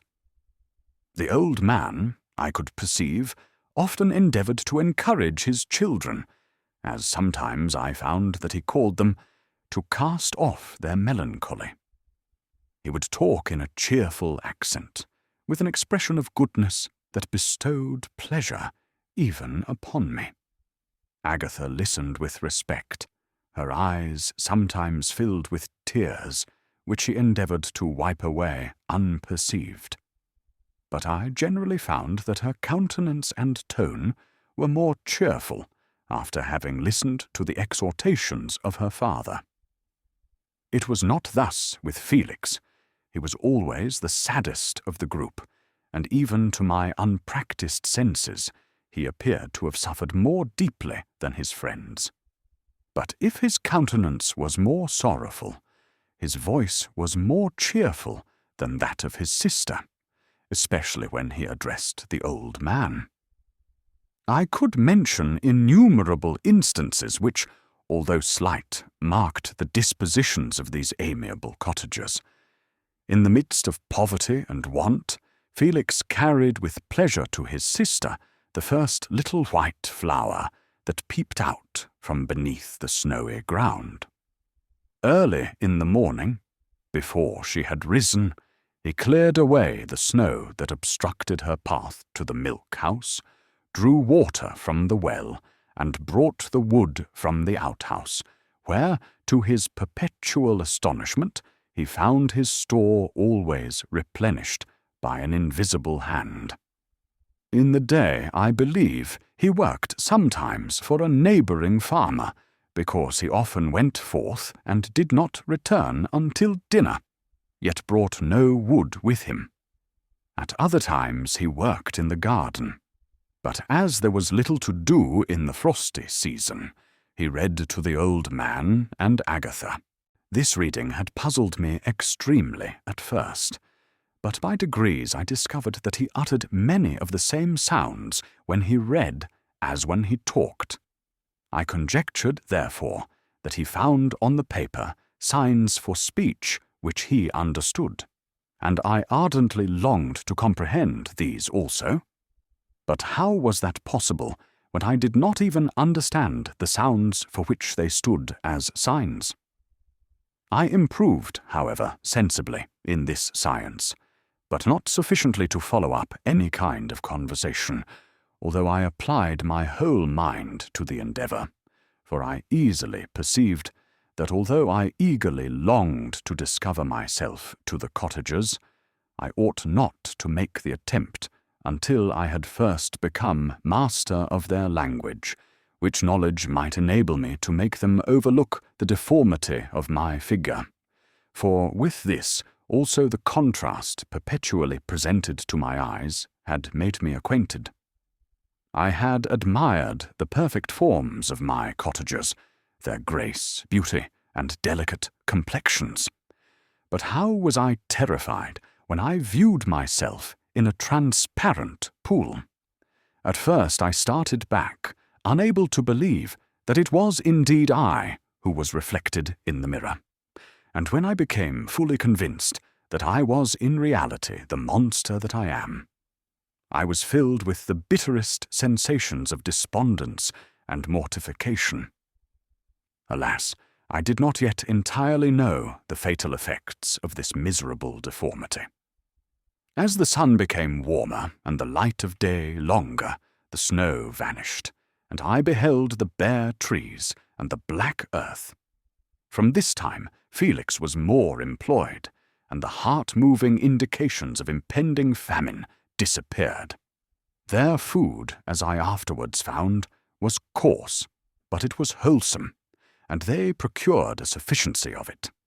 Several new kinds of plants sprang up in the garden, which they dressed, and these signs of comfort increased daily as the season advanced. The old man, leaning on his son, walked each day at noon, when it didn't rain, as I found it was called, when the heavens poured forth its waters. This frequently took place, but a high wind quickly dried the earth, and the season became far more pleasant than it had been. My mode of life in my hovel was uniform. During the morning I attended the motions of the cottagers, and when they were dispersed in various occupations, I slept. The remainder of the day was spent in observing my friends. When they had retired to rest, if there was any moon or the night was starlight, I went into the woods and collected my own food and fuel for the cottage. When I returned, as often as it was necessary, I cleared their path from the snow and performed those offices that I had seen done by Felix. I afterwards found that these labours, performed by an invisible hand, greatly astonished them, and once or twice I heard them, on these occasions, utter the words, "Good spirit, wonderful." But I did not then understand the signification of these terms. My thoughts now became more active, and I longed to discover the motives and feelings of these lovely creatures. I was inquisitive to know why Felix appeared so miserable, and Agatha so sad. I thought, foolish wretch, that it might be in my power to restore happiness to these deserving people. When I slept or was absent, the forms of the venerable blind father, the gentle Agatha, and the excellent Felix flitted before me. I looked upon them as superior beings who would be the arbiters of my future destiny. I formed in my imagination 1,000 pictures of presenting myself to them, and their reception of me. I imagined that they would be disgusted, until by my gentle demeanour and conciliating words I should first win their favour, and afterwards their love. These thoughts exhilarated me, and led me to apply with fresh ardour to the acquiring the art of language. My organs were indeed harsh, but supple, and although my voice was very unlike the soft music of their tones, yet I pronounced such words as I understood with tolerable ease. It was as the ass and the lapdog, yet surely the gentle ass, whose intentions were affectionate, although his manners were rude, deserved better treatment than blows and execration. The pleasant showers and genial warmth of spring greatly altered the aspect of the earth. Men who before this change seemed to have been hid in caves dispersed themselves and were employed in various arts of cultivation. The birds sang in more cheerful notes, and the leaves began to bud forth on the trees. Happy, happy earth, fit habitation for gods, which so short a time before was bleak, damp, and unwholesome. My spirits were elevated by the enchanting appearance of nature. The past was blotted from my memory. The present was tranquil, and the future gilded by bright rays of hope and anticipations of joy. Chapter 13. I now hasten to the more moving part of my story. I shall relate events that impressed me with feelings which, from what I had been, have made me what I am. Spring advanced rapidly, the weather became fine, and the skies cloudless. It surprised me that what before was desert and gloomy should now bloom with the most beautiful flowers and verdure. My senses were gratified and refreshed by 1,000 scents of delight and 1,000 sights of beauty. It was on one of these days, when my cottagers periodically rested from labour, the old man played on his guitar, and the children listened to him, that I observed the countenance of Felix was melancholy beyond expression. He sighed frequently, and once his father paused in his music, and I conjectured by his manner that he inquired the cause of his son's sorrow. Felix replied in a cheerful accent, and the old man was recommencing his music when someone tapped at the door. It was a lady on horseback, accompanied by a countryman as a guide. The lady was dressed in a dark suit and covered with a thick black veil. Agatha asked a question, to which the stranger only replied by pronouncing, in a sweet accent, the name of Felix. Her voice was musical, but unlike that of either of my friends. On hearing this word, Felix came up hastily to the lady, who, when she saw him, threw up her veil, and I beheld a countenance of angelic beauty and expression. Her hair of a shining raven black, and curiously braided. Her eyes were dark, but gentle, although animated, her features of a regular proportion, and her complexion wondrously fair, each cheek tinged with a lovely pink. Felix seemed ravished with delight when he saw her. Every trait of sorrow vanished from his face, and it instantly expressed a degree of ecstatic joy, of which I could hardly have believed it capable. His eyes sparkled as his cheek flushed with pleasure, and at that moment I thought him as beautiful as the stranger. She appeared affected by different feelings. Wiping a few tears from her lovely eyes, she held out her hand to Felix, who kissed it rapturously, and called her, as well as I could distinguish, his sweet Arabian. She did not appear to understand him, but smiled. He assisted her to dismount, and dismissing her guide, conducted her into the cottage. Some conversation took place between him and his father, and the young stranger knelt at the old man's feet and would have kissed his hand. But he raised her and embraced her affectionately. I soon perceived that although the stranger uttered articulate sounds and appeared to have a language of her own, she was neither understood by nor herself understood the cottagers. They made many signs which I did not comprehend, but I saw that her presence diffused gladness through the cottage, dispelling their sorrow as the sun dissipates the morning mists. Felix seemed peculiarly happy, and with smiles of delight welcomed his Arabian.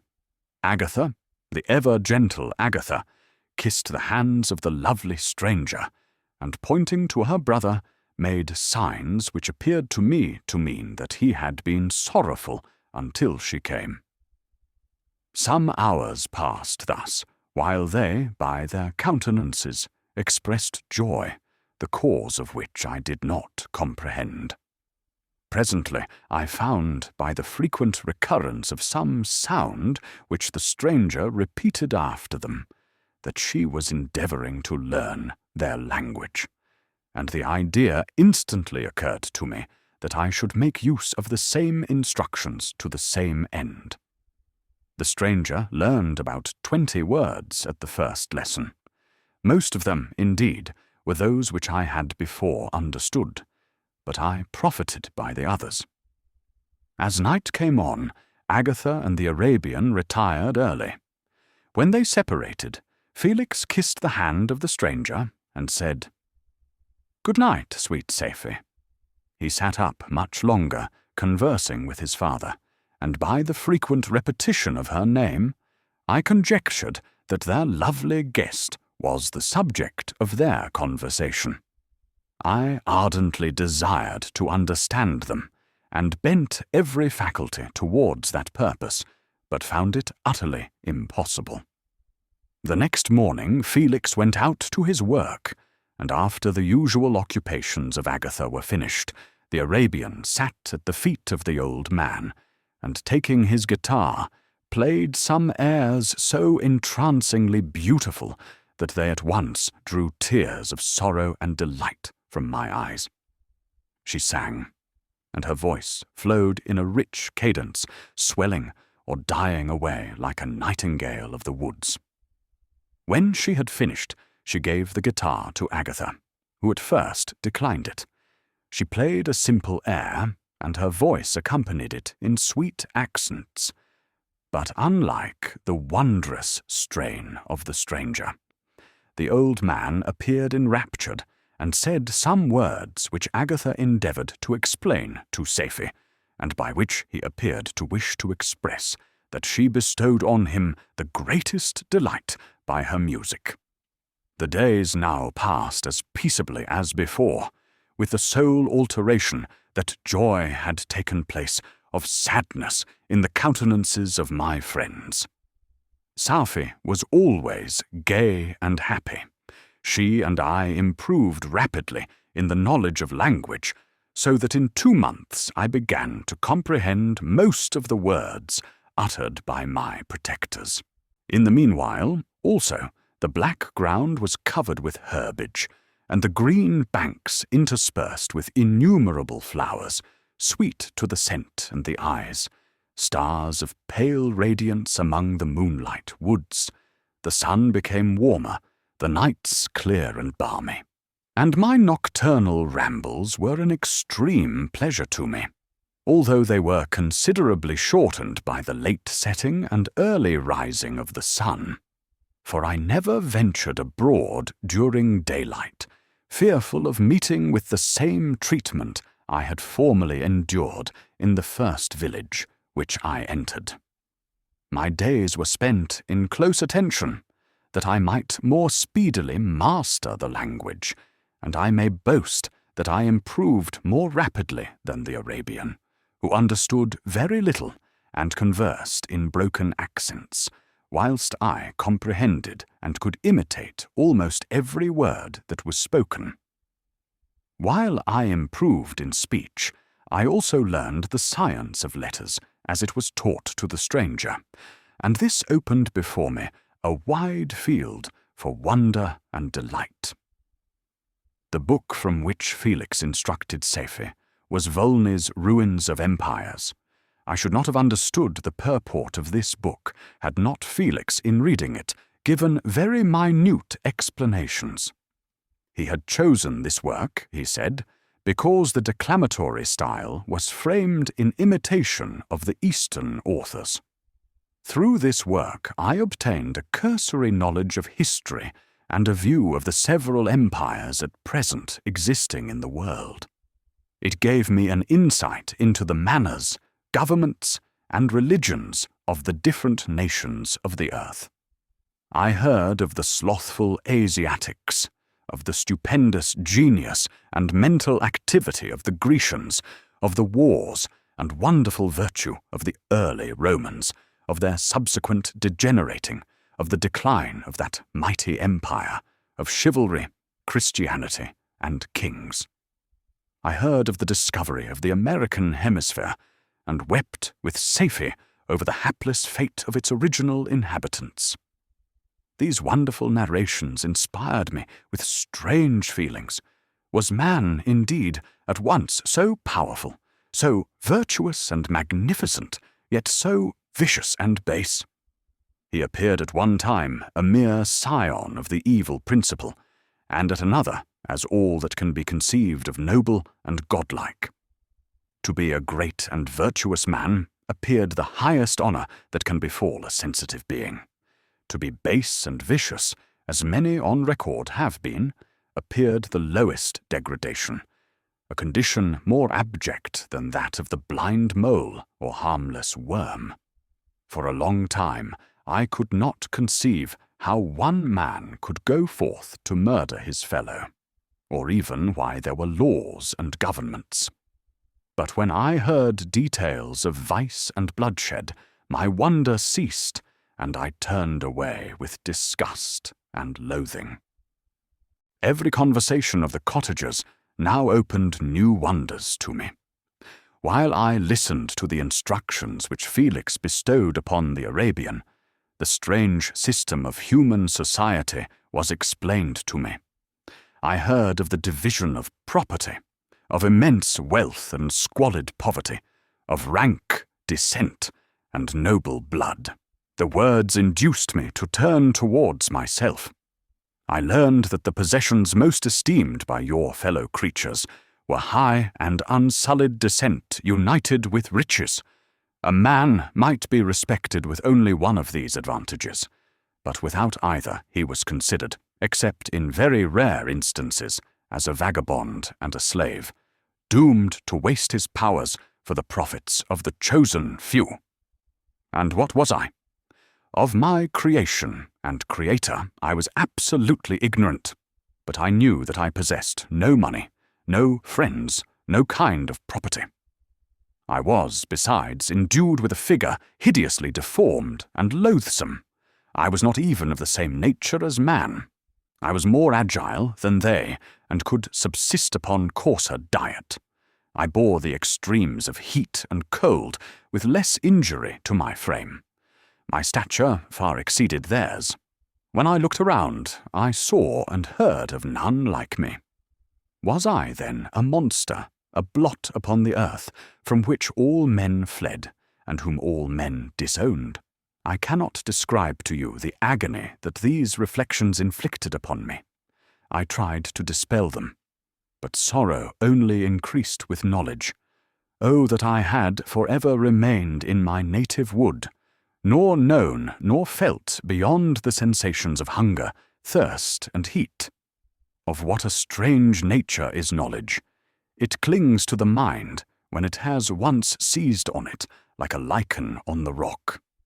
I wished sometimes to shake off all thought and feeling, but I learned that there was but one means to overcome the sensation of pain, and that was death, a state which I feared, yet did not understand. I admired virtue and good feelings, and loved the gentle manners and amiable qualities of my cottagers. But I was shut out from intercourse with them, except through means which I obtained by stealth, when I was unseen and unknown, and which rather increased than satisfied the desire I had of becoming one among my fellows. The gentle words of Agatha and the animated smiles of the charming Arabian were not for me. The mild exhortations of the old man and the lively conversation of the loved Felix were not for me. Miserable, unhappy wretch! Other lessons were impressed upon me even more deeply. I heard of the difference of sexes, and the birth and growth of children, how the father doted on the smiles of the infant and the lively sallies of the older child, how all the life and cares of the mother were wrapped up in the precious charge, how the mind of youth expanded and gained knowledge of brother, sister, and all the various relationships which bind one human being to another in mutual bonds. But where were my friends and relations? No father had watched my infant days. No mother had blessed me with smiles and caresses. Or if they had, all my past life was now a blot, a blind vacancy in which I distinguished nothing. From my earliest remembrance, I had been as I then was, in height and proportion. I had never yet seen a being resembling me, or who claimed any intercourse with me. What was I? The question again recurred, to be answered only with groans. I will soon explain to what these feelings tended, but allow me now to return to the cottagers, whose story excited in me such various feelings of indignation, delight, and wonder, but which all terminated in additional love and reverence for my protectors, for so I loved, in a innocent, half-painful self-deceit, to call them. Chapter 14. Some time elapsed before I learned the history of my friends. It was one which could not fail to impress itself deeply on my mind, unfolding as it did a number of circumstances, each interesting and wonderful to one so utterly inexperienced as I was. The name of the old man was de Lacy. He was descended from a good family in France, where he had lived for many years in affluence, respected by his superiors and beloved by his equals. His son was bred in the service of his country, and Agatha had ranked with ladies of the highest distinction. A few months before my arrival, they had lived in a large and luxurious city called Paris, surrounded by friends and possessed of every enjoyment which virtue, refinement of intellect, or taste, accompanied by a moderate fortune, could afford. The father of Safi had been the cause of their ruin. He was a Turkish merchant and had inhabited Paris for many years, when, for some reason which I could not learn, he became obnoxious to the government. He was seized and cast into prison the very day that Safi arrived from Constantinople to join him. He was tried and condemned to death. The injustice of his sentence was very flagrant. All Paris was indignant, and it was judged that his religion and wealth, rather than the crime alleged against him, had been the cause of his condemnation. Felix had accidentally been present at the trial. His horror and indignation were uncontrollable when he heard the decision of the court. He made, at that moment, a solemn vow to deliver him, and then looked around for the means. After many fruitless attempts to gain admittance to the prison, he found a strongly grated window in an unguarded part of the building, which lighted the dungeon of the unfortunate Mohammedan, who, loaded with chains, waited in despair the execution of the barbarous sentence. Felix visited the grate at night, and made known to the prisoner his intentions in his favor. The Turk, amazed and delighted, endeavoured to kindle the zeal of his deliverer by promises of reward and wealth. Felix rejected his offers with contempt, yet when he saw the lovely Sappho, who was allowed to visit her father, and who by her gestures expressed her lively gratitude, the youth could not help owning to his own mind that the captive possessed a treasure which would fully reward his toil and hazard. The Turk quickly perceived the impression that his daughter had made on the heart of Felix, and endeavoured to secure him more entirely in his interests by the promise of her hand in marriage so soon as he should be conveyed to a place of safety. Felix was too delicate to accept this offer, yet he looked forward to the probability of the event as to the consummation of his happiness. During the ensuing days, while the preparations were going forward for the escape of the merchant, the zeal of Felix was warmed by several letters that he received from this lovely girl, who found means to express her thoughts in the language of her lover by the aid of an old man, a servant of her father, who understood French. She thanked him in the most ardent terms for his intended services towards her parent, and at the same time she gently deplored her own fate. I have copies of these letters, for I found means during my residence in the hovel to procure the implements of writing, and the letters were often in the hands of Felix or Agatha. Before I depart, I will give them to you. They will prove the truth of my tale. But at present, as the sun is already far declined, I shall only have time to repeat the substance of them to you. Sappho related that her mother was a Christian Arab, seized and made a slave by the Turks. Recommended by her beauty, she had won the heart of the father of Sappho, who married her. The young girl spoke in high and enthusiastic terms of her mother, who, born in freedom, spurned the bondage to which she was now reduced. She instructed her daughter in the tenets of her religion, and taught her to aspire to higher powers of intellect and an independence of spirit forbidden to the female followers of Muhammad. This lady died, but her lessons were indelibly impressed on the mind of Sappho, who sickened at the prospect of again returning to Asia and being immured within the walls of a harem, allowed only to occupy herself with infantile amusements, ill-suited to the temper of her soul, now accustomed to grand ideas and a noble emulation for virtue. The prospect of marrying a Christian and remaining in a country where women were allowed to take a rank in society was enchanting to her.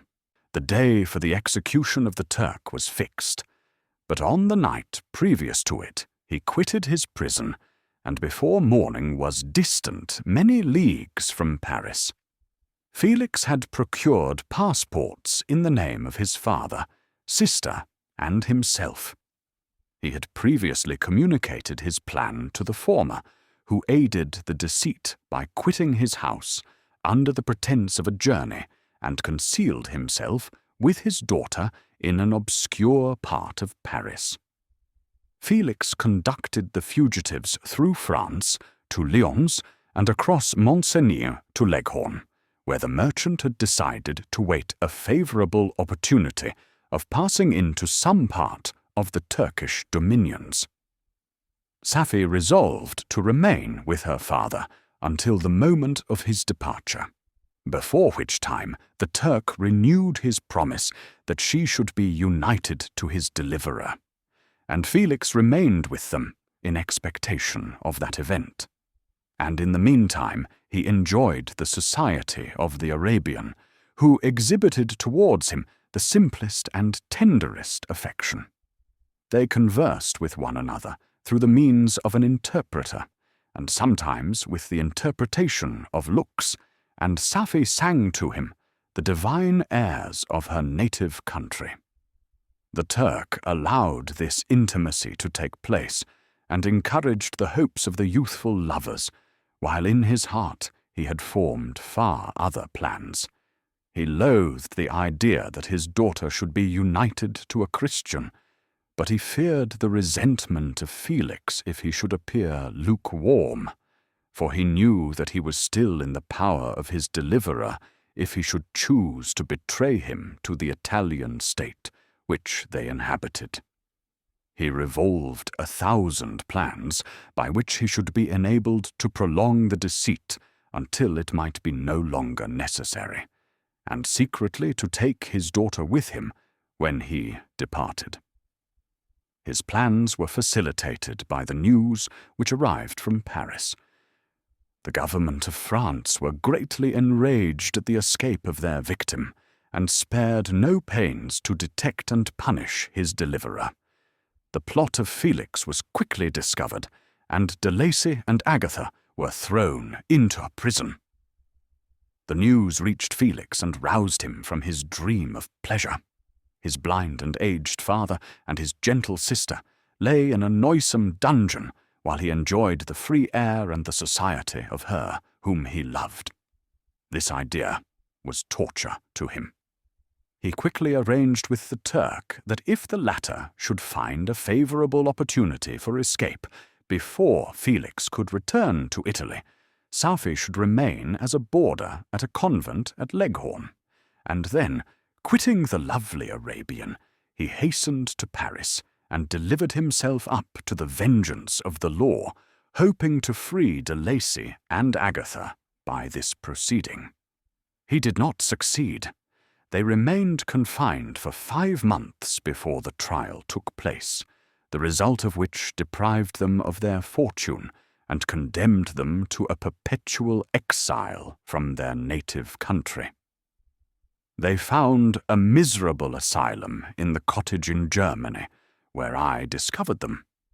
Felix soon learned that the treacherous Turk, for whom he and his family endured such unheard-of oppression, on discovering that his deliverer was thus reduced to poverty and ruin, became a traitor to good feeling and honor, and had quitted Italy with his daughter, insultingly sending Felix a pittance of money to aid him, as he said, in some plan of future maintenance.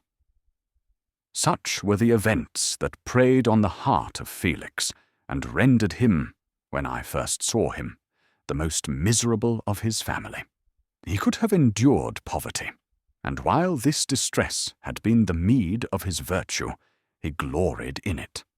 But the ingratitude of the Turk and the loss of his beloved Safie were misfortunes more bitter and irreparable. The arrival of the Arabian now infused new life into his soul. When the news reached Leghorn that Felix was deprived of his wealth and rank, the merchant commanded his daughter to think no more of her lover, but to prepare to return to her native country. The generous nature of Safie was outraged by this command. She attempted to expostulate with her father, but he left her angrily, reiterating his tyrannical mandate. A few days after, the Turk entered his daughter's apartment and told her hastily that he had reason to believe that his residence at Leghorn had been divulged, and that he should speedily be delivered up to the French government.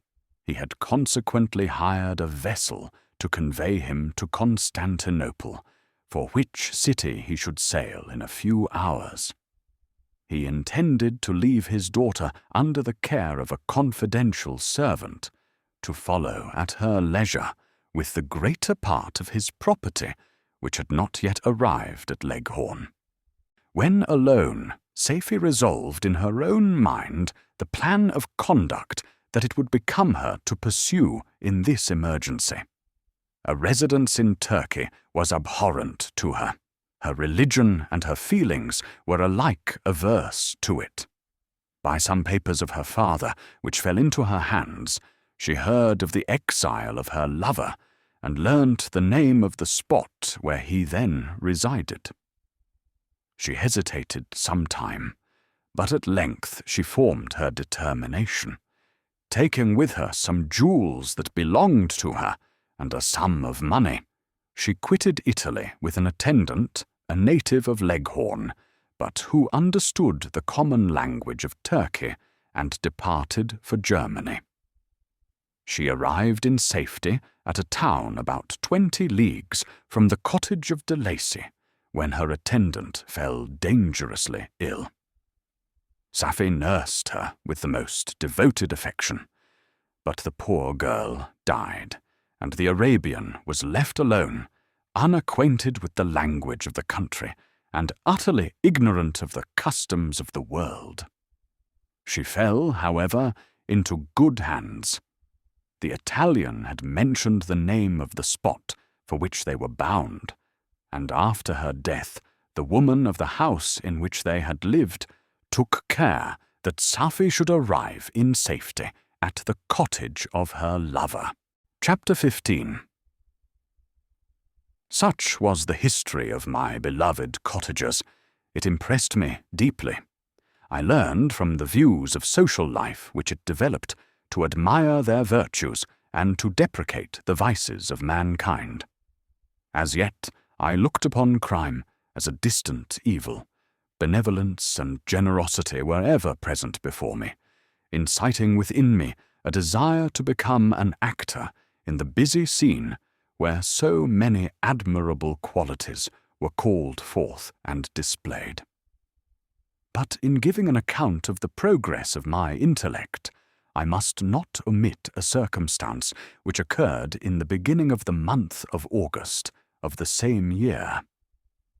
One night, during my accustomed visit to the neighbouring wood, where I collected my own food and brought home firing for my protectors, I found on the ground a leathern portmanteau containing several articles of dress and some books. I eagerly seized the prize and returned with it to my hovel. Fortunately, the books were written in the language, the elements of which I had acquired at the cottage.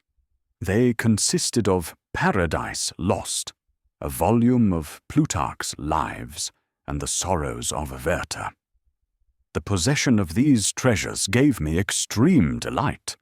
I now continually studied and exercised my mind upon these histories, whilst my friends were employed in their ordinary occupations.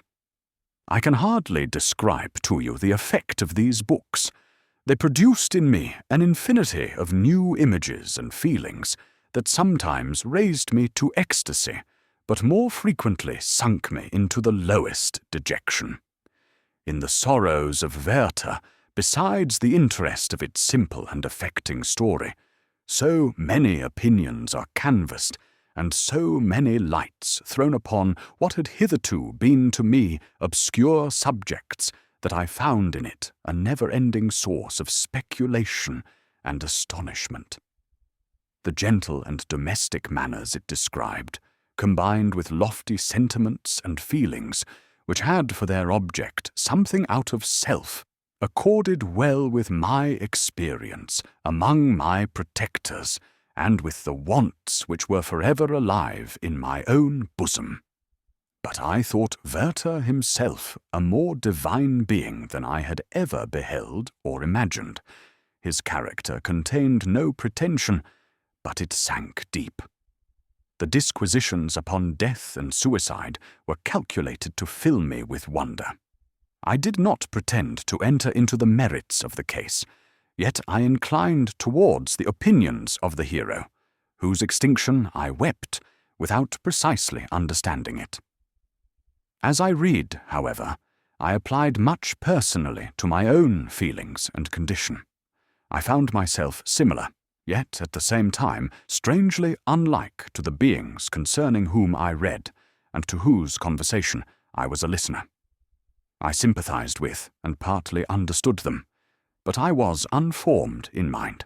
I was dependent on none, and related to none. The path of my departure was free.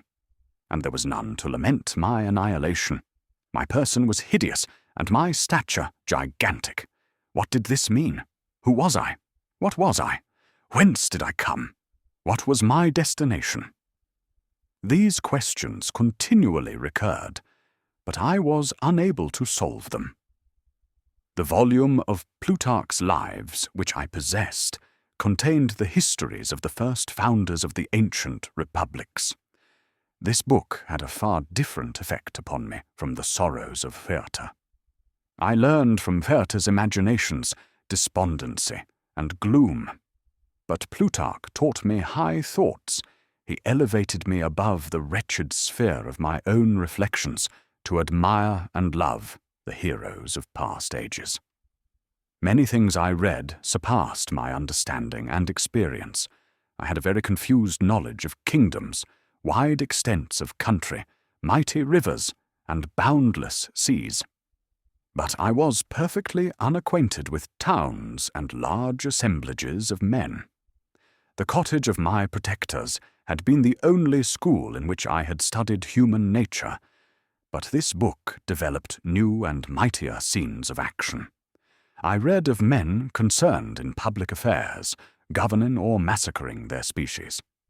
I felt the greatest ardour for virtue rise within me, and abhorrence for vice, as far as I understood the signification of those terms, relative as they were, as I applied them, to pleasure and pain alone.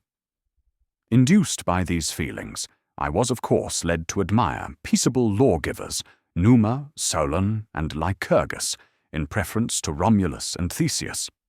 The patriarchal lives of my protectors caused these impressions to take a firm hold on my mind. Perhaps if my first introduction to humanity had been made by a young soldier, burning for glory and slaughter, I should have been imbued with different sensations. But Paradise Lost excited different and far deeper emotions. I read it, as I had read the other volumes which had fallen into my hands, as a true history. It moved every feeling of wonder and awe that the picture of an omnipotent God warring with his creatures was capable of exciting. I often referred the several situations, as their similarity struck me, to my own. Like Adam, I was apparently united by no link to any other being in existence, but his state was far different from mine in every other respect.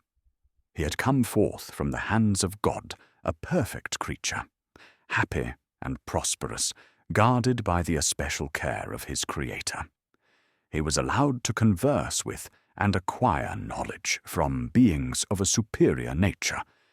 But I was wretched, helpless, and alone. Many times I considered Satan as the fitter emblem of my condition, for often, like him, when I viewed the bliss of my protectors, the bitter gall of envy rose within me. Another circumstance strengthened and confirmed these feelings. Soon after my arrival in the hovel, I discovered some papers in the pocket of the dress which I had taken from your laboratory.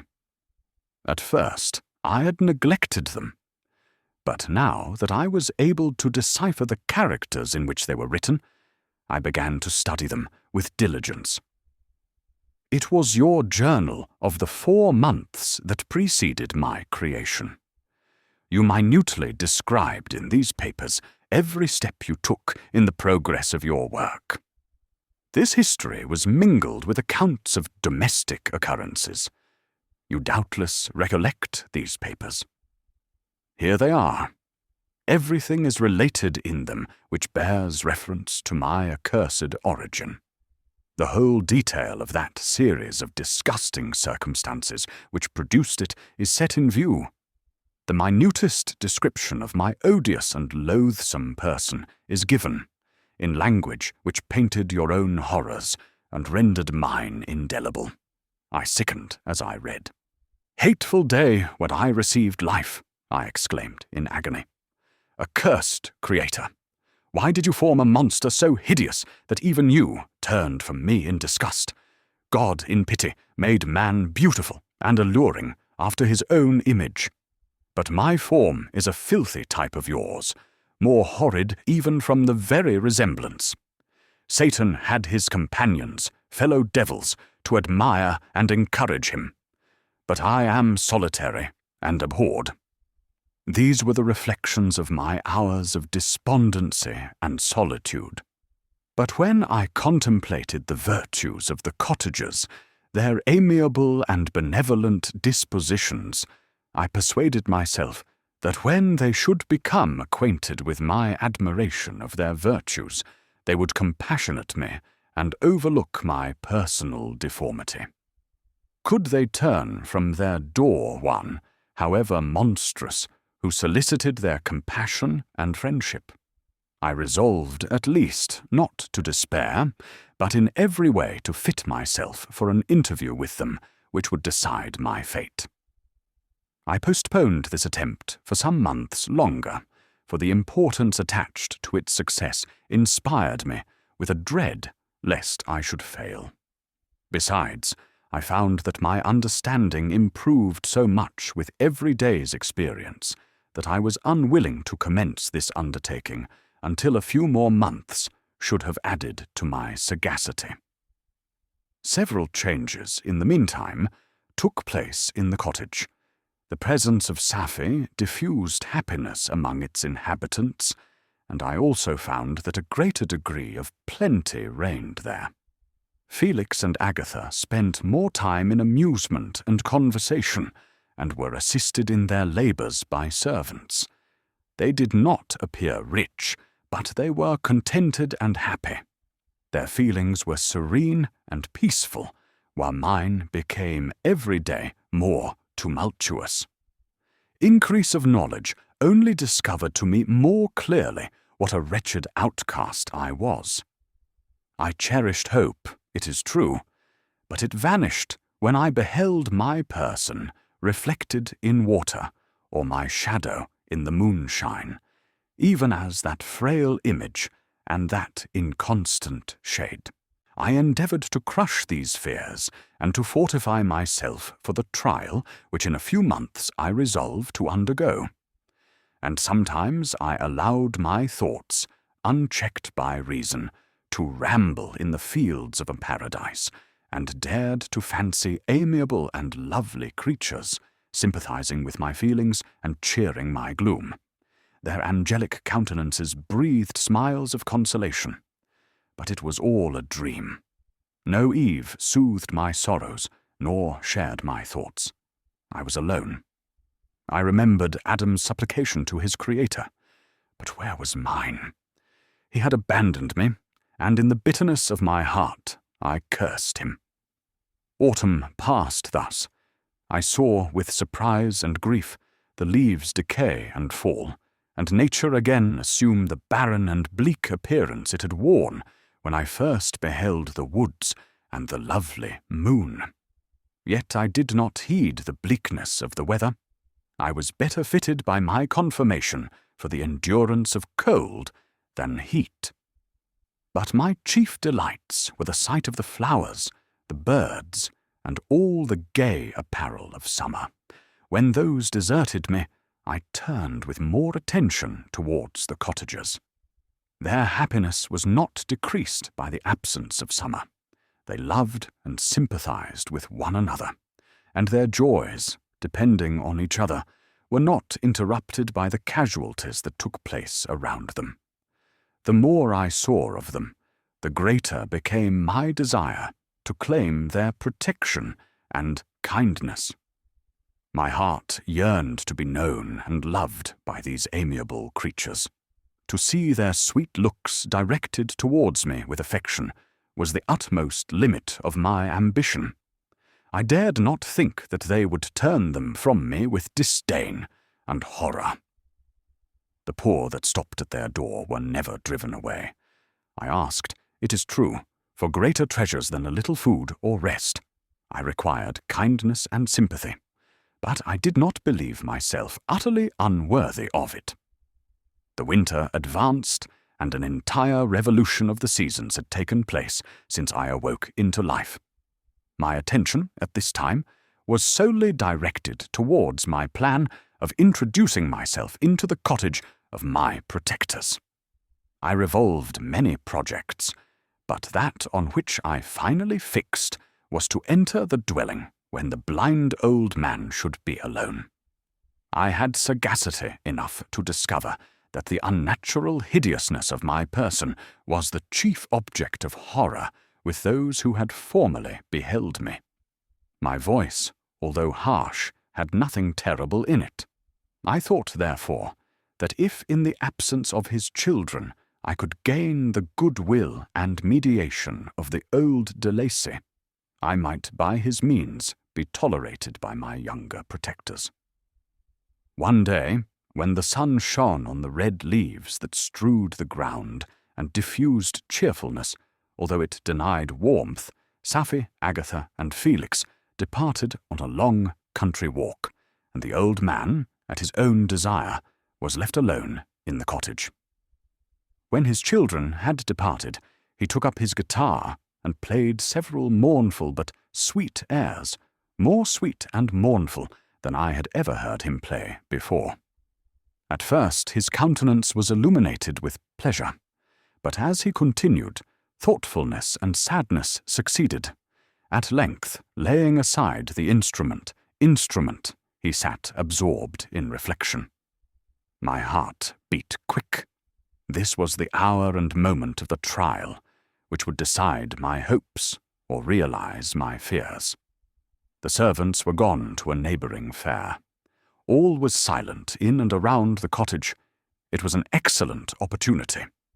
Yet, when I proceeded to execute my plan, my limbs failed me, and I sank to the ground. Again I rose, and exerting all the firmness of which I was master, removed the planks which I had placed before my hovel to conceal my retreat. The fresh air revived me, and with renewed determination I approached the door of their cottage. I knocked. "Who is there?" said the old man. "Come in." I entered. "Pardon this intrusion," said I. "I am a traveller in want of a little rest. You would greatly oblige me if you would allow me to remain a few minutes before the fire." "Enter," said de Lacy, "and I will try in what manner I can to relieve your wants. But unfortunately, my children are from home, and as I am blind, I am afraid I shall find it difficult to procure food for you. Do not trouble yourself, my kind host, I have food. It is warmth and rest only that I need." I sat down, and a silence ensued. I knew that every minute was precious to me, yet I remained irresolute in what manner to commence the interview, when the old man addressed me. "By your language, stranger, I suppose you are my countrymen. Are you French?" "No, but I was educated by a French family, and understand that language only. I'm now going to claim the protection of some friends whom I sincerely love, and of whose favour I have some hopes." "Are they Germans?" "No, they are French. But let us change the subject. I am an unfortunate and deserted creature. I look around, and I have no relation or friend upon earth. These amiable people to whom I go have never seen me, and know little of me. I am full of fears, for if I fail there, I am an outcast in the world forever. Do not despair. To be friendless is indeed to be unfortunate. But the hearts of men, when unprejudiced by any obvious self-interest, are full of brotherly love and charity. Rely, therefore, on your hopes. And if these friends are good and amiable, do not despair. They are kind. They are the most excellent creatures in the world. But unfortunately, they are prejudiced against me. I have good dispositions. My life has been hitherto harmless, and in some degree beneficial. But a fatal prejudice clouds their eyes, and where they ought to see a feeling and kind friend, they behold only a detestable monster. That is indeed unfortunate, But if you are really blameless, cannot you undeceive them? I am about to undertake that task, and it is on that account that I feel so many overwhelming terrors. I tenderly love these friends. I have, unknown to them, been for many months in the habits of daily kindness towards them. But they believe that I wish to injure them, and it is that prejudice which I wish to overcome. Where do these friends reside? Near this spot. The old man paused and then continued. If you will unreservedly confide to me the particulars of your tale, I perhaps may be of use in undeceiving them. I am blind, and cannot judge of your countenance, but there is something in your words which persuades me that you are sincere. I am poor and an exile, but it will afford me true pleasure to be in any way serviceable to a human creature. Excellent man, I thank you and accept your generous offer. You raise me from the dust by this kindness, and I trust that, by your aid, I shall not be driven from the society and sympathy of your fellow concreatures. Heaven forbid, even if you were really criminal, for that can only drive you to desperation and not instigate you to virtue. I also am unfortunate. I and my family have been condemned, although innocent. Judge, therefore, if I do not feel for your misfortunes. How can I thank you, my best and only benefactor? From your lips first have I heard the voice of kindness directed towards me. I shall be forever grateful, and your present humanity assures me of success with those friends whom I am on the point of meeting. May I know the names and residence of those friends? I paused. This, I thought, was the moment of decision, which was to rob me of or bestow happiness on me forever.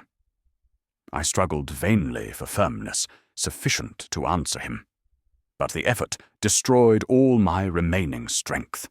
I sank on the chair and sobbed aloud. At that moment, I heard the steps of my younger protectors. I had not a moment to lose, but seizing the hand of the old man, I cried, "Now is the time. Save and protect me. You and your family are the friends whom I seek. Do not you desert me in the hour of trial." "Great God!" exclaimed the old man. "Who are you?" At that instant, the cottage door was opened, and Felix, Sappho, and Agatha entered. Who can describe their horror and consternation on beholding me? Agatha fainted, and Sappho, unable to attend to her friend, rushed out of the cottage. Felix darted forward, and with supernatural force tore me from his father, to whose knees I clung. In a transport of fury, he dashed me to the ground and struck me violently with a stick. I could have torn him limb from limb, as the lion rends the antelope. But my heart sank within me as with bitter sickness, and I refrained. I saw him on the point of repeating his blow, when, overcome by pain and anguish, I quitted the cottage, and in the general tumult escaped unperceived to my hovel. Chapter 16. Cursed, cursed Creator! Why did I live? Why, in that instant, did I not extinguish the spark of existence which you had so wantonly bestowed? I know not. Despair had not yet taken possession of me. My feelings were those of rage and revenge. I could with pleasure have destroyed the cottage and its inhabitants, and have glutted myself with their shrieks and misery. When night came, I quitted my retreat and wandered in the wood. And now, no longer restrained by the fear of discovery, I gave vent to my anguish in fearful howlings. I was like a wild beast that had broken the toils, destroying the objects that obstructed me, and ranging through the wood with a stag-like swiftness. Oh, what a miserable night I passed! The cold stars shone in mockery, and the bare trees waved their branches above me. Now and then the sweet voice of a bird burst forth amidst the universal stillness. All, save I, were at rest or in enjoyment. I, like the arch-fiend, bore a hell within me, and finding myself unsympathized with, wished to tear up the trees, spread havoc and destruction around me, and then to have sat down and enjoyed the ruin. But this was a luxury of sensation that could not endure. I became fatigued with excess of bodily exertion, and sank on the damp grass in the sick impotence of despair. There was none among the myriads of men that existed who would pity or assist me, and should I feel kindness towards my enemies? Number. From that moment I declared everlasting war against the species, and more than all against him who had formed me and sent me forth to this insupportable misery. The sun rose. I heard the voices of men, and knew that it was impossible to return to my retreat during that day. Accordingly, I hid myself in some thick underwood, determining to devote the ensuing hours to reflection on my situation. The pleasant sunshine and the pure air of day restored me to some degree of tranquillity, and when I considered what had passed at the cottage, I could not help believing that I had been too hasty in my conclusions. I had certainly acted imprudently. It was apparent that my conversation had interested the father in my behalf, and I was a fool in having exposed my person to the horror of his children. I ought to have familiarized the old De Lacy to me, and by degrees to have discovered myself to the rest of his family, when they should have been prepared for my approach.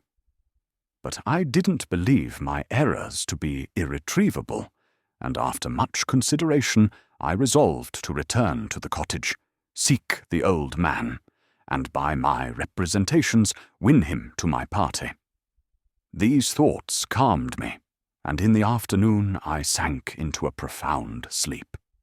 But the fever of my blood didn't allow me to be visited by peaceful dreams. The horrible scene of the preceding day was forever acting before my eyes. The females were flying, and the enraged Felix tearing me from his father's feet. I awoke exhausted, and finding that it was already night, I crept forth from my hiding-place and went in search of food. When my hunger was appeased, I directed my steps towards the well-known path that conducted to the cottage. All there was at peace. I crept into my hovel and remained in silent expectation of the accustomed hour when the family arose. That hour passed, the sun mounted high in the heavens, but the cottagers did not appear. I trembled violently, apprehending some dreadful misfortune. The inside of the cottage was dark, and I heard no motion. I cannot describe the agony of this suspense. Presently, 2 countrymen passed by, but pausing near the cottage, they entered into conversation, using violent gesticulations. But I didn't understand what they said, as they spoke the language of the country, which differed from that of my protectors. Soon after, however, Felix approached with another man. I was surprised, as I knew that he had not quitted the cottage that morning, and waited anxiously to discover from his discourse the meaning of these unusual appearances. "Do you consider," said his companion to him, "that you will be obliged to pay 3 months' rent and to lose the produce of your garden? I do not wish to take any unfair advantage, and I beg, therefore, that you will take some days to consider of your determination." "It is utterly useless," replied Felix. "We can never again inhabit your cottage. The life of my father is in the greatest danger, owing to the dreadful circumstance that I have related. My wife and my sister will never recover from their horror. I entreat you not to reason with me any more. Take possession of your tenement, and let me fly from this place." Felix trembled violently as he said this. He and his companion entered the cottage, in which they remained for a few minutes, and then departed. I never saw any of the family of de Lacy more. I continued for the remainder of the day in my hovel in a state of utter and stupid despair. My protectors had departed and had broken the only link that held me to the world. For the first time, the feelings of revenge and hatred filled my bosom, and I didn't strive to control them, but allowing myself to be borne away by the stream, I bent my mind towards injury and death. When I thought of my friends, of the mild voice of de Lacy, the gentle eyes of Agatha, and the exquisite beauty of the Arabian, these thoughts vanished, and a gush of tears somewhat soothed me. But again, when I reflected that they had spurned and deserted me, anger returned, a rage of anger, and unable to injure anything human, I turned my fury towards inanimate objects. As night advanced, I placed a variety of combustibles around the cottage, and after having destroyed every vestige of cultivation in the garden, I waited with forced impatience until the moon had sunk to commence my operations. As the night advanced, a fierce wind arose from the woods and quickly dispersed the clouds that had loitered in the heavens. The blast tore along like a mighty avalanche and produced a kind of insanity in my spirits that burst all bounds of reason and reflection. I lighted the dry branch of a tree and danced with fury around the devoted cottage, my eyes still fixed on the western horizon, the edge of which the moon nearly touched. A part of its orb was at length hid, and I waved my brand. It sank, and with a loud scream I fired the straw, and heath and bushes which I had collected. The wind fanned the fire, and the cottage was quickly enveloped by the flames, which clung to it and licked it with their forked and destroying tongues. As soon as I was convinced that no assistance could save any part of the habitation, I quitted the scene and sought for refuge in the woods. And now, with the world before me, whither should I bend my steps? I resolved to fly far from the scene of my misfortunes. But to me, hated and despised, every country must be equally horrible. At length the thought of you crossed my mind. I learned from your papers that you were my father, my creator, and to whom could I apply with more fitness than to him who had given me life? Among the lessons that Felix had bestowed upon Safie, geography had not been omitted. I had learned from these the relative situations of the different countries of the earth. You had mentioned Geneva as the name of your native town, and towards this place I resolved to proceed. But how was I to direct myself? I knew that I must travel in a southwesterly direction to reach my destination, but the sun was my only guide. I did not know the names of the towns that I was to pass through, nor could I ask information from a single human being, but I did not despair. From you only could I hope for succor, although towards you I felt no sentiment but that of hatred. Unfeeling, heartless creator, you had endowed me with perceptions and passions, and then cast me abroad an object for the scorn and horror of mankind.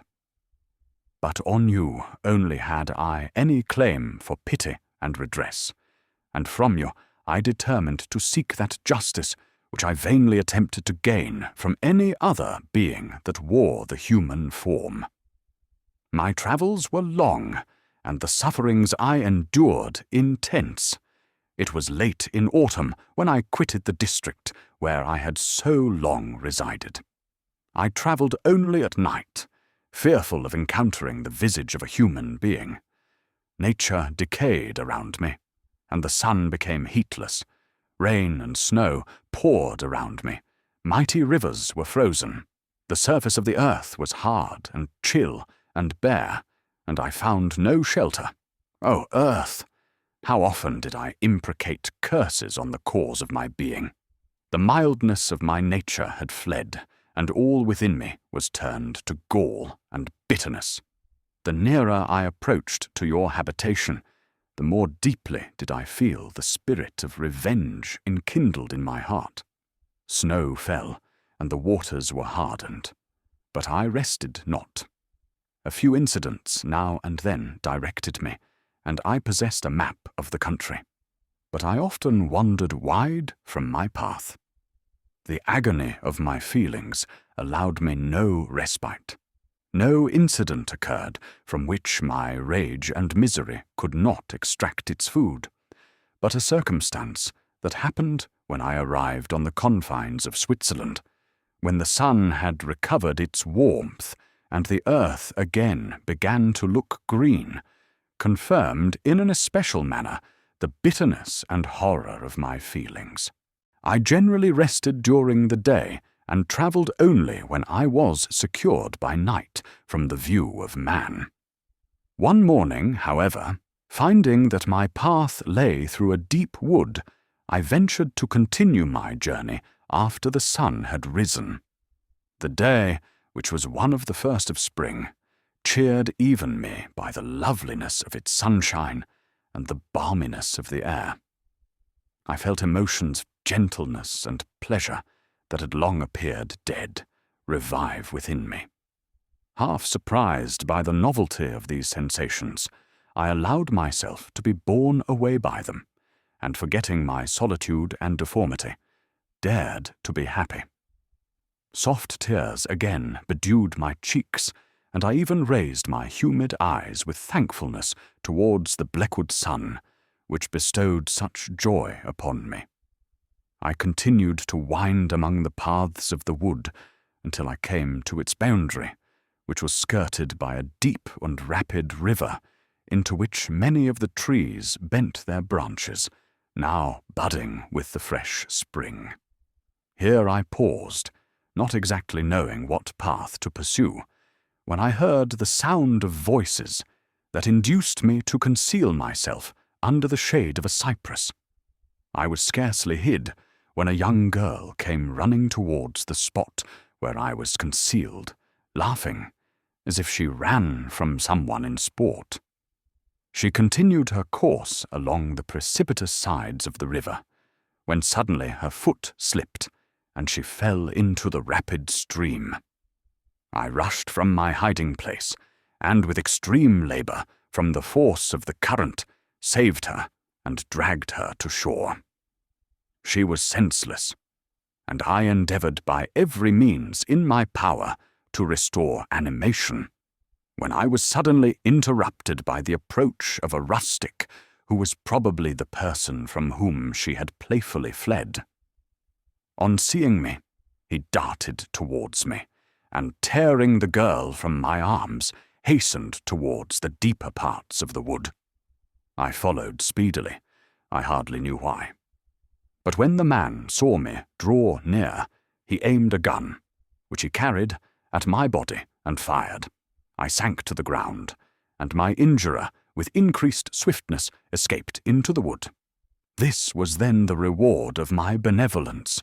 I had saved a human being from destruction, and as a recompense, I now writhed under the miserable pain of a wound which shattered the flesh and bone. The feelings of kindness and gentleness which I had entertained but a few moments before gave place to hellish rage and gnashing of teeth. Inflamed by pain, I vowed eternal hatred and vengeance to all mankind. But the agony of my wound overcame me, my pulses paused, and I fainted. For some weeks I led a miserable life in the woods, endeavouring to cure the wound which I had received. The ball had entered my shoulder, and I knew not whether it had remained there or passed through. At any rate, I had no means of extracting it. My sufferings were augmented also by the oppressive sense of the injustice and ingratitude of their infliction. My daily vows rose for revenge, a deep and deadly revenge, such as would alone compensate for the outrages and anguish I had endured. After some weeks, my wound healed, and I continued my journey. The labours I endured were no longer to be alleviated by the bright sun or gentle breezes of spring. All joy was but a mockery which insulted my desolate state, and made me feel more painfully that I was not made for the enjoyment of pleasure. But my toils now drew near a close, and in 2 months from this time I reached the environs of Geneva. It was evening when I arrived, and I retired to a hiding place among the fields that surround it to meditate in what manner I should apply to you. I was oppressed by fatigue and hunger, and far too unhappy to enjoy the gentle breezes of evening, or the prospect of the sun setting behind the stupendous mountains of Jura. At this time, a slight sleep relieved me from the pain of reflection, which was disturbed by the approach of a beautiful child, who came running into the recess I had chosen, with all the sportiveness of infancy. Suddenly, as I gazed on him, an idea seized me that this little creature was unprejudiced and had lived too short a time to have imbibed a horror of deformity. If, therefore, I could seize him and educate him as my companion and friend, I should not be so desolate in this peopled earth. Urged by this impulse, I seized on the boy as he passed and drew him towards me. As soon as he beheld my form, he placed his hands before his eyes and uttered a shrill scream. I drew his hand forcibly from his face and said, "Child, what is the meaning of this? I do not intend to hurt you. Listen to me." He struggled violently. "Let me go," he cried. "Monster! Ugly wretch! You wish to eat me and tear me to pieces. You are an ogre. Let me go, or I will tell my papa. Boy, you will never see your father again. You must come with me." "Hideous monster! Let me go. My papa is a syndic. He is Monsieur Frankenstein. He will punish you. You dare not keep me. Frankenstein, you belong then to my enemy, to him towards whom I have sworn eternal revenge. You shall be my first victim." The child still struggled and loaded me with epithets which carried despair to my heart.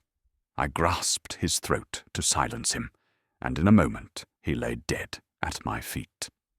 I gazed on my victim, and my heart swelled with exultation and hellish triumph.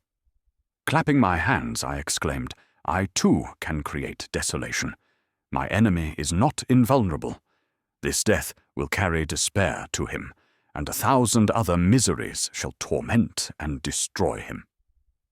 As I fixed my eyes on the child, I saw something glittering on his breast. I took it. It was a portrait of a most lovely woman. In spite of my malignity, it softened and attracted me.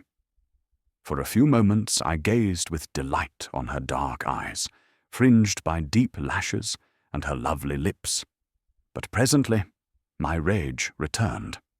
I remembered that I was forever deprived of the delights that such beautiful creatures could bestow, and that she, whose resemblance I contemplated, would in regarding me have changed that air of divine benignity to one expressive of disgust and affright. Can you wonder that such thoughts transported me with rage?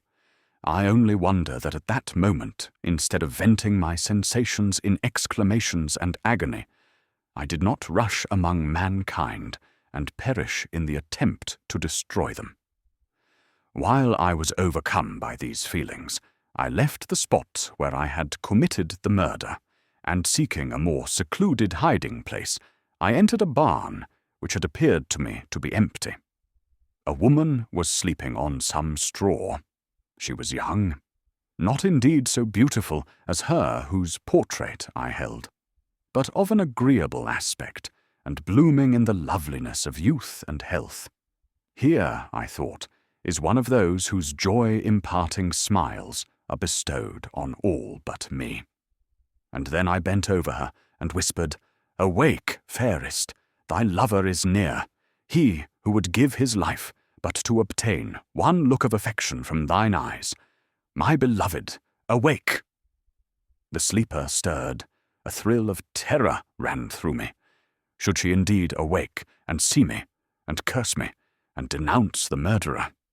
Thus would she assuredly act if her darkened eyes opened, and she beheld me. The thought was madness. It stirred the fiend within me. Not I, but she, shall suffer. The murder I have committed because I am forever robbed of all that she could give me. She shall atone. The crime had its source in her. Be hers the punishment. Thanks to the lessons of Felix and the sanguinary laws of man, I had learned now to work mischief. I bent over her and placed the portrait securely in one of the folds of her dress. She moved again, and I fled. For some days I haunted the spot where these scenes had taken place, sometimes wishing to see you, sometimes resolved to quit the world and its miseries forever. At length I wandered towards these mountains, and have ranged through their immense recesses, consumed by a burning passion which you alone can gratify. We may not part until you have promised to comply with my requisition. I am alone and miserable. Man will not associate with me. But one as deformed and horrible as myself would not deny herself to me. My companion must be of the same species and have the same defects. This being you must create. Chapter 17. The being finished speaking and fixed his looks upon me in the expectation of a reply. But I was bewildered, perplexed, and unable to arrange my ideas sufficiently to understand the full extent of his proposition. He continued, "You must create a female for me, with whom I can live in the interchange of those sympathies necessary for my being. This you alone can do, and I demand it of you as a right which you must not refuse to concede." The latter part of his tale had kindled anew in me the anger that had died away while he narrated his peaceful life among the cottagers, and as he said this, I could no longer suppress the rage that burned within me. "I do refuse it," I replied, "and no torture shall ever extort a consent from me. You may render me the most miserable of men, but you shall never make me base in my own eyes. Shall I create another like yourself, whose joint wickedness might desolate the world? Begone. I have answered you. You may torture me, but I will never consent." "You are in the wrong," replied the fiend, "and instead of threatening, I am content to reason with you. I am malicious because I am miserable. Am I not shunned and hated by all mankind? You, my creator, would tear me to pieces and triumph. Remember that, and tell me why I should pity man more than he pities me. You would not call it murder if you could precipitate me into one of those ice rifts and destroy my frame, the work of your own hands. Shall I respect man when he condemns me? Let him live with me in the interchange of kindness, and instead of injury, I would bestow every benefit upon him, with tears of gratitude at his acceptance. But that cannot be.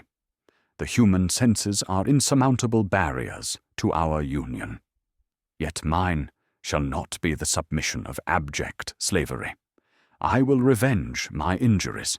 If I cannot inspire love, I will cause fear, and chiefly towards you, my arch-enemy, because my Creator, do I swear inextinguishable hatred. Have a care. I will work at your destruction, nor finish until I desolate your heart, so that you shall curse the hour of your birth." A fiendish rage animated him as he said this. His face was wrinkled into contortions too horrible for human eyes to behold. But presently he calmed himself and proceeded. "I intended to reason. This passion is detrimental to me, for you do not reflect that you are the cause of its excess.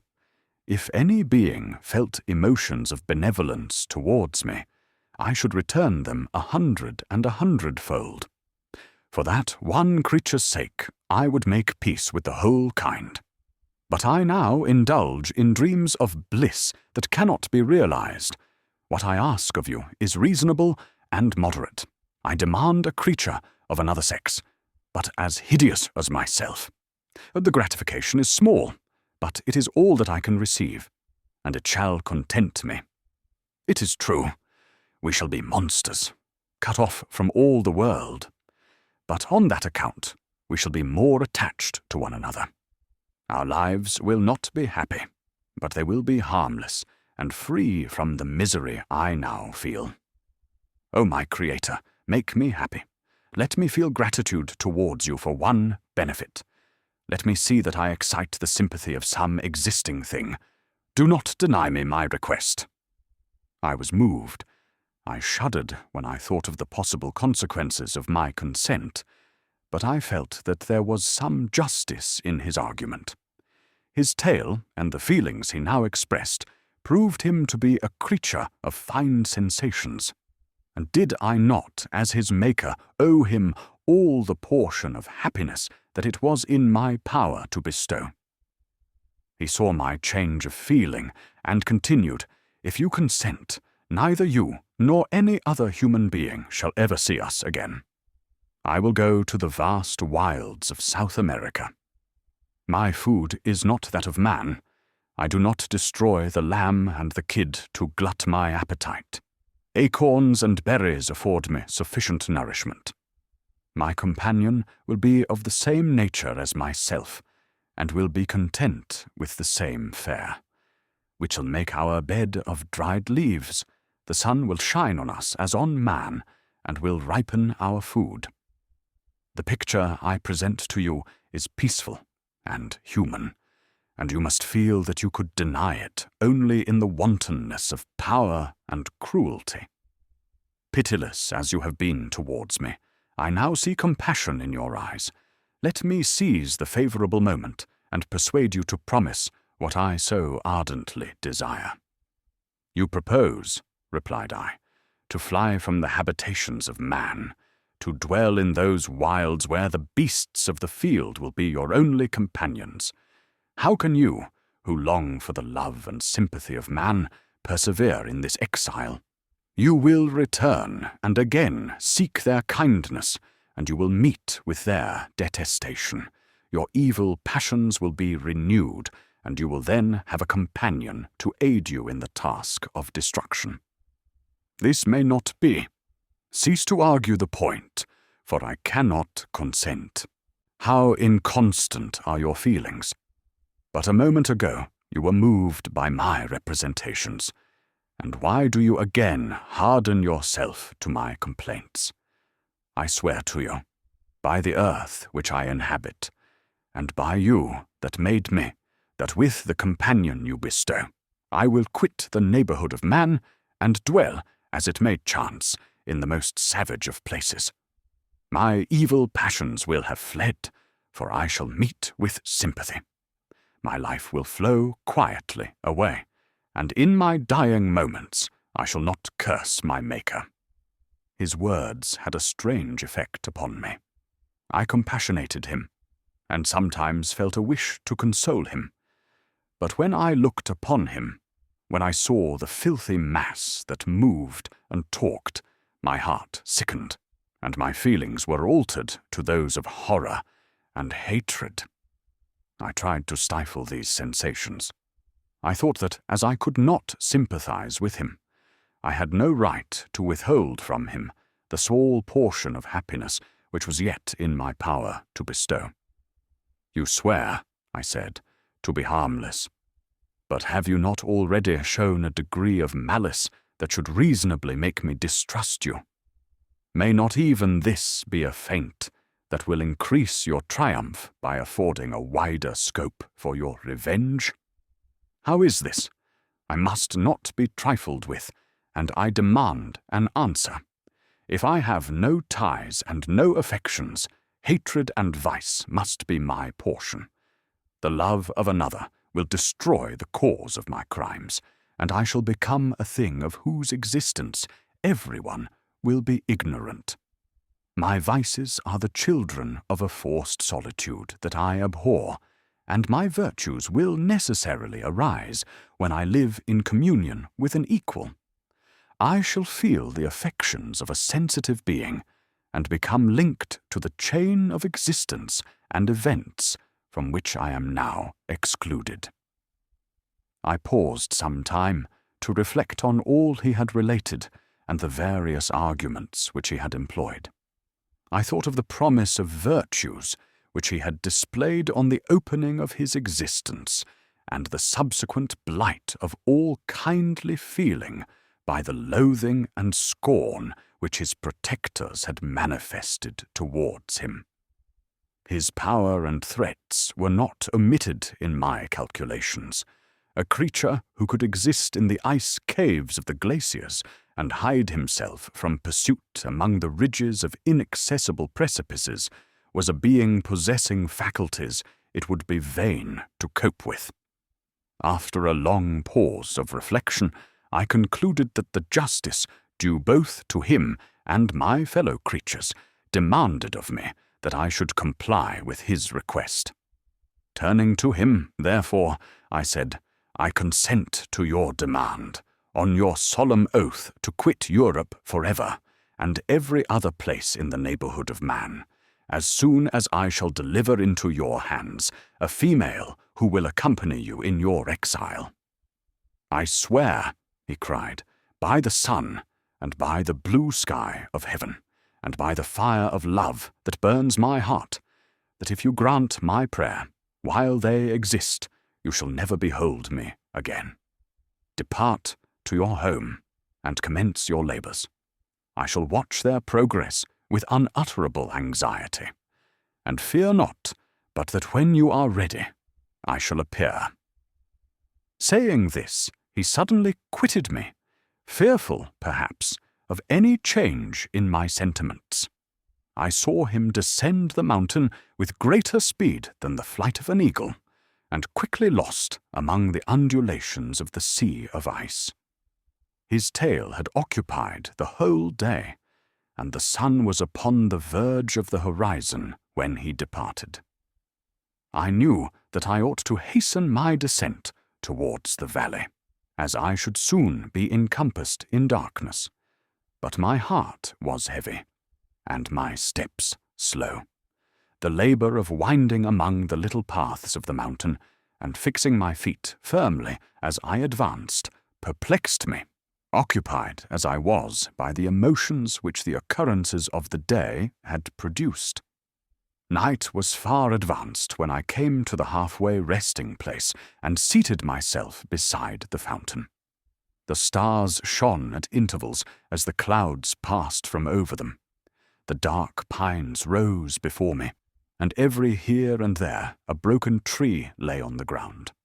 It was a scene of wonderful solemnity, and stirred strange thoughts within me.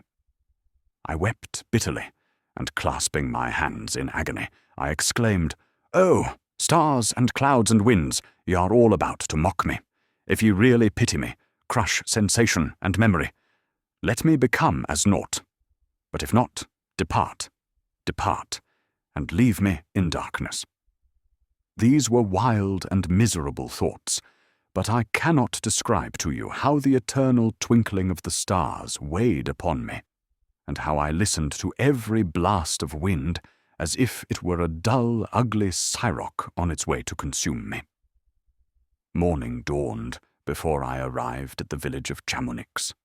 I took no rest, but returned immediately to Geneva. Even in my own heart I could give no expression to my sensations. They weighed on me with a mountain's weight, and their excess destroyed my agony beneath them. Thus I returned home, and entering the house, presented myself to the family. My haggard and wild appearance awoke intense alarm, but I answered no question. Scarcely did I speak. I felt as if I were placed under a ban, as if I had no right to claim their sympathies, as if nevermore might I enjoy companionship with them. Yet even thus I loved them to adoration, and to save them I resolved to dedicate myself to my most abhorred task.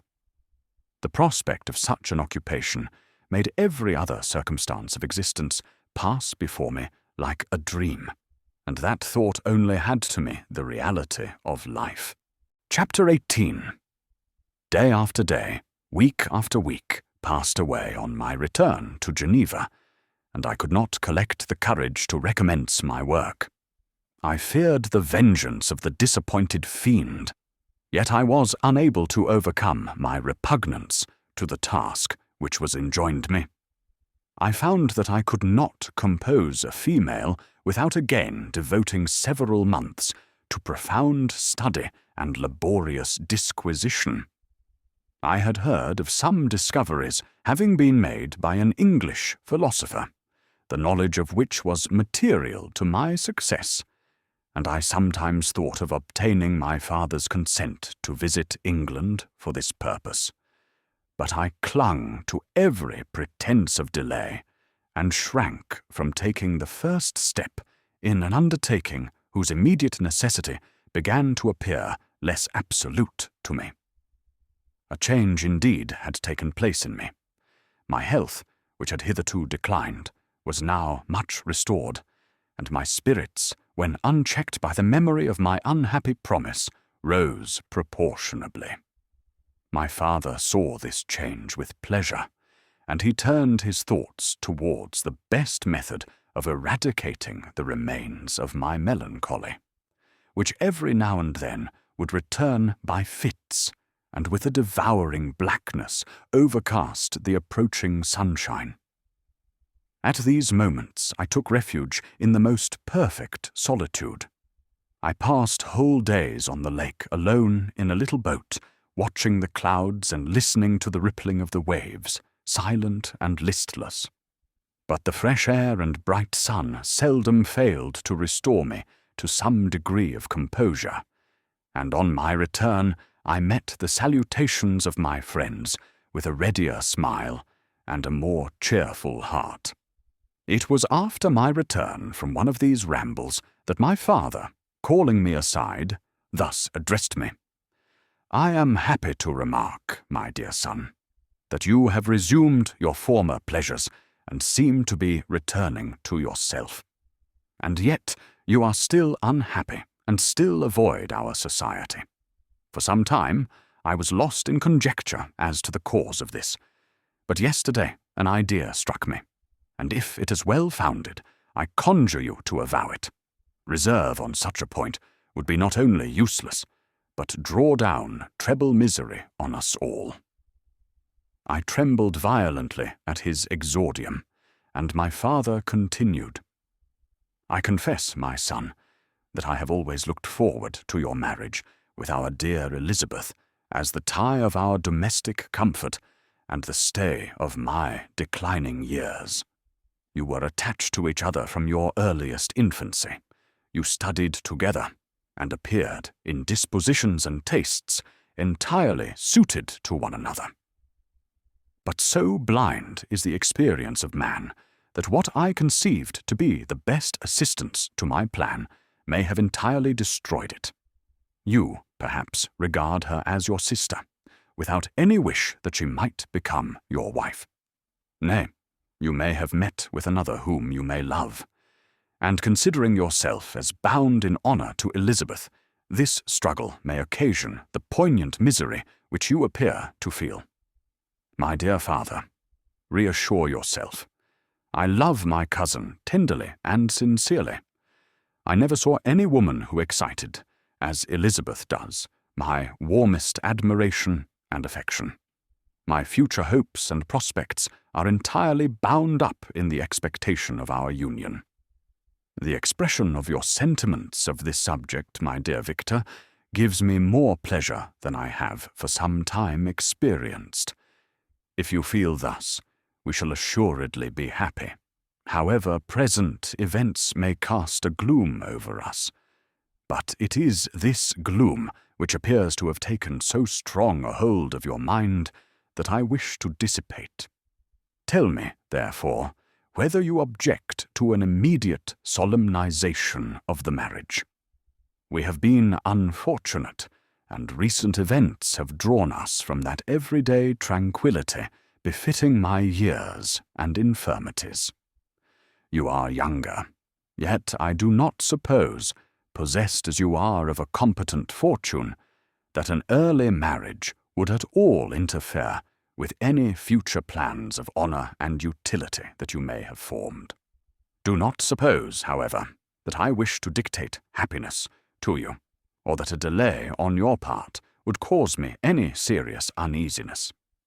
Interpret my words with candor, and answer me, I conjure you, with confidence and sincerity. I listened to my father in silence, and remained for some time incapable of offering any reply. I revolved rapidly in my mind a multitude of thoughts, and endeavored to arrive at some conclusion. Alas! To me, the idea of an immediate union with my Elizabeth was one of horror and dismay. I was bound by a solemn promise which I had not yet fulfilled and dared not break, or if I did, what manifold miseries might not impend over me and my devoted family. Could I enter into a festival with this deadly weight yet hanging round my neck and bowing me to the ground?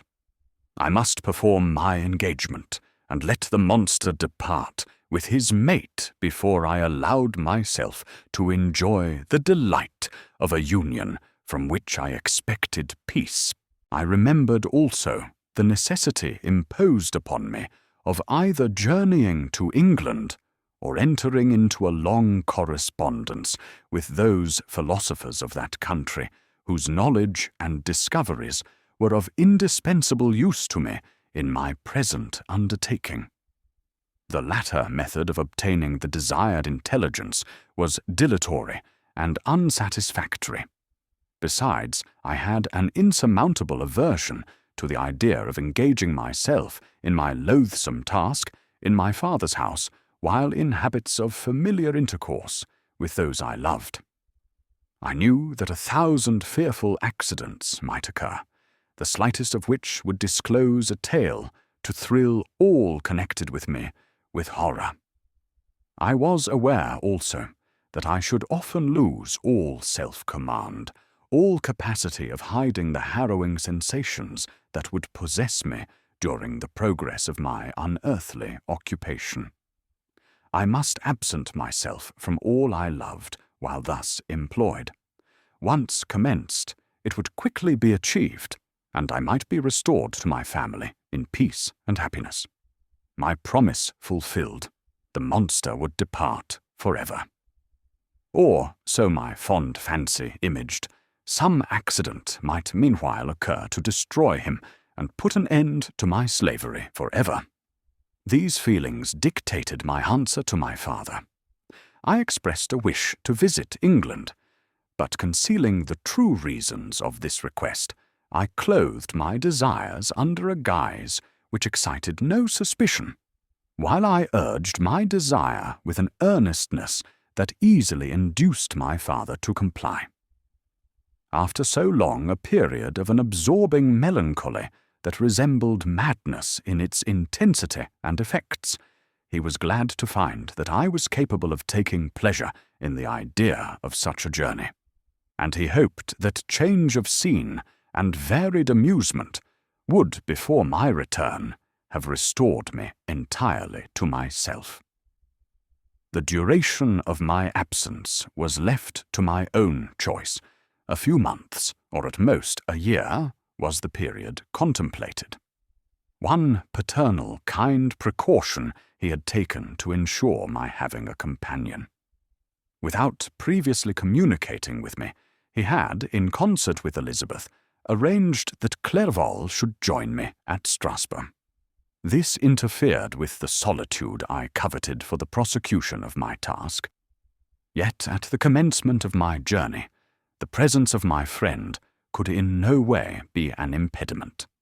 And truly I rejoiced that thus I should be saved many hours of lonely, maddening reflection. Nay, Henry might stand between me and the intrusion of my foe. If I were alone, would he not at times force his abhorred presence on me to remind me of my task or to contemplate its progress?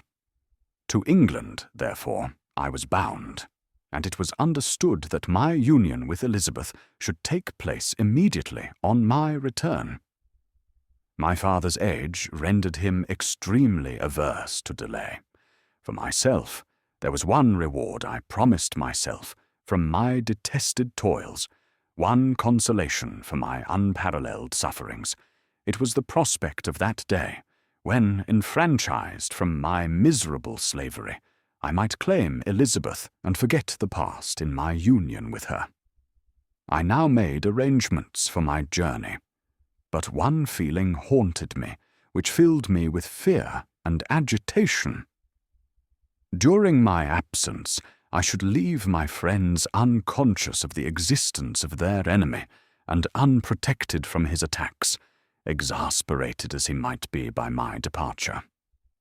But he had promised to follow me wherever I might go, and would he not accompany me to England? This imagination was dreadful in itself, but soothing inasmuch as it supposed the safety of my friends. I was agonized with the idea of the possibility that the reverse of this might happen. But through the whole period during which I was the slave of my creature, I allowed myself to be governed by the impulses of the moment, and my present sensations strongly intimated that the fiend would follow me and exempt my family from the danger of his machinations. It was in the latter end of September that I again quitted my native country. My journey had been my own suggestion, and Elizabeth therefore acquiesced, but she was filled with disquiet at the idea of my suffering, away from her the inroads of misery and grief. It had been her care which provided me a companion in Clerval, and yet a man is blind to 1,000 minute circumstances which call forth a woman's sedulous attention. She longed to bid me hasten my return. 1,000 conflicting emotions rendered her mute as she bade me a tearful, silent farewell. I threw myself into the carriage that was to convey me away, hardly knowing whither I was going, and careless of what was passing around. I remembered only, and it was with a bitter anguish that I reflected on it, to order that my chemical instruments should be packed to go with me. Filled with dreary imaginations, I passed through many beautiful and majestic scenes, but my eyes were fixed and unobserving. I could only think of the bourne of my travels and the work which was to occupy me whilst they endured. After some days spent in listless indolence, during which I traversed many leagues, I arrived at Strasbourg, where I waited 2 days for Clerval. He came. Alas, how great was the contrast between us! He was alive to every new scene, joyful when he saw the beauties of the setting sun, and more happy when he beheld it rise and recommence a new day. He pointed out to me the shifting colours of the landscape and the appearances of the sky. "This is what it is to live," he cried. "Now I enjoy existence. But you, my dear Frankenstein, wherefore are you desponding and sorrowful?" In truth, I was occupied by gloomy thoughts, and neither saw the descent of the evening star, nor the golden sunrise reflected in the Rhine. And you, my friend, would be far more amused with the journal of Clerval, who observed the scenery with an eye of feeling and delight than in listening to my reflections. I, a miserable wretch, haunted by a curse that shut up every avenue to enjoyment. We had agreed to descend the Rhine in a boat from Strasbourg to Rotterdam, whence we might take shipping for London. During this voyage we passed many willowy islands and saw several beautiful towns. We stayed a day at Mannheim, and on the 5th from our departure from Strasbourg arrived at Mainz. The course of the Rhine below Mainz becomes much more picturesque. The river descends rapidly and winds between hills, not high but steep and of beautiful forms. We saw many ruined castles standing on the edges of precipices, surrounded by black woods, high and inaccessible. This part of the Rhine, indeed, presents a singularly variegated landscape. In one spot you view rugged hills, ruined castles overlooking tremendous precipices, with the dark Rhine rushing beneath, and on the sudden turn of a promontory, flourishing vineyards with green sloping banks and a meandering river and populous towns occupy the scene. We travelled at the time of the vintage and heard the song of the labourers as we glided down the stream. Even I, depressed in mind and my spirits continually agitated by gloomy feelings, even I was pleased. I lay at the bottom of the boat, and as I gazed on the cloudless blue sky, I seemed to drink in a tranquillity to which I had long been a stranger. And if these were my sensations, who can describe those of Henry? He felt as if he had been transported to fairyland and enjoyed a happiness seldom tasted by man. "I have seen," he said, "the most beautiful scenes of my own country. I have visited the lakes of Lucerne and Uri, where the snowy mountains descend, almost perpendicularly to the water, casting black and impenetrable shades, which would cause a gloomy and mournful appearance, were it not for the most verdant islands that relieve the eye by their gay appearance. I have seen this lake agitated by a tempest, when the wind tore up whirlwinds of water and gave you an idea of what the waterspout must be on the great ocean. And the waves dash with fury the base of the mountain, where the priest and his mistress were overwhelmed by an avalanche, and where their dying voices are still said to be heard amid the pauses of the nightly wind. I have seen the mountains of La Valais and the Pays de Vaud, but this country, Victor, pleases me more than all those wonders. The mountains of Switzerland are more majestic and strange, but there is a charm in the banks of this divine river that I never before saw equalled. Look at that castle which overhangs yon precipice, and that also on the island, almost concealed amongst the foliage of those lovely trees. And now that group of labourers coming from among their vines, and that village half hid in the recess of the mountain. Oh, surely the spirit that inhabits and guards this place has a soul more in harmony with man than those who pile the glacier or retire to the inaccessible peaks of the mountains of our own country. Clerval, beloved friend, even now it delights me to record your words, and to dwell on the praise of which you are so eminently deserving. He was a being formed in the very poetry of nature. His wild and enthusiastic imagination was chastened by the sensibility of his heart. His soul overflowed with ardent affections, and his friendship was of that devoted and wondrous nature that the worldly minded teach us to look for only in the imagination.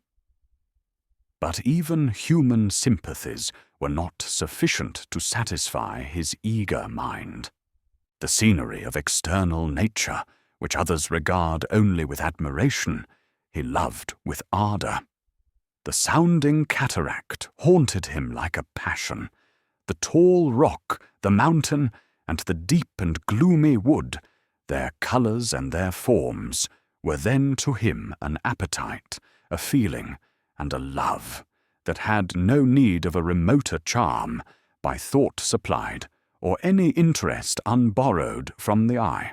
And where does he now exist? Is this gentle and lovely being lost forever?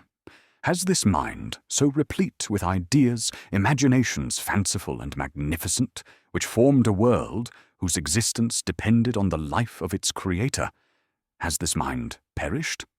Does it now only exist in my memory? No, it is not thus. Your form, so divinely wrought and beaming with beauty, has decayed, but your spirit still visits and consoles your unhappy friend. Pardon this gush of sorrow. These ineffectual words are but a slight tribute to the unexampled worth of Henry, but they soothe my heart, overflowing with the anguish which his remembrance creates. I will proceed with my tale. Beyond Cologne, we descended to the plains of Holland, and we resolved to post the remainder of our way, for the wind was contrary, and the stream of the river was too gentle to aid us. Our journey here lost the interest arising from beautiful scenery, but we arrived in a few days at Rotterdam, whence we proceeded by sea to England. It was on a clear morning, in the latter days of December, that I first saw the white cliffs of Britain. The banks of the Thames presented a new scene. They were flat but fertile, and almost every town was marked by the remembrance of some story. We saw Tilbury Fort, and remembered the Spanish Armada, Gravesend, Woolwich, and Greenwich, places which I had heard of even in my country. At length we saw the numerous steeples of London, St. Paul's towering above all, and the tower famed in English history. Chapter 19. London was our present point of rest. We determined to remain several months in this wonderful and celebrated city. Clerval desired the intercourse of the men of genius and talent who flourished at this time. But this was with me a secondary object. I was principally occupied with the means of obtaining the information necessary for the completion of my promise, and quickly availed myself of the letters of introduction that I had brought with me, addressed to the most distinguished natural philosophers. If this journey had taken place during my days of study and happiness, it would have afforded me inexpressible pleasure. But a blight had come over my existence, and I only visited these people for the sake of the information they might give me on the subject in which my interest was so terribly profound. Company was irksome to me. When alone, I could fill my mind with the sights of heaven and earth.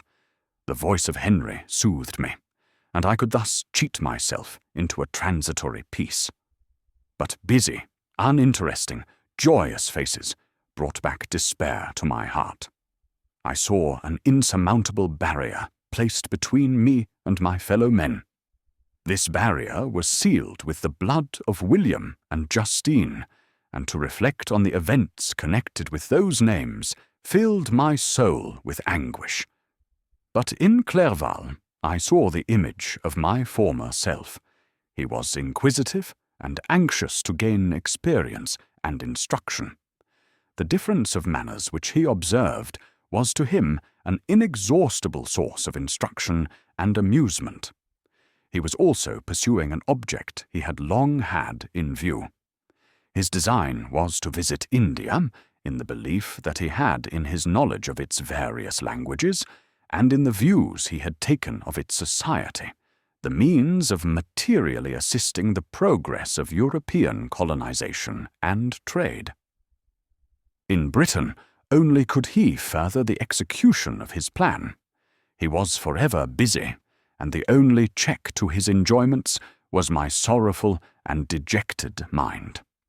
I tried to conceal this as much as possible, that I might not debar him from the pleasures natural to one who was entering on a new scene of life, undisturbed by any care or bitter recollection. I often refused to accompany him, alleging another engagement, that I might remain alone. I now also began to collect the materials necessary for my new creation, and this was to me like the torture of single drops of water continually falling on the head. Every thought that was devoted to it was an extreme anguish, and every word that I spoke in allusion to it caused my lips to quiver and my heart to palpitate. After passing some months in London, we received a letter from a person in Scotland who had formerly been our visitor at Geneva. He mentioned the beauties of his native country, and asked us if those were not sufficient allurements to induce us to prolong our journey as far north as Perth, where he resided. Clerval eagerly desired to accept this invitation, and I, although I abhorred society, wished to view again mountains and streams and all the wondrous works with which nature adorns her chosen dwelling-places. We had arrived in England at the beginning of October, and it was now February.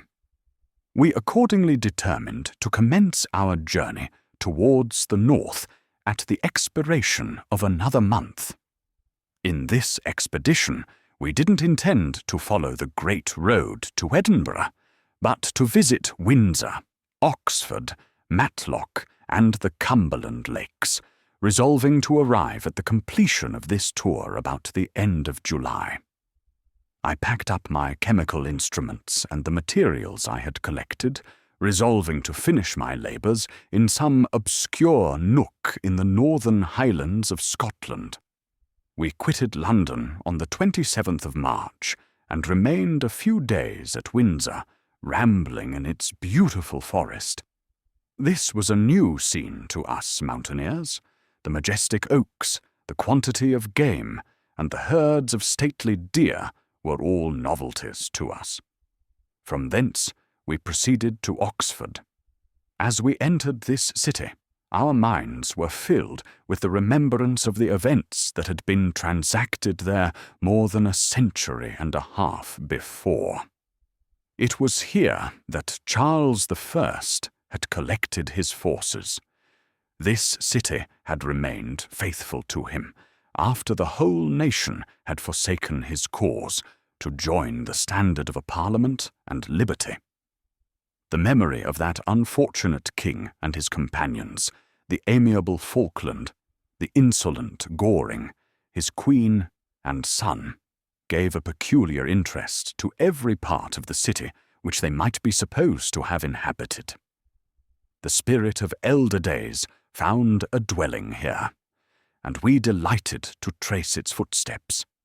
If these feelings had not found an imaginary gratification, the appearance of the city had yet in itself sufficient beauty to obtain our admiration.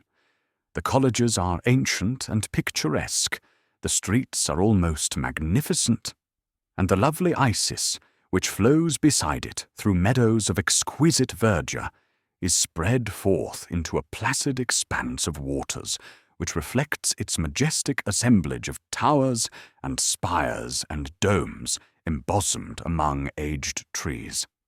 I enjoyed this scene, and yet my enjoyment was embittered both by the memory of the past and the anticipation of the future. I was formed for peaceful happiness. During my youthful days, discontent never visited my mind, and if I was ever overcome by ennui, the sight of what is beautiful in nature, or the study of what is excellent and sublime in the productions of man, could always interest my heart and communicate elasticity to my spirits. But I am a blasted tree. The bolt has entered my soul, and I felt then that I should survive to exhibit what I shall soon cease to be. a miserable spectacle of wrecked humanity, pitiable to others and intolerable to myself. We passed a considerable period at Oxford, rambling among its environs and endeavouring to identify every spot which might relate to the most animating epoch of English history. Our little voyages of discovery were often prolonged by the successive objects that presented themselves. We visited the tomb of the illustrious Hampden and the field on which that patriot fell. For a moment my soul was elevated from its debasing and miserable fears to contemplate the divine ideas of liberty and self-sacrifice of which these sites were the monuments and the remembrances. For an instant I dared to shake off my chains and look around me with a free and lofty spirit, but the iron had eaten into my flesh, and I sank again, trembling and hopeless, into my miserable self. We left Oxford with regret and proceeded to Matlock, which was our next place of rest. The country and the neighbourhood of this village resembled to a greater degree the scenery of Switzerland. But everything is on a lower scale, and the green hills want the crown of distant white Alps, which always attend on the piny mountains of my native country. We visited the wondrous cave and the little cabinets of natural history, where the curiosities are disposed in the same manner as in the collections at Servox and Chamonix. The latter name made me tremble when pronounced by Henry, and I hastened to quit Matlock, with which that terrible scene was thus associated. From Derby, still journeying northwards, we passed 2 months in Cumberland and Westmoreland. I could now almost fancy myself among the Swiss mountains. The little patches of snow, which yet lingered on the northern sides of the mountains, the lakes, and the dashing of the rocky streams were all familiar and dear sights to me. Here also we made some acquaintances, who almost contrived to cheat me into happiness. The delight of Clerval was proportionably greater than mine. His mind expanded in the company of men of talent, and he found in his own nature greater capacities and resources than he could have imagined himself to have possessed while he associated with his inferiors. "I could pass my life here," said he to me, "and among these mountains I should scarcely regret Switzerland and the Rhine." But he found that a traveller's life is one that includes much pain amidst its enjoyments. His feelings are forever on the stretch, and when he begins to sink into repose, he finds himself obliged to quit that on which he rests in pleasure for something new, which again engages his attention, and which also he forsakes for other novelties. We had scarcely visited the various lakes of Cumberland and Westmoreland, and conceived an affection for some of the inhabitants, when the period of our appointment with our Scotch friend approached, and we left them to travel on. For my own part, I was not sorry. I had now neglected my promise for some time, and I feared the effects of the Damon's disappointment. He might remain in Switzerland and wreak his vengeance on my relatives. This idea pursued me and tormented me at every moment from which I might otherwise have snatched repose and peace. I waited for my letters with feverish impatience. If they were delayed, I was miserable and overcome by 1,000 fears, and when they arrived, and I saw the superscription of Elizabeth or my father, I hardly dared to read and ascertain my fate. Sometimes I thought that the fiend followed me, and might expedite my remissness by murdering my companion. When these thoughts possessed me, I would not quit Henry for a moment, but followed him as his shadow, to protect him from the fancied rage of his destroyer.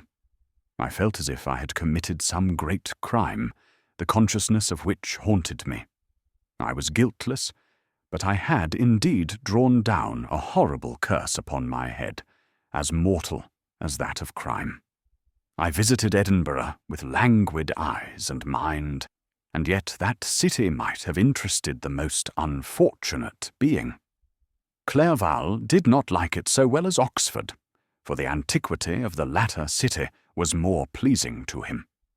But the beauty and regularity of the new town of Edinburgh, its romantic castle, and its environs, the most delightful in the world, Arthur's Seat, St. Bernard's Well, and the Pentland Hills, compensated him for the change and filled him with cheerfulness and admiration.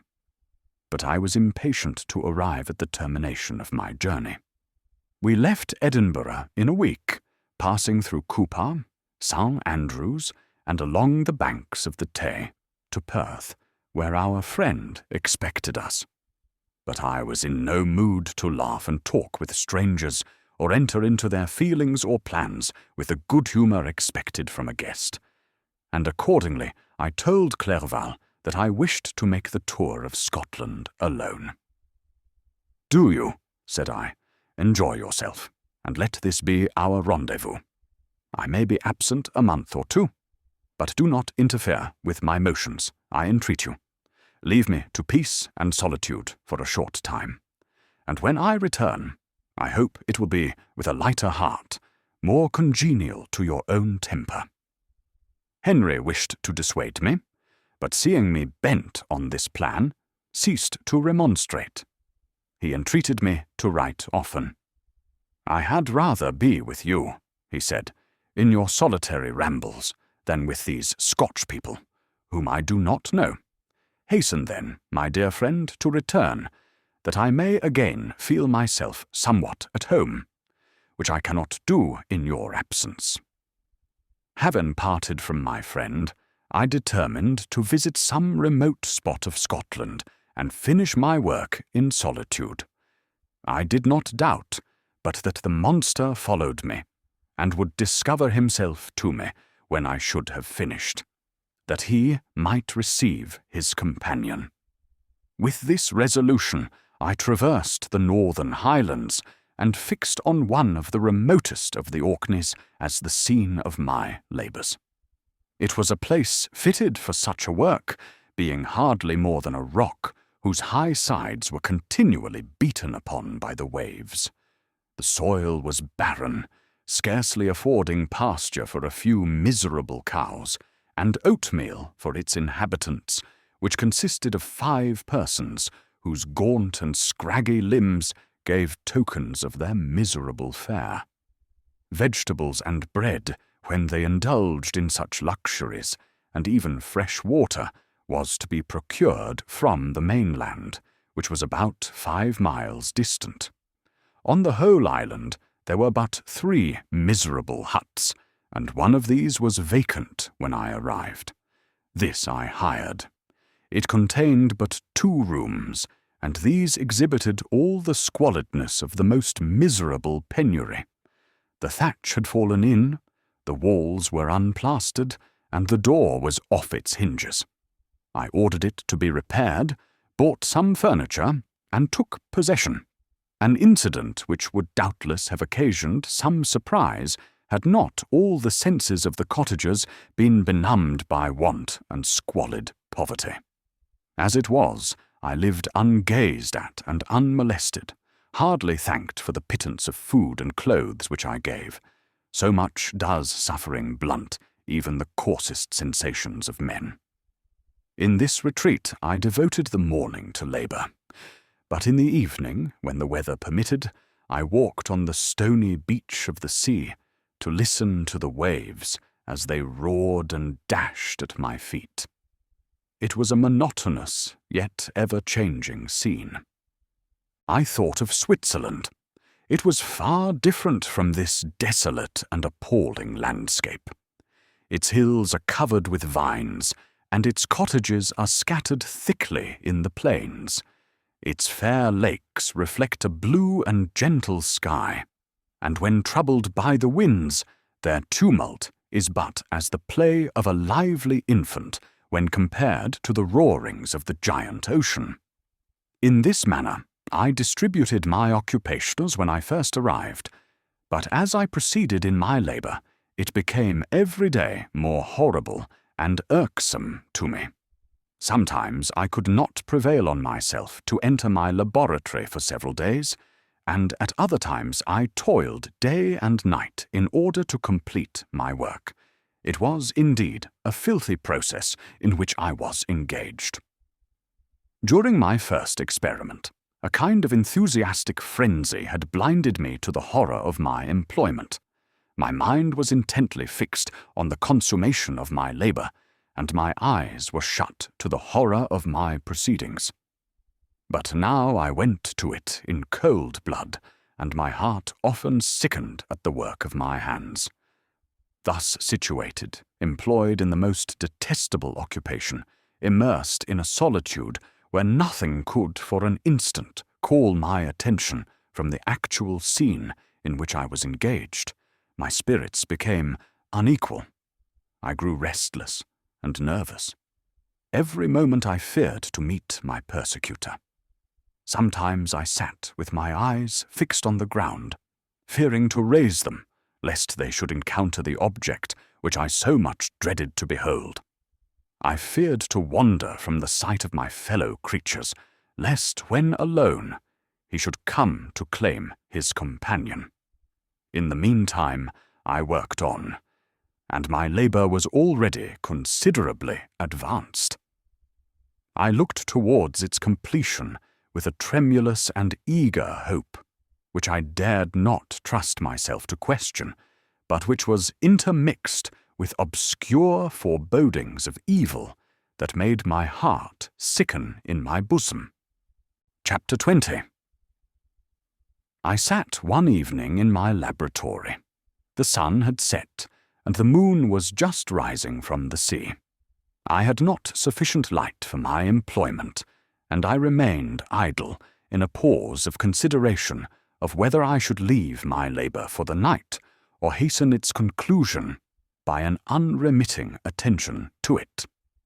As I sat, a train of reflection occurred to me, which led me to consider the effects of what I was now doing. 3 years before, I was engaged in the same manner, and had created a fiend whose unparalleled barbarity had desolated my heart, and filled it forever with the bitterest remorse.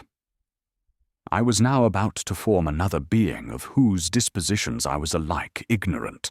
She might become 10,000 times more malignant than her mate, and delight, for its own sake, in murder and wretchedness. He had sworn to quit the neighbourhood of man, and hide himself in deserts, but she had not, and she, who in all probability was to become a thinking and reasoning animal, might refuse to comply with a compact made before her creation. They might even hate each other. The creature who already lived loathed his own deformity, and might he not conceive a greater abhorrence for it when it came before his eyes in the female form? She also might turn with disgust from him to the superior beauty of man. She might quit him, and he be again alone, exasperated by the fresh provocation of being deserted by one of his own species. Even if they were to leave Europe and inhabit the deserts of the New World, yet one of the first results of those sympathies for which the daemon thirsted would be children, and a race of devils would be propagated upon the earth who might make the very existence of the species of man a condition precarious and full of terror. Had I right, for my own benefit, to inflict this curse upon everlasting generations? I had before been moved by the sophisms of the being I had created. I had been struck senseless by his fiendish threats. But now, for the first time, the wickedness of my promise burst upon me. I shuddered to think that future ages might curse me as their pest, whose selfishness had not hesitated to buy its own peace at the price, perhaps, of the existence of the whole human race. I trembled, and my heart failed within me, when, on looking up, I saw by the light of the moon the daemon at the casement. A ghastly grin wrinkled his lips as he gazed on me, where I sat fulfilling the task which he had allotted to me. Yes, he had followed me in my travels.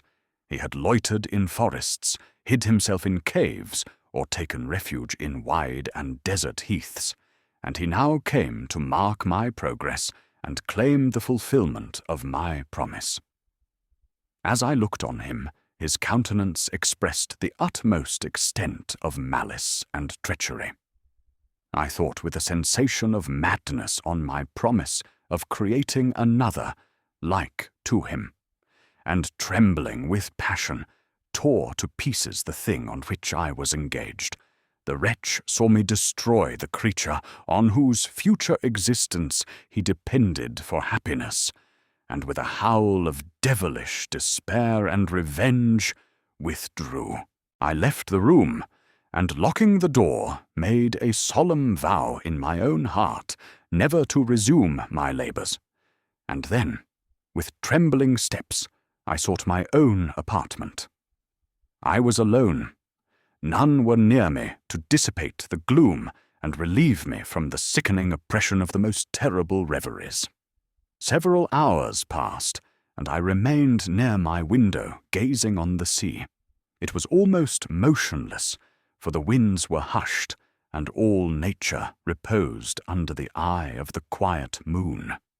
A few fishing vessels alone specked the water, and now and then the gentle breeze wafted the sound of voices as the fishermen called to one another. I felt the silence, although I was hardly conscious of its extreme profundity, until my ear was suddenly arrested by the paddling of oars near the shore, and a person landed close to my house. In a few minutes after, I heard the creaking of my door, as if someone endeavoured to open it softly. I trembled from head to foot. I felt a presentiment of who it was, and wished to rouse one of the peasants who dwelt in a cottage not far from mine. But I was overcome by the sensation of helplessness, so often felt in frightful dreams, when you in vain endeavour to fly from an impending danger, and was rooted to the spot. Presently, I heard the sound of footsteps along the passage. The door opened, and the wretch whom I dreaded appeared. Shutting the door, he approached me and said in a smothered voice, "You have destroyed the work which you began. What is it that you intend? Do you dare to break your promise? I have endured toil and misery. I left Switzerland with you. I crept along the shores of the Rhine, among its willow islands, and over the summits of its hills. I have dwelt many months in the heaths of England, and among the deserts of Scotland. I have endured incalculable fatigue, and cold, and hunger. Do you dare destroy my hopes? Begone! I do break my promise. Never will I create another like yourself, equal in deformity and wickedness. Slave, I before reasoned with you, but you have proved yourself unworthy of my condescension. Remember that I have power. You believe yourself miserable, but I can make you so wretched that the light of day will be hateful to you. You are my creator, but I am your master. Obey. The hour of my irresolution is past, and the period of your power is arrived. Your threats cannot move me to do an act of wickedness, but they confirm me in a determination of not creating you a companion in vice. Shall I, in cool blood, set loose upon the earth a daemon whose delight is in death and wretchedness? Begone! I am firm, and your words will only exasperate my rage. The monster saw my determination in my face, and gnashed his teeth in the impotence of anger. Shall each man, cried he. "Find a wife for his bosom, and each beast have his mate, and I be alone." I had feelings of affection, and they were requited by detestation and scorn. Man, you may hate, but beware. Your hours will pass in dread and misery, and soon the bolt will fall which must ravish from you your happiness forever. Are you to be happy while I grovel in the intensity of my wretchedness? You can blast my other passions, but revenge remains. Revenge, henceforth dearer than light or food. I may die, but first you, my tyrant and tormentor, shall curse the sun that gazes on your misery. Beware, for I am fearless and therefore powerful. I will watch with the wiliness of a snake, that I may sting with its venom. Man, you shall repent of the injuries you inflict. Devil, cease, and do not poison the air with these sounds of malice.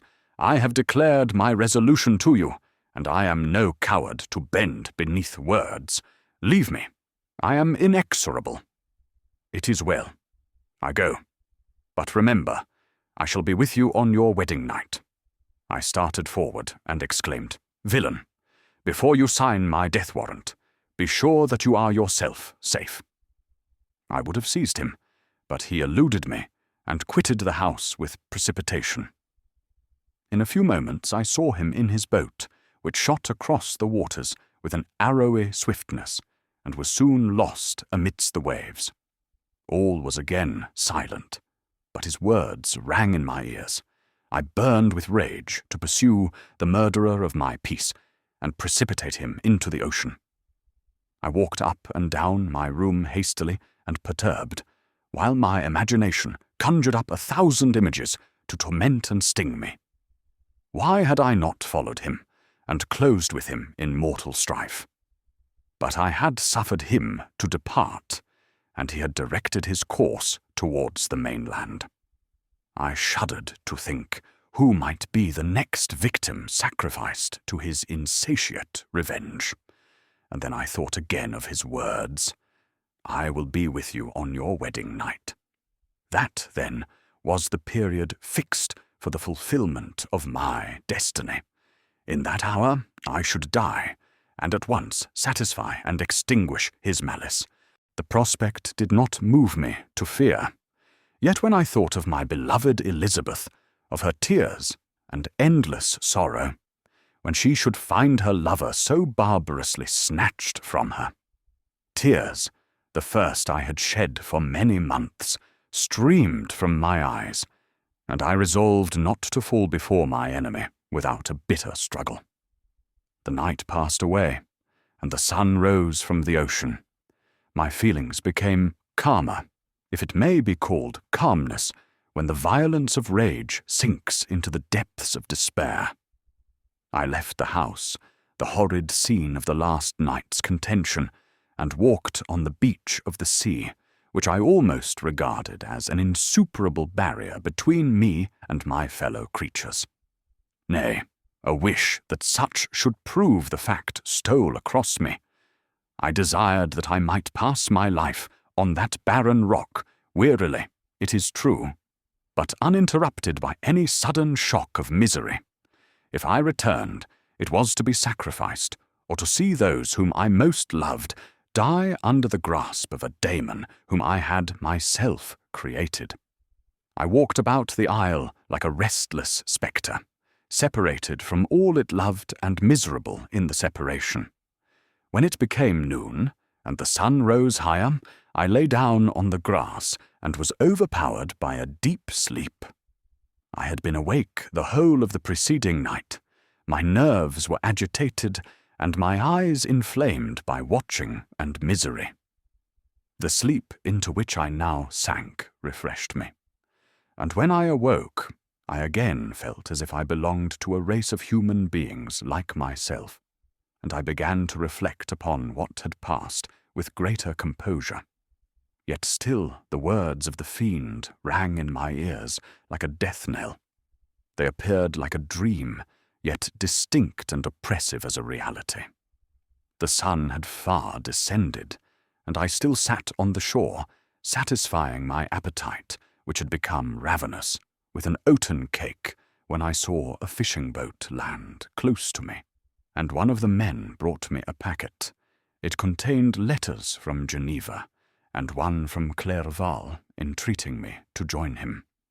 He said that he was wearing away his time fruitlessly where he was, that letters from the friends he had formed in London desired his return to complete the negotiation they had entered into for his Indian enterprise.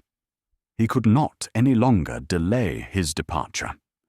But as his journey to London might be followed, even sooner than he now conjectured, by his longer voyage, he entreated me to bestow as much of my society on him as I could spare. He besought me, therefore, to leave my solitary isle and to meet him at Perth, that we might proceed southwards together. This letter, in a degree, recalled me to life, and I determined to quit my island at the expiration of 2 days. Yet, before I departed, there was a task to perform, on which I shuddered to reflect. I must pack up my chemical instruments, and for that purpose I must enter the room which had been the scene of my odious work, and I must handle those utensils, the sight of which was sickening to me. The next morning, at daybreak, I summoned sufficient courage and unlocked the door of my laboratory. The remains of the half-finished creature whom I had destroyed lay scattered on the floor, and I almost felt as if I had mangled the living flesh of a human being. I paused to collect myself, and then entered the chamber. With trembling hand, I conveyed the instruments out of the room, but I reflected that I ought not to leave the relics of my work to excite the horror and suspicion of the peasants, and I accordingly put them into a basket with a great quantity of stones, and laying them up, determined to throw them into the sea that very night, and in the meantime I sat upon the beach, employed in cleaning and arranging my chemical apparatus. Nothing could be more complete than the alteration that had taken place in my feelings since the night of the appearance of the daemon. I had before regarded my promise with a gloomy despair as a thing that, with whatever consequences, must be fulfilled. But I now felt as if a film had been taken from before my eyes, and that I, for the first time, saw clearly. The idea of renewing my labours didn't for one instant occur to me. The threat I had heard weighed on my thoughts, but I didn't reflect that a voluntary act of mine could avert it. I had resolved in my own mind that to create another, like the fiend I had first made, would be an act of the basest and most atrocious selfishness, and I banished from my mind every thought that could lead to a different conclusion. Between 2 and 3 in the morning, the moon rose, and I then, putting my basket aboard a little skiff, sailed out about 4 miles from the shore. The scene was perfectly solitary. A few boats were returning towards land, but I sailed away from them. I felt as if I was about the commission of a dreadful crime, and avoided with shuddering anxiety any encounter with my fellow creatures. At one time, the moon, which had before been clear, was suddenly overspread by a thick cloud, and I took advantage of the moment of darkness and cast my basket into the sea. I listened to the gurgling sound as it sank, and then sailed away from the spot. The sky became clouded, but the air was pure, although chilled by the northeast breeze that was then rising. But it refreshed me and filled me with such agreeable sensations that I resolved to prolong my stay on the water, and fixing the rudder in a direct position, stretched myself at the bottom of the boat. Clouds hid the moon, everything was obscure, and I heard only the sound of the boat as its keel cut through the waves. the murmur lulled me, and in a short time I slept soundly. I do not know how long I remained in this situation, but when I awoke, I found that the sun had already mounted considerably. The wind was high, and the waves continually threatened the safety of my little skiff. I found that the wind was northeast, and must have driven me far from the coast from which I had embarked. I endeavoured to change my course, but quickly found that if I again made the attempt, the boat would be instantly filled with water. Thus situated, my only resource was to drive before the wind. I confess that I felt a few sensations of terror. I had no compass with me, and was so slenderly acquainted with the geography of this part of the world that the sun was of little benefit to me. I might be driven into the wide Atlantic and feel all the tortures of starvation, or be swallowed up in the immeasurable waters that roared and buffeted around me. I had already been out many hours, and felt the torment of a burning thirst, a prelude to my other sufferings. I looked on the heavens, which were covered by clouds that flew before the wind, only to be replaced by others.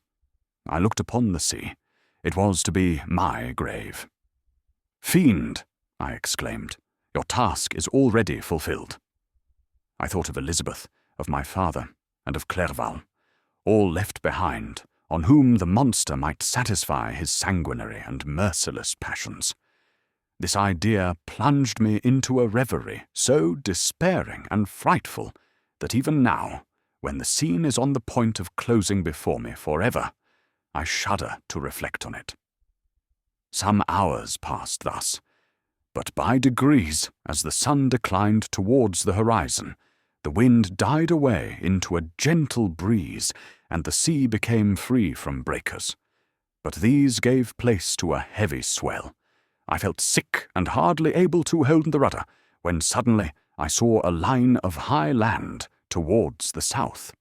Almost spent, as I was, by fatigue and the dreadful suspense I endured for several hours, this sudden certainty of life rushed like a flood of warm joy to my heart, and tears gushed from my eyes.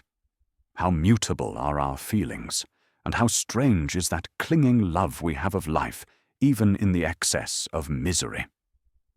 I constructed another sail with a part of my dress, and eagerly steered my course towards the land.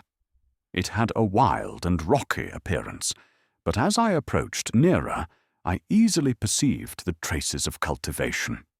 I saw vessels near the shore, and found myself suddenly transported back to the neighborhood of civilized man. I carefully traced the windings of the land, and hailed a steeple, which I at length saw issuing from behind a small promontory. As I was in a state of extreme debility, I resolved to sail directly towards the town, as a place where I could most easily procure nourishment. Fortunately, I had money with me. As I turned the promontory, I perceived a small, neat town and a good harbour, which I entered, my heart bounding with joy at my unexpected escape. As I was occupied in fixing the boat and arranging the sails, several people crowded towards the spot.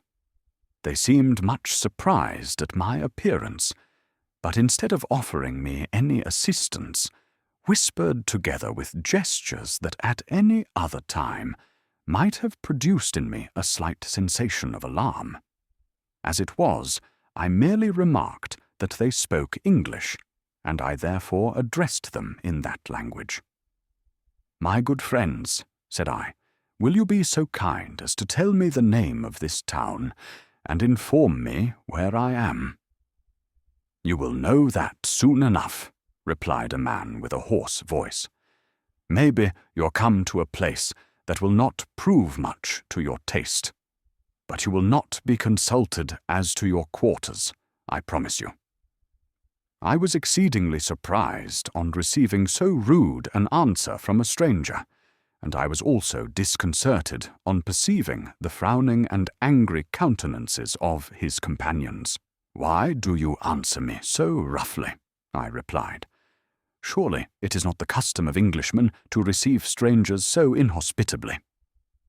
"I do not know," said the man, "what the custom of the English may be, but it is the custom of the Irish to hate villains." While this strange dialogue continued, I perceived the crowd rapidly increase. Their faces expressed a mixture of curiosity and anger, which annoyed and in some degree alarmed me. I inquired the way to the inn, but no one replied. I then moved forward, and a murmuring sound arose from the crowd as they followed and surrounded me, when an ill-looking man approaching tapped me on the shoulder and said, "Come, sir, you must follow me to Mr. Kerwin's to give an account of yourself." "Who is Mr. Kerwin? Why am I to give an account of myself? Is not this a free country?" "Aye, sir, free enough for honest folks. Mr. Kerwin is a magistrate, and you are to give an account of the death of a gentleman who was found murdered here last night." This answer startled me, but I presently recovered myself. I was innocent. That could easily be proved. Accordingly, I followed my conductor in silence, and was led to one of the best houses in the town. I was ready to sink from fatigue and hunger, but being surrounded by a crowd, I thought it politic to rouse all my strength, that no physical debility might be construed into apprehension or conscious guilt. Little did I then expect the calamity that was in a few moments to overwhelm me and extinguish in horror and despair all fear of ignominy or death. I must pause here, for it requires all my fortitude to recall the memory of the frightful events which I am about to relate in proper detail to my recollection. Chapter 21. I was soon introduced into the presence of the magistrate, an old benevolent man with calm and mild manners. He looked upon me, however, with some degree of severity, and then, turning towards my conductors, he asked who appeared as witnesses on this occasion. About half a dozen men came forward, and one being selected by the magistrate, he deposed that he had been out fishing the night before with his son and brother-in-law, Daniel Nugent, when, about 10 o'clock, they observed a strong northerly blast rising, and they accordingly put in for port. It was a very dark night, as the moon had not yet risen. They did not land at the harbour, but, as they had been accustomed, at a creek about 2 miles below. He walked on first, carrying a part of the fishing tackle, and his companions followed him at some distance. As he was proceeding along the sands, he struck his foot against something and fell at his length on the ground. His companions came up to assist him, and by the light of their lantern they found that he had fallen on the body of a man, who was, to all appearance, dead. Their first supposition was that it was the corpse of some person who had been drowned and was thrown on shore by the waves, but on examination they found that the clothes were not wet, and even that the body was not then cold. They instantly carried it to the cottage of an old woman near the spot, and endeavoured, but in vain, to restore it to life. It appeared to be a handsome young man, about 25 years of age. He had apparently been strangled, for there was no sign of any violence except the black mark of fingers on his neck. The first part of this deposition did not in the least interest me. But when the mark of the fingers was mentioned, I remembered the murder of my brother, and felt myself extremely agitated. My limbs trembled, and a mist came over my eyes, which obliged me to lean on a chair for support. The magistrate observed me with a keen eye, and of course drew an unfavourable augury from my manner. The son confirmed his father's account, but when Daniel Nugent was called, he swore positively that just before the fall of his companion, he saw a boat with a single man in it at a short distance from the shore, and as far as he could judge by the light of a few stars, it was the same boat in which I had just landed. A woman deposed that she lived near the beach and was standing at the door of her cottage, waiting for the return of the fisherman, about an hour before she heard of the discovery of the body, when she saw a boat with only one man in it push off from that part of the shore, where the corpse was afterwards found. Another woman confirmed the account of the fisherman having brought the body into her house. It was not cold. They put it into a bed and rubbed it, and Daniel went to the town for an apothecary. But life was quite gone. Several other men were examined concerning my landing, and they agreed that with the strong north wind that had arisen during the night, it was very probable that I had beaten about for many hours, and had been obliged to return nearly to the same spot from which I had departed.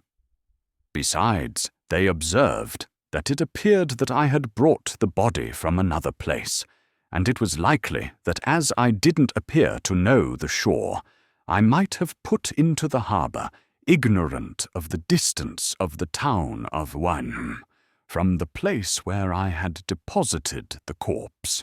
Mr. Kirwin, on hearing this evidence, desired that I should be taken into the room where the body lay for interment, that it might be observed what effect the sight of it would produce upon me. This idea was probably suggested by the extreme agitation I had exhibited when the mode of the murder had been described. I was accordingly conducted by the magistrate and several other persons to the inn. I could not help being struck by the strange coincidences that had taken place during this eventful night. But knowing that I had been conversing with several persons in the island I had inhabited about the time that the body had been found, I was perfectly tranquil as to the consequences of the affair. I entered the room where the corpse lay, and was led up to the coffin. How can I describe my sensations on beholding it?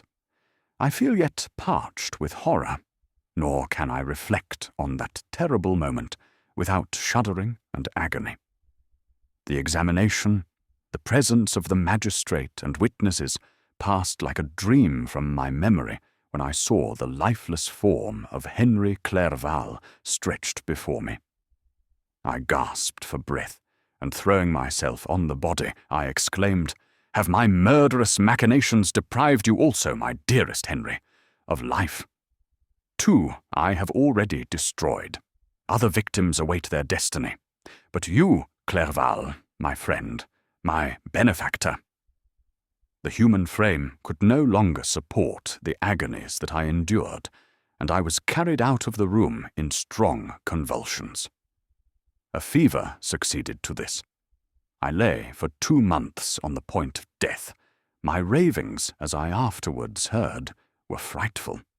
I called myself the murderer of William, of Justine, and of Clerval. Sometimes I entreated my attendants to assist me in the destruction of the fiend by whom I was tormented, and at others I felt the fingers of the monster already grasping my neck, and screamed aloud with agony and terror.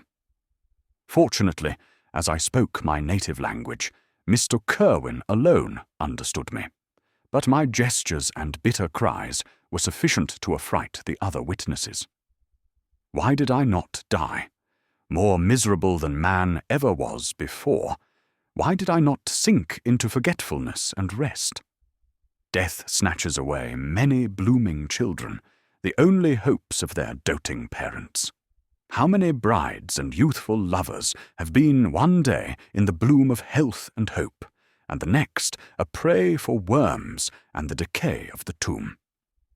Of what materials was I made that I could thus resist so many shocks which, like the turning of the wheel, continually renewed the torture?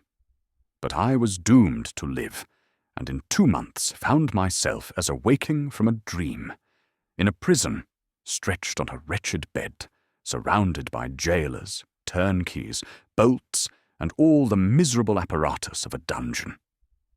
It was morning, I remember, when I thus awoke to understanding. I had forgotten the particulars of what had happened, and only felt as if some great misfortune had suddenly overwhelmed me. But when I looked around and saw the barred windows and the squalidness of the room in which I was, all flashed across my memory, and I groaned bitterly. This sound disturbed an old woman who was sleeping in a chair beside me. She was a hired nurse, the wife of one of the turnkeys, and her countenance expressed all those bad qualities which often characterize that class. The lines of her face were hard and rude, like that of persons accustomed to see without sympathizing in sights of misery. Her tone expressed her entire indifference. She addressed me in English, and the voice struck me as one that I had heard during my sufferings. "Are you better now, sir?" said she. I replied in the same language, with a feeble voice, "I believe I am. But if it be all true, if indeed I did not dream, I am sorry that I am still alive to feel this misery and horror." "For that matter," replied the old woman, "if you mean about the gentleman you murdered, I believe that it were better for you if you were dead, for I fancy it will go hard with you. However, that's none of my business. I am sent to nurse you and get you well. I do my duty with a safe conscience. It were well if everybody did the same." I turned with loathing from the woman who could utter so unfeeling a speech to a person just saved, on the very edge of death. But I felt languid and unable to reflect on all that had passed. The whole series of my life appeared to me as a dream. I sometimes doubted if indeed it were all true, for it never presented itself to my mind with the force of reality. As the images that floated before me became more distinct, I grew feverish. A darkness pressed around me. No one was near me who soothed me with the gentle voice of love.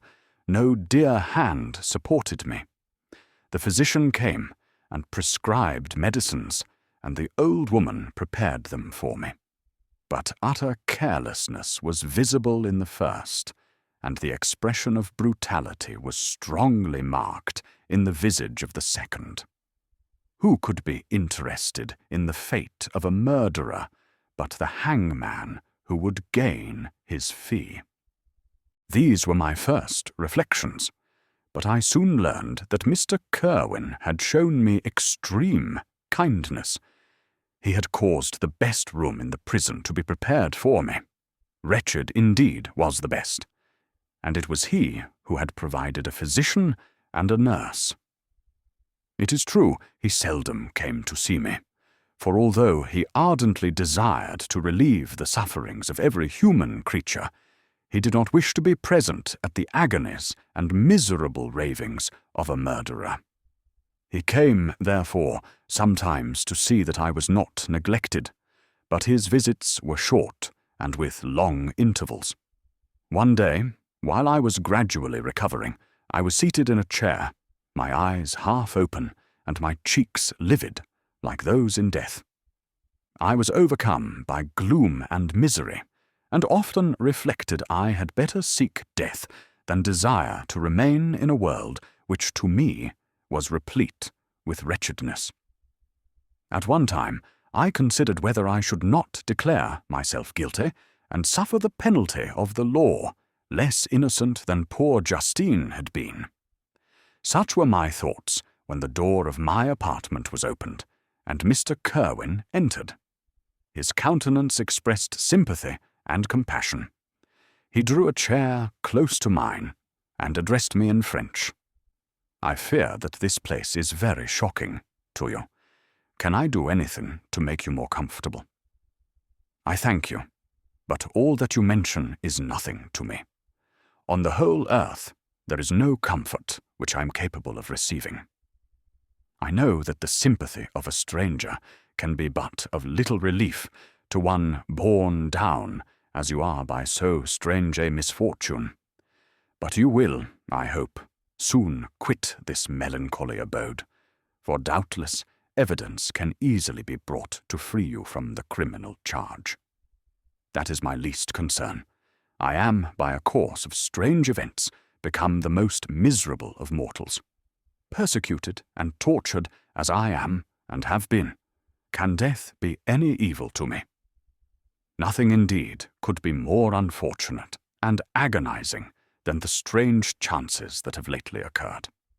You were thrown, by some surprising accident, on this shore, renowned for its hospitality, seized immediately, and charged with murder.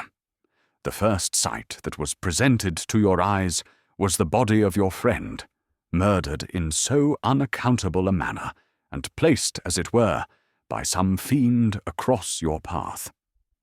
As Mr. Kerwin said this, notwithstanding the agitation I endured on this retrospect of my sufferings, I also felt considerable surprise at the knowledge he seemed to possess concerning me. I suppose some astonishment was exhibited in my countenance, for Mr. Kerwin hastened to say, "Immediately upon your being taken ill, all the papers that were on your person were brought me, and I examined them that I might discover some trace by which I could send to your relations an account of your misfortune and illness. I found several letters, and, among others, one which I discovered, from its commencement, to be from your father. I instantly wrote to Geneva. Nearly 2 months have elapsed since the departure of my letter. But you are ill. Even now you tremble. You are unfit for agitation of any kind. This suspense is 1,000 times worse than the most horrible event. Tell me what new scene of death has been acted, and whose murder I am now to lament." "Your family is perfectly well," said Mr. Kerwin with gentleness, "and someone, a friend, is come to visit you." I know not by what chain of thought the idea presented itself, but it instantly darted into my mind that the murderer had come to mock at my misery and taunt me with the death of Clerval, as a new incitement for me to comply with his hellish desires. I put my hand before my eyes and cried out in agony, "Oh, take him away! I cannot see him. For God's sake, do not let him enter." Mr. Kerwin regarded me with a troubled countenance. He could not help regarding my exclamation as a presumption of my guilt, and said in rather a severe tone, "I should have thought, young man, that the presence of your father would have been welcome instead of inspiring such violent repugnance." "My father!" cried I, while every feature and every muscle was relaxed from anguish to pleasure. "Is my father indeed come? How kind, how very kind. But where is he? Why does he not hasten to me?" My change of manner surprised and pleased the magistrate. Perhaps he thought that my former exclamation was a momentary return of delirium, and now he instantly resumed his former benevolence. He rose and quitted the room with my nurse, and in a moment my father entered it. Nothing, at this moment, could have given me greater pleasure than the arrival of my father. I stretched out my hand to him, and cried, "Are you then safe? And Elizabeth? And Ernest?" My father calmed me with assurances of their welfare, and endeavoured, by dwelling on these subjects so interesting to my heart, to raise my desponding spirits. But he soon felt that a prison cannot be the abode of cheerfulness. "What a place is this that you inhabit, my son?"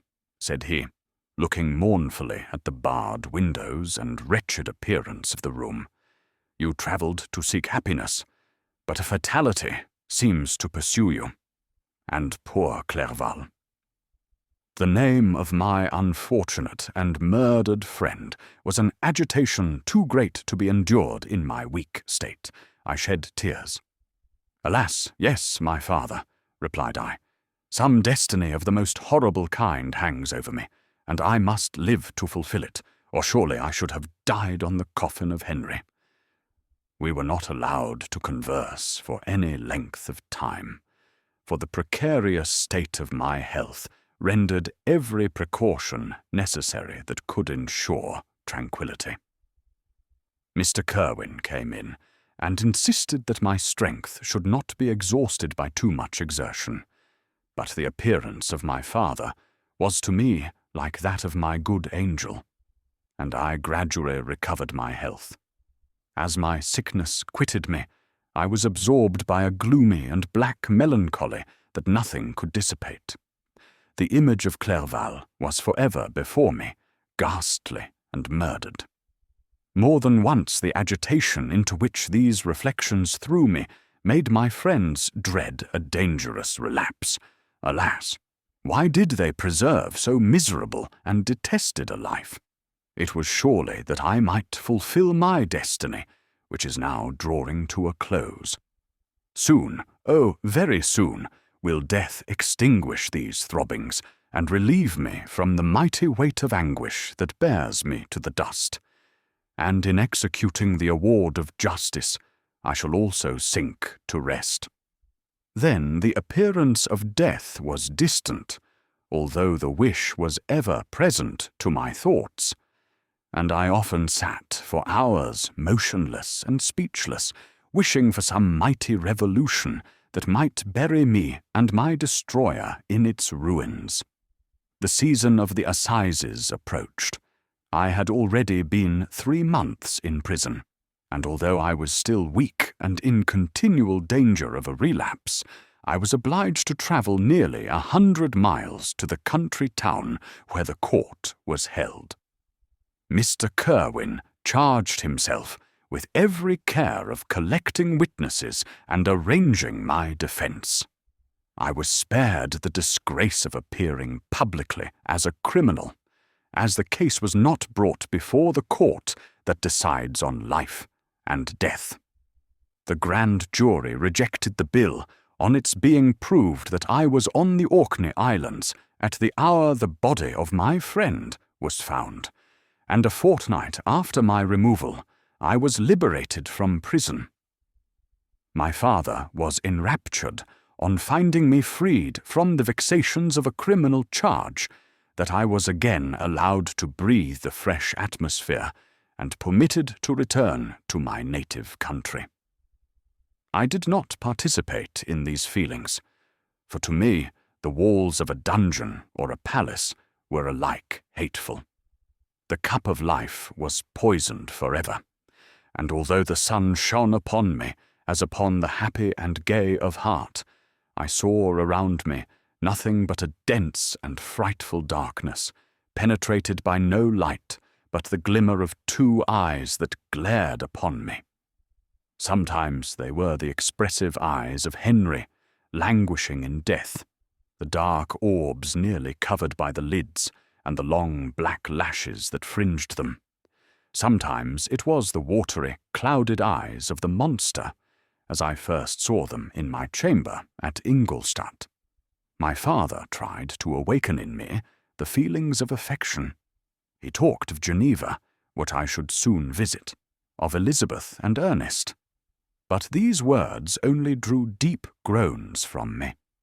Sometimes, indeed, I felt a wish for happiness, and thought with melancholy delight of my beloved cousin, or longed, with a devouring maladie du pays, to see once more the blue lake and rapid Rhone, that had been so dear to me in early childhood. But my general state of feeling was a torpor in which a prison was as welcome a residence as the divinest scene in nature, and these fits were seldom interrupted but by paroxysms of anguish and despair. At these moments I often endeavoured to put an end to the existence I loathed, and it required unceasing attendance and vigilance to restrain me from committing some dreadful act of violence. Yet one duty remained to me, the recollection of which finally triumphed over my selfish despair. It was necessary that I should return without delay to Geneva, there to watch over the lives of those I so fondly loved, and to lie in wait for the murderer, that if any chance led me to the place of his concealment, or if he dared again to blast me by his presence, I might, with unfailing aim, put an end to the existence of the monstrous image which I had endued with the mockery of a soul still more monstrous.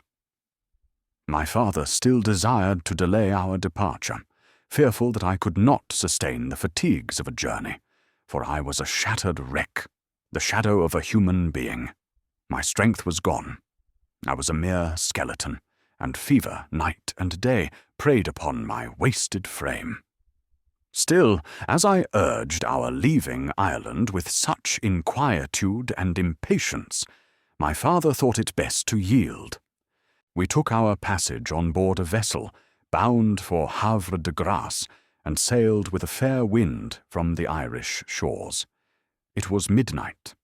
I lay on the deck looking at the stars and listening to the dashing of the waves. I hailed the darkness that shut Ireland from my sight, and my pulse beat with a feverish joy when I reflected that I should soon see Geneva. The past appeared to me in the light of a frightful dream. Yet the vessel in which I was, the wind that blew me from the detested shore of Ireland, and the sea which surrounded me, told me too forcibly that I was deceived by no vision, and that Clerval, my friend and dearest companion, had fallen a victim to me, and the monster of my creation. I repassed in my memory my whole life, my quiet happiness while residing with my family in Geneva, the death of my mother, and my departure for Ingolstadt. I remembered, shuddering, the mad enthusiasm that hurried me on to the creation of my hideous enemy, and I called to mind the night in which he first lived. I was unable to pursue the train of thought. 1,000 feelings pressed upon me, and I wept bitterly. Ever since my recovery from the fever, I had been in the custom of taking every night a small quantity of laudanum, for it was by means of this drug only that I was enabled to gain the rest necessary for the preservation of life. Oppressed by the recollection of my various misfortunes, I now swallowed double my usual quantity, and soon slept profoundly. But sleep did not afford me respite from thought and misery. My dreams presented 1,000 objects that scared me. Towards morning I was possessed by a kind of nightmare. I felt the fiend's grasp in my neck and could not free myself from it. Groans and cries rang in my ears. My father, who was watching over me, perceiving my restlessness, awoke me. The dashing waves were around, the cloudy sky above. The fiend was not here. A sense of security, a feeling that a truce was established between the present hour and the irresistible, disastrous future, imparted to me a kind of calm forgetfulness, of which the human mind is by its structure peculiarly susceptible. By Mary. Chapter 22. The voyage came to an end. We landed and proceeded to Paris. I soon found that I had overtaxed my strength, and that I must repose before I could continue my journey. My father's care and attentions were indefatigable, but he did not know the origin of my sufferings, and sought erroneous methods to remedy the incurable ill. He wished me to seek amusement in society. I abhorred the face of man. Oh, not abhorred. They were my brethren, my fellow beings, and I felt attracted even to the most repulsive among them, as to creatures of an angelic nature and celestial mechanism. But I felt that I had no right to share their intercourse. I had unchained an enemy among them, whose joy it was to shed their blood and to revel in their groans. How they would, each and all, abhor me and hunt me from the world, did they know my unhallowed acts and the crimes which had their source in me. My father yielded at length to my desire to avoid society, and strove by various arguments to banish my despair. Sometimes he thought that I felt deeply the degradation of being obliged to answer a charge of murder, and he endeavored to prove to me the futility of pride. "Alas, my father," said I, "how little do you know me. Human beings, their feelings and passions, would indeed be degraded if such a wretch as I felt pride. Justine, poor unhappy Justine, was as innocent as I, and she suffered the same charge. She died for it. And I am the cause of this. I murdered her. William, Justine, and Henry. They all died by my hands." My father had often, during my imprisonment, heard me make the same assertion. When I thus accused myself, he sometimes seemed to desire an explanation, and at others he appeared to consider it as the offspring of delirium, and that, during my illness, some idea of this kind had presented itself to my imagination, the remembrance of which I preserved in my convalescence. I avoided explanation, and maintained a continual silence concerning the wretch I had created. I had a persuasion that I should be supposed mad, and this in itself would forever have chained my tongue. But besides, I could not bring myself to disclose a secret which would fill my hearer with consternation and make fear and unnatural horror the inmates of his breast. I checked, therefore, my impatient thirst for sympathy, and was silent when I would have given the world to have confided the fatal secret. Yet still, words like those I have recorded would burst uncontrollably from me. I could offer no explanation of them, but their truth in part relieved the burden of my mysterious woe. Upon this occasion my father said, with an expression of unbounded wonder, "My dearest Victor, what infatuation is this?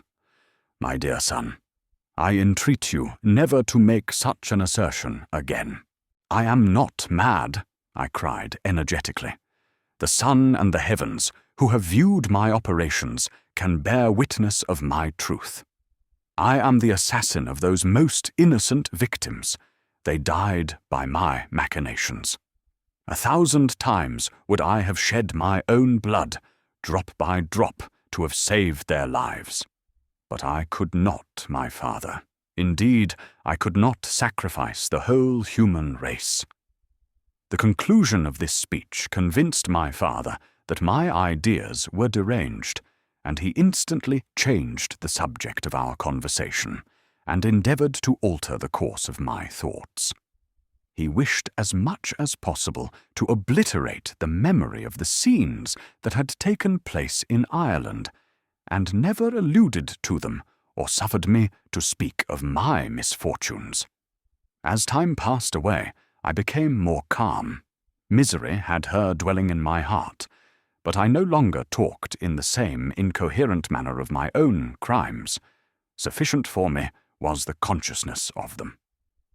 By the utmost self-violence, I curbed the imperious voice of wretchedness, which sometimes desired to declare itself to the whole world, and my manners were calmer and more composed than they had ever been since my journey to the Sea of Ice.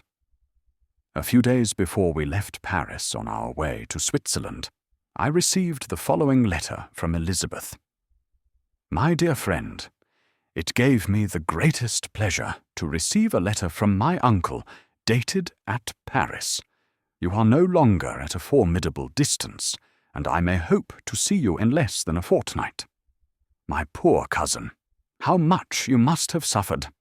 I expect to see you looking even more ill than when you quitted Geneva. This winter has been passed most miserably, tortured as I have been by anxious suspense. Yet I hope to see peace in your countenance, and to find that your heart is not totally void of comfort and tranquillity. Yet I fear that the same feelings now exist that made you so miserable a year ago, even perhaps augmented by time.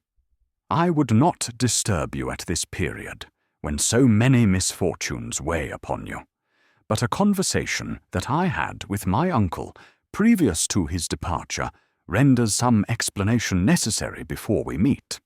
Explanation. You may possibly say, what can Elizabeth have to explain? If you really say this, my questions are answered, and all my doubts satisfied. But you are distant from me, and it is possible that you may dread and yet be pleased with this explanation. And in a probability of this being the case, I dare not any longer postpone writing what, during your absence, I have often wished to express to you but have never had the courage to begin. You well know, Victor, that our union had been the favourite plan of your parents ever since our infancy.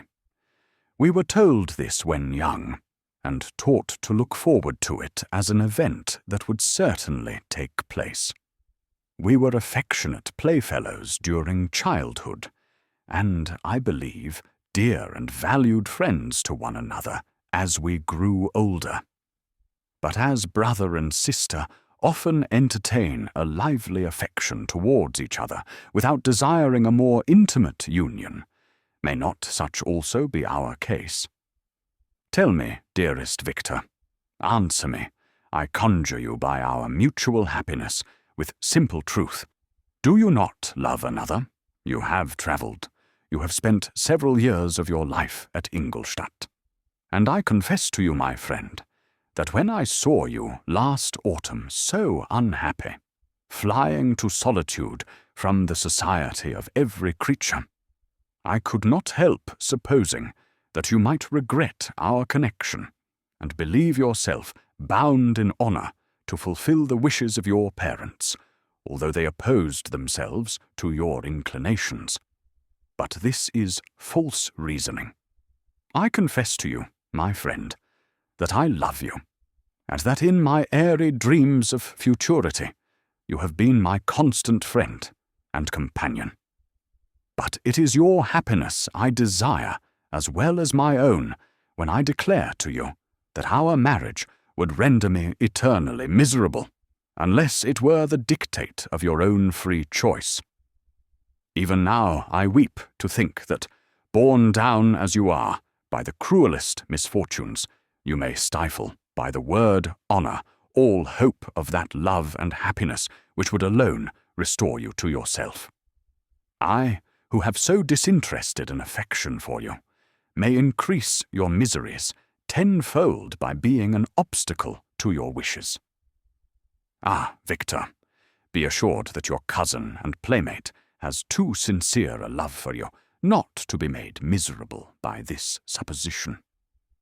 Be happy, my friend, and if you obey me in this one request, remain satisfied that nothing on earth will have the power to interrupt my tranquillity. Do not let this letter disturb you. Do not answer tomorrow, or the next day, or even until you come, if it will give you pain. My uncle will send me news of your health, and if I see but one smile on your lips when we meet, occasioned by this or any other exertion of mine, I shall need no other happiness. Elizabeth Lavenza. Geneva, May 18th, 17. This letter revived in my memory what I had before forgotten, the threat of the fiend. I will be with you on your wedding.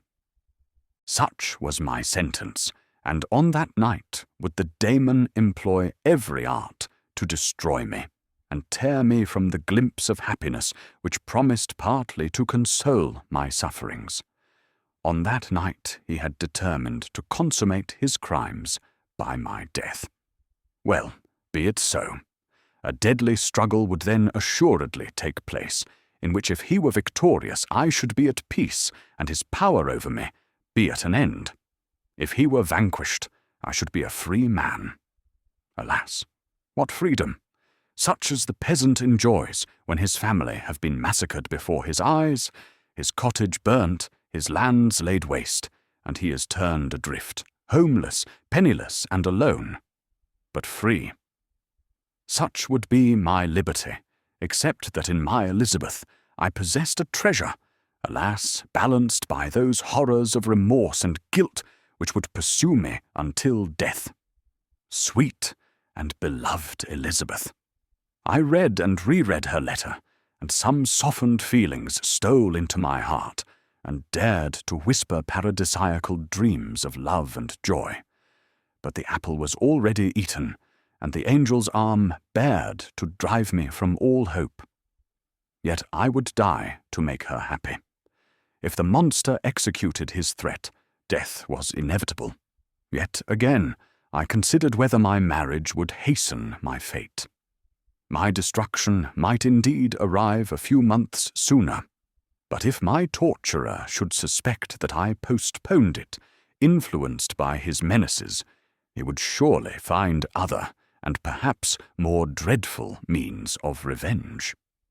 He had vowed to be with me on my wedding night, yet he did not consider that threat as binding him to peace in the meantime, for as if to show me that he was not yet satiated with blood, he had murdered Clerval immediately after the enunciation of his threats. I resolved, therefore, that if my immediate union with my cousin would conduce either to hers or my father's happiness, my adversary's designs against my life should not retard it a single hour. In this state of mind, I wrote to Elizabeth. My letter was calm and affectionate. "I fear, my beloved girl," I said, "little happiness remains for us on earth. Yet all that I may one day enjoy is centered in you. Chase away your idle fears. To you alone do I consecrate my life and my endeavors for contentment. I have one secret, Elizabeth, a dreadful one. When revealed to you, it will chill your frame with horror. And then, far from being surprised at my misery, you will only wonder that I survive what I have endured. I will confide this tale of misery and terror to you the day after our marriage shall take place. For, my sweet cousin, there must be perfect confidence between us. But until then, I conjure you, do not mention or allude to it. This I most earnestly entreat, and I know you will comply." In about a week after the arrival of Elizabeth's letter, we returned to Geneva. The sweet girl welcomed me with warm affection, yet tears were in her eyes as she beheld my emaciated frame and feverish cheeks. I saw a change in her also. She was thinner, and had lost much of that heavenly vivacity that had before charmed me. But her gentleness and soft looks of compassion made her a more fit companion for one blasted and miserable as I was. The tranquillity which I now enjoyed did not endure. Memory brought madness with it, and when I thought of what had passed, a real insanity possessed me. Sometimes I was furious and burnt with rage, sometimes low and despondent. I neither spoke nor looked at anyone, but sat motionless, bewildered by the multitude of miseries that overcame me. Elizabeth alone had the power to draw me from these fits. Her gentle voice would soothe me when transported by passion, and inspire me with human feelings when sunk in torpor. She wept with me and for me. When reason returned, she would remonstrate and endeavor to inspire me with resignation. Ah, It is well for the unfortunate to be resigned, but for the guilty there is no peace. The agonies of remorse poison the luxury there is otherwise sometimes found in indulging the excess of grief. Soon after my arrival, my father spoke of my immediate marriage with Elizabeth. I remained silent. "Have you, then, some other attachment?" "None on earth. I love Elizabeth and look forward to our union with delight. Let the day, therefore, be fixed, and on it I will consecrate myself, in life or death, to the happiness of my cousin." "My dear Victor, do not speak thus. Heavy misfortunes have befallen us, but let us only cling closer to what remains, and transfer our love for those whom we have lost to those who yet live. Our circle will be small, but bound close by the ties of affection and mutual misfortune. And when time shall have softened your despair, new and dear objects of care will be born to replace those of whom we have been so cruelly deprived." Such were the lessons of my father, but to me the remembrance of the threat returned. Nor can you wonder that, omnipotent as the fiend had yet been in his deeds of blood, I should almost regard him as invincible, and that when he had pronounced the words, "I shall be with you on your wedding night," I should regard the threatened fate as unavoidable. But death was no evil to me if the loss of Elizabeth were balanced with it, and I therefore, with a contented and even cheerful countenance, agreed with my father that if my cousin would consent, the ceremony should take place in 10 days, and thus put, as I imagined, the seal to my fate. Great God! If for one instant I had thought what might be the hellish intention of my fiendish adversary, I would rather have banished myself forever from my native country and wandered a friendless outcast over the earth than have consented to this miserable marriage. But as if possessed of magic powers, the monster had blinded me to his real intentions, and when I thought that I had prepared only my own death, I hastened that of a far dearer victim. As the period fixed for our marriage drew nearer, whether from cowardice or a prophetic feeling, I felt my heart sink within me.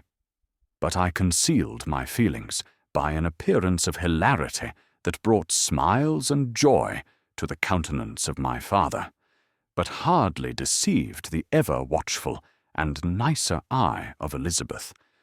She looked forward to our union with placid contentment, not unmingled with a little fear, which past misfortunes had impressed, that what now appeared certain and tangible happiness might soon dissipate into an airy dream and leave no trace but deep and everlasting regret.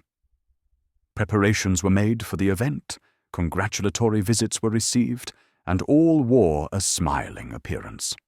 I shut up, as well as I could, in my own heart the anxiety that preyed there, and entered with seeming earnestness into the plans of my father, although they might only serve as the decorations of my tragedy.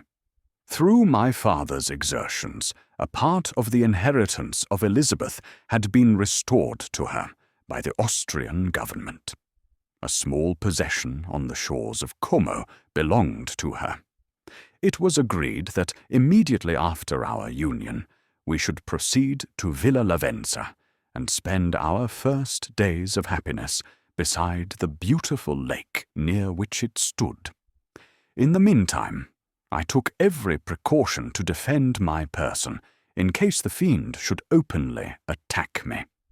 I carried pistols and a dagger constantly about me, and was ever on the watch to prevent artifice, and by these means gained a greater degree of tranquillity. Indeed, as the period approached, the threat appeared more as a delusion, not to be regarded as worthy to disturb my peace, while the happiness I hoped for in my marriage wore a greater appearance of certainty as the day fixed for its solemnization drew nearer, and I heard it continually spoken of as an occurrence which no accident could possibly prevent. Elizabeth seemed happy. My tranquil demeanour contributed greatly to calm her mind.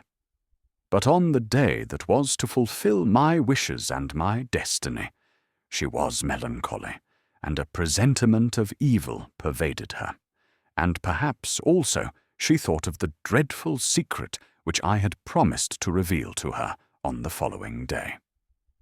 My father was in the meantime overjoyed, and in the bustle of preparation only recognized in the melancholy of his niece the diffidence of a bride. After the ceremony was performed, a large party assembled at my father's, but it was agreed that Elizabeth and I should commence our journey by water, sleeping that night at Evian and continuing our voyage on the following day. The day was fair, the wind favourable. All smiled on our nuptial embarkation. Those were the last moments of my life, during which I enjoyed the feeling of happiness. We passed rapidly along. The sun was hot, but we were sheltered from its rays by a kind of canopy, while we enjoyed the beauty of the scene, sometimes on one side of the lake, where we saw Mont Salève, the pleasant banks of Montalegre, and at a distance, surmounting all, the beautiful Mont Blanc, and the assemblage of snowy mountains that in vain endeavour to emulate her. Sometimes coasting the opposite banks, we saw the mighty Jura opposing its dark side to the ambition that would quit its native country, and an almost insurmountable barrier to the invader who should wish to enslave it. I took the hand of Elizabeth. "You are sorrowful, my love. Ah, if you knew what I have suffered, and what I may yet endure, you would endeavour to let me taste the quiet and freedom from despair that this one day at least permits me to enjoy." "Be happy, my dear Victor," replied Elizabeth. "There is, I hope, nothing to distress you, and be assured that if a lively joy is not painted in my face, my heart is contented. Something whispers to me not to depend too much on the prospect that is opened before us, but I will not listen to such a sinister voice. Observe how fast we move along, and how the clouds, which sometimes obscure and sometimes rise above the dome of Mont Blanc, render this scene of beauty still more interesting. Look also at the innumerable fish that are swimming in the clear waters, where we can distinguish every pebble that lies at the bottom. What a divine day! How happy and serene all nature appears!" Thus Elizabeth endeavoured to divert her thoughts and mine from all reflection upon melancholy subjects, but her temper was fluctuating. Joy for a few instants shone in her eyes, but it continually gave place to distraction and reverie. The sun sank lower in the heavens. We passed the river Drance and observed its path through the chasms of the higher and the glens of the lower hills. The Alps here come closer to the lake, and we approach the amphitheatre of mountains which forms its eastern boundary. The spire of Evian shone under the woods that surrounded it, and the range of mountain above mountain by which it was overhung. The wind, which had hitherto carried us along with amazing rapidity, sank at sunset to a light breeze. The soft air just ruffled the water and caused a pleasant motion among the trees as we approached the shore, from which it wafted the most delightful scent of flowers and hay. The sun sank beneath the horizon as we landed, and as I touched the shore, I felt those cares and fears revive which soon were to clasp me and cling to me forever. Chapter 23. It was 8 o'clock when we landed. We walked for a short time on the shore, enjoying the transitory light, and then retired to the inn and contemplated the lovely scene of waters, woods, and mountains obscured in darkness, yet still displaying their black outlines. The wind, which had fallen in the south, now rose with great violence in the west. The moon had reached her summit in the heavens and was beginning to descend. The clouds swept across it swifter than the flight of the vulture and dimmed her rays, while the lake reflected the scene of the busy heavens, rendered still busier by the restless waves that were beginning to rise. Suddenly, a heavy storm of rain descended. I had been calm during the day, but so soon as night obscured the shapes of objects, 1,000 fears arose in my mind. I was anxious and watchful, while my right hand grasped a pistol which was hidden in my bosom. Every sound terrified me, but I resolved that I would sell my life dearly, and not shrink from the conflict until my own life, or that of my adversary, was extinguished. Elizabeth observed my agitation for some time, in timid and fearful silence, but there was something in my glance which communicated terror to her, and trembling she asked, "What is it that agitates you, my dear Victor? What is it you fear?" "Oh, peace, peace, my love," replied I. "This night, and all will be safe. But this night is dreadful, very dreadful."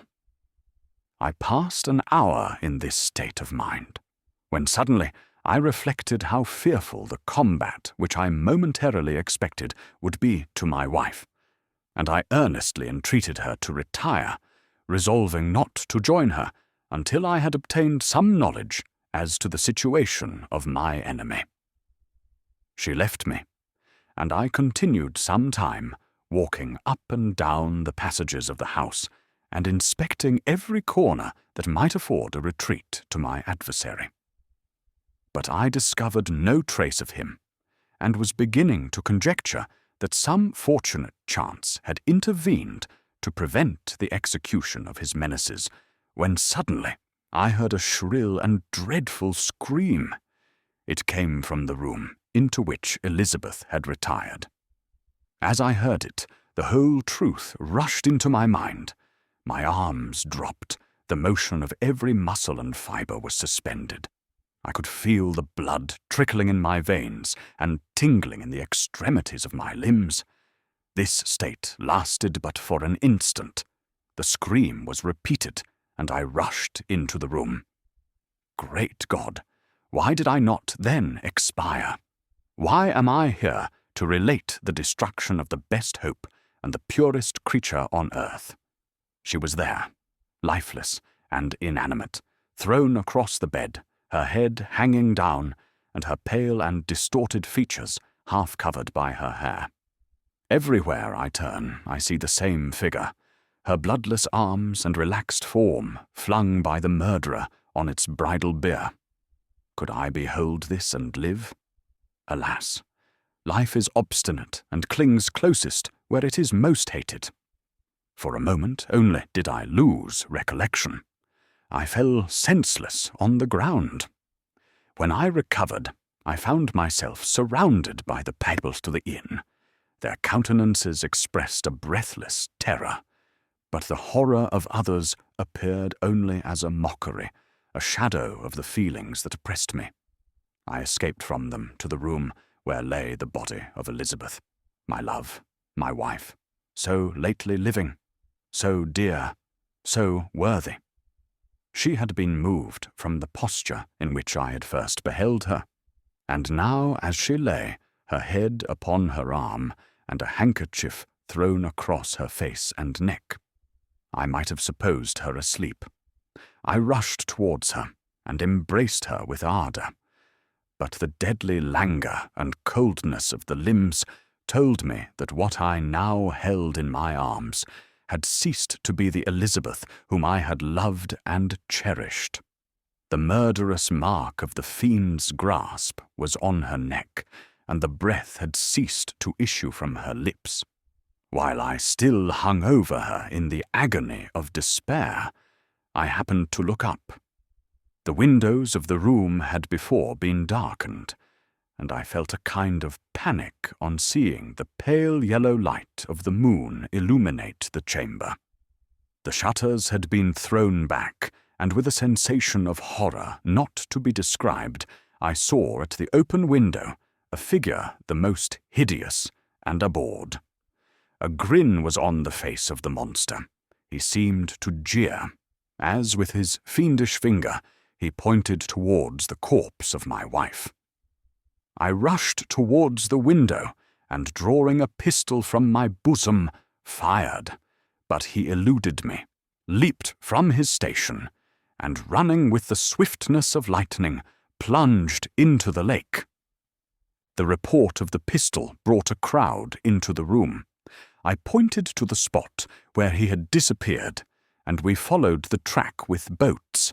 Nets were cast, but in vain. After passing several hours, we returned hopeless, most of my companions believing it to have been a form conjured up by my fancy. After having landed, they proceeded to search the country, parties going in different directions among the woods and vines. I attempted to accompany them, and proceeded a short distance from the house, but my head whirled round. My steps were like those of a drunken man. I fell at last in a state of utter exhaustion. A film covered my eyes, and my skin was parched with the heat of fever. In this state, I was carried back and placed on a bed, hardly conscious of what had happened. My eyes wandered round the room, as if to seek something that I had lost. After an interval, I arose, and as if by instinct, crawled into the room where the corpse of my beloved lay. There were women weeping around. I hung over it and joined my sad tears to theirs. All this time, no distinct idea presented itself to my mind, but my thoughts rambled to various subjects, reflecting confusedly on my misfortunes and their cause. I was bewildered, in a cloud of wonder and horror.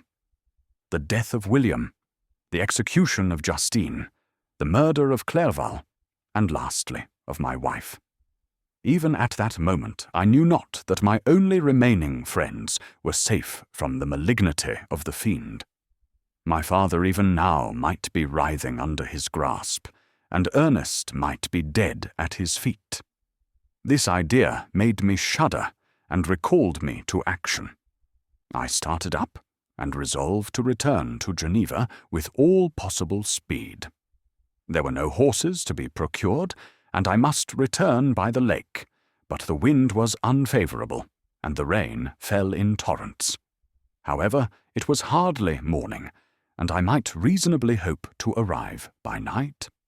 I hired men to row, and took an oar myself, for I had always experienced relief from mental torment in bodily exercise, but the overflowing misery I now felt, and the excess of agitation that I endured, rendered me incapable of any exertion. I threw down the oar, and leaning my head upon my hands, gave way to every gloomy idea that arose. If I looked up, I saw scenes which were familiar to me in my happier time, and which I had contemplated but the day before in the company of her who was now but a shadow and a recollection. Tears streamed from my eyes. The rain had ceased for a moment, and I saw the fish play in the waters as they had done a few hours before. They had then been observed by Elizabeth. Nothing is so painful to the human mind as a great and sudden change. The sun might shine, or the clouds might lower, but nothing could appear to me as it had done the day before. A fiend had snatched from me every hope of future happiness. No creature had ever been so miserable as I was. So frightful an event is single in the history of man. But why should I dwell upon the incidents that followed this last overwhelming event? Mine has been a tale of horrors. I have reached their acme, and what I must now relate can but be tedious to you. Know that one by one my friends were snatched away. I was left desolate. My own strength is exhausted, and I must tell in a few words what remains of my hideous narration. I arrived at Geneva. My father and Ernest yet lived, but the former sunk under the tidings that I bore. I see him now, excellent and venerable old man. His eyes wandered in vacancy, for they had lost their charm and their delight, his Elizabeth, his more than daughter, whom he doted on with all that affection which a man feels, who in the decline of life, having few affections, clings more earnestly to those that remain. Cursed, cursed be the fiend that brought misery on his grey hairs, and doomed him to waste in wretchedness. He could not live under the horrors that were accumulated around him. The springs of existence suddenly gave way. He was unable to rise from his bed, and in a few days he died in my arms. What then became of me? I know not. I lost sensation, and chains and darkness were the only objects that pressed upon me. Sometimes, indeed, I dreamt that I wandered in flowery meadows and pleasant vales with the friends of my youth. But I awoke and found myself in a dungeon. Melancholy followed, but by degrees I gained a clear conception of my miseries and situation, and was then released from my prison. For they had called me mad, and during many months, as I understood, a solitary cell had been my habitation. Liberty, however, had been a useless gift to me, had I not, as I awakened to reason, at the same time awakened to revenge. As the memory of past misfortunes pressed upon me, I began to reflect on their cause, the monster whom I had created, the miserable Damon whom I had sent abroad into the world for my destruction. I was possessed by a maddening rage when I thought of him, and desired and ardently prayed that I might have him within my grasp to wreak a great and signal revenge on his cursed head. Nor did my hate long confine itself to useless wishes. I began to reflect on the best means of securing him, and for this purpose, about a month after my release, I repaired to a criminal judge in the town, and told him that I had an accusation to make, that I knew the destroyer of my family, and that I required him to exert his whole authority for the apprehension of the murderer. The magistrate listened to me with attention and kindness. "Be assured, sir," said he, "no pains or exertions on my part shall be spared to discover the villain." "I thank you," replied I. "Listen, therefore, to the deposition that I have to make. It is indeed a tale so strange that I should fear you would not credit it were there not something in truth which, however wonderful, forces conviction. The story is too connected to be mistaken for a dream, and I have no motive for falsehood. My manner, as I thus addressed him, was impressive, but calm. I had formed in my own heart a resolution to pursue my destroyer to death, and this purpose quieted my agony, and for an interval reconciled me to life. I now related my history briefly, but with firmness and precision, marking the dates with accuracy, and never deviating into invective or exclamation. The magistrate appeared at first perfectly incredulous, but as I continued, he became more attentive and interested. I saw him sometimes shudder with horror, at others a lively surprise, unmingled with disbelief, was painted on his countenance. When I had concluded my narration, I said, "This is the being whom I accuse, and for whose seizure and punishment I call upon you to exert your whole power. It is your duty as a magistrate, and I believe and hope that your feelings as a man will not revolt from the execution of those functions on this occasion." This address caused a considerable change in the physiognomy of my own auditor. He had heard my story with that half kind of belief that is given to a tale of spirits and supernatural events. But when he was called upon to act officially in consequence, the whole tide of his incredulity returned. He, however, answered mildly, "I would willingly afford you every aid in your pursuit, but the creature of whom you speak appears to have powers which would put all my exertions to defiance. Who can follow an animal which can traverse the sea of ice and inhabit caves and dens where no man would venture to intrude? Besides, some months have elapsed since the commission of his crimes, and no one can conjecture to what place he has wandered or what region he may now inhabit.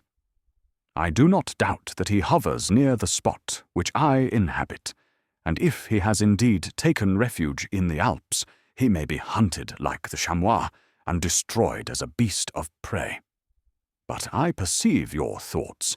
You do not credit my narrative, and do not intend to pursue my enemy with the punishment which is his desert." As I spoke, rage sparkled in my eyes. The magistrate was intimidated. "You are mistaken," said he. "I will exert myself, and if it is in my power to seize the monster, be assured that he shall suffer punishment proportionate to his crimes. But I fear, from what you have yourself described to be his properties, that this will prove impracticable, and thus, while every proper measure is pursued, you should make up your mind to disappointment. That cannot be, but all that I can say will be of little avail. My revenge is of no moment to you.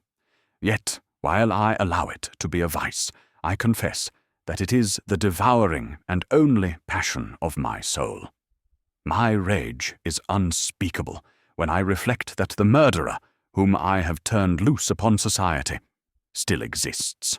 You refuse my just demand. I have but one resource, and I devote myself, either in my life or death, to his destruction." I trembled with excess of agitation as I said this. There was a frenzy in my manner, and something, I doubt not, of that haughty fierceness which the martyrs of old are said to have possessed. But to a Genevan magistrate, whose mind was occupied by far other ideas than those of devotion and heroism, this elevation of mind had much the appearance of madness.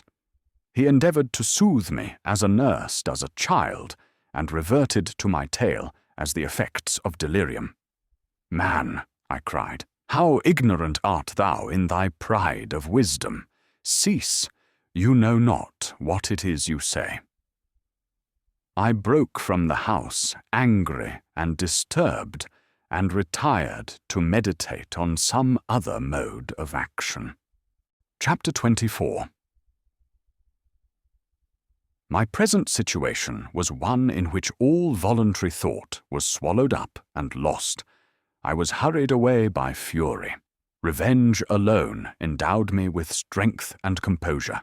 It moulded my feelings and allowed me to be calculating and calm at periods when otherwise delirium or death would have been my portion. My first resolution was to quit Geneva forever. My country, which, when I was happy and beloved, was dear to me, now in my adversity became hateful. I provided myself with a sum of money, together with a few jewels which had belonged to my mother, and departed. And now my wanderings began, which are to cease, but with life. I have traversed a vast portion of the earth, and have endured all the hardships which travellers in deserts and barbarous countries are wont to meet. How I have lived I hardly know. Many times have I stretched my failing limbs upon the sandy plain, and prayed for death. But revenge kept me alive. I dared not die, and leave my adversary in being. When I quitted Geneva, My first labour was to gain some clue by which I might trace the steps of my fiendish enemy. But my plan was unsettled, and I wandered many hours round the confines of the town, uncertain what path I should pursue. As night approached, I found myself at the entrance of the cemetery, where William, Elizabeth, and my father reposed. I entered it and approached the tomb which marked their graves. Everything was silent except the leaves of the trees, which were gently agitated by the wind. The night was nearly dark, and the scene would have been solemn and affected even to an uninterested observer. The spirits of the departed seemed to flit around and to cast a shadow, which was felt but not seen, around the head of the mourner. The deep grief which this scene had at first excited quickly gave way to rage and despair. They were dead, and I lived. Their murderer also lived, and to destroy him I must drag out my weary existence. I knelt on the grass and kissed the earth, and with quivering lips exclaimed, "By the sacred earth on which I kneel, by the shades that wander near me, by the deep and eternal grief that I feel, I swear. And by thee, O night, and the spirits that preside over thee, to pursue the daemon who caused this misery until he or I shall perish in mortal conflict. For this purpose I will preserve my life. To execute this dear revenge will I again behold the sun, and tread the green herbage of earth, which otherwise should vanish from my eyes forever. And I call on you, spirits of the dead, and on you, wandering ministers of vengeance, to aid and conduct me in my work. Let the cursed and hellish monster drink deep of agony. Let him feel the despair that now torments me." I had begun my adjuration with solemnity and an awe which almost assured me that the shades of my murdered friends heard and approved my devotion. But the furies possessed me as I concluded, and rage choked my utterance. I was answered through the stillness of night by a loud and fiendish laugh. It rang on my ears long and heavily. The mountains re-echoed it, and I felt as if all hell surrounded me with mockery and laughter. Surely in that moment I should have been possessed by frenzy and have destroyed my miserable existence, but that my vow was heard, and that I was reserved for vengeance. The laughter died away when a well-known and abhorred voice, apparently close to my ear, addressed me in an audible whisper. "I am satisfied, miserable wretch. You have determined to live, and I am satisfied."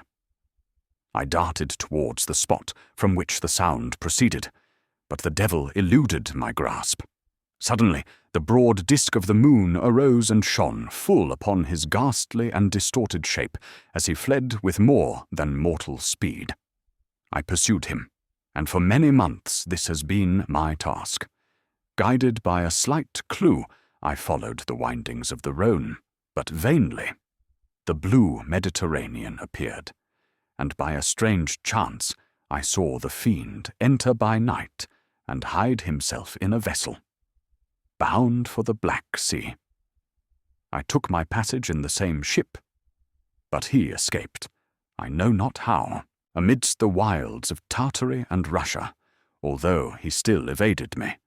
I have ever followed in his track. Sometimes the peasants, scared by this horrid apparition, informed me of his path. Sometimes he himself, who feared that if I lost all trace of him, I should despair and die, left some mark to guide me. The snows descended on my head, and I saw the print of his huge step on the white plain. To you first entering on life, to whom care is new and agony unknown, how can you understand what I have felt and still feel? Cold, want, and fatigue were the least pains which I was destined to endure. I was cursed by some devil and carried about with me my eternal hell.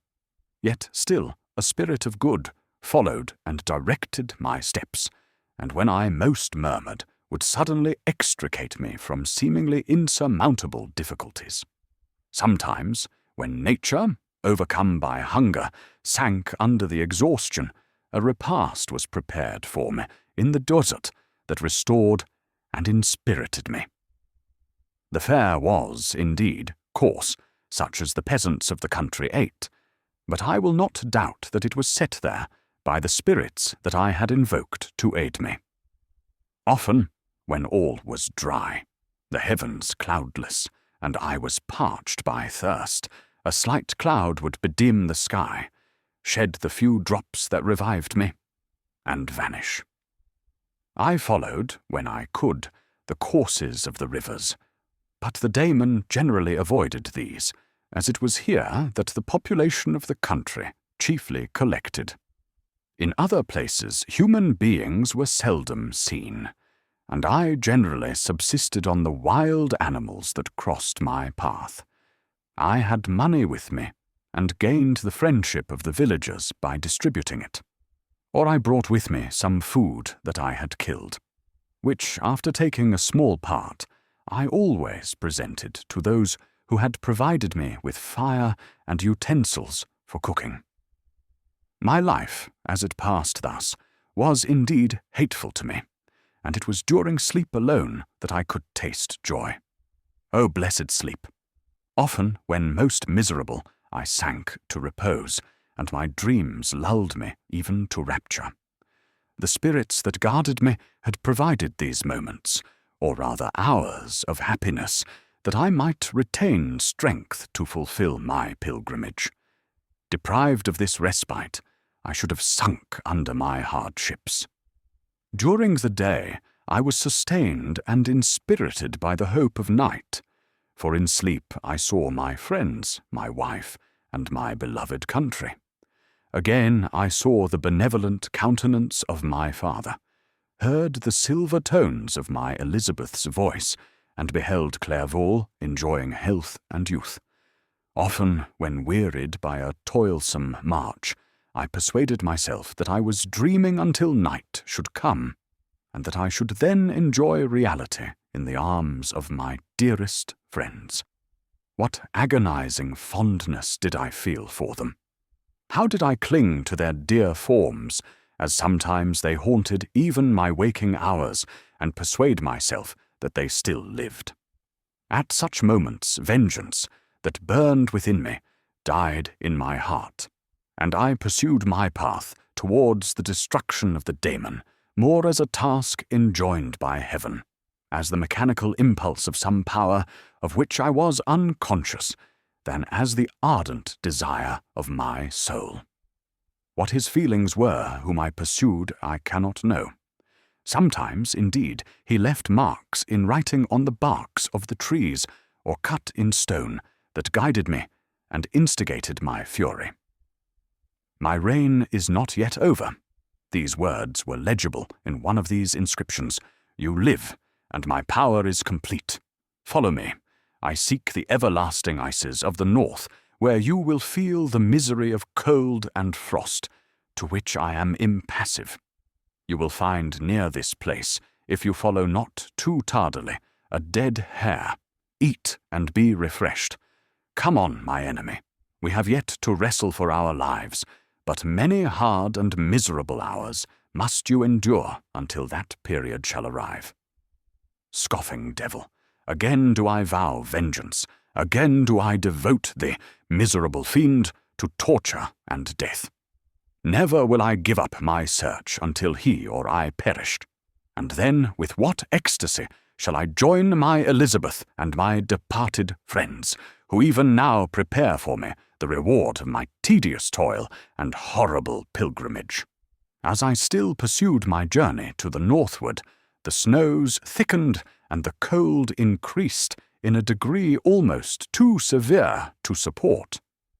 The peasants were shut up in their hovels, and only a few of the most hardy ventured forth to seize the animals whom starvation had forced from their hiding places to seek for prey.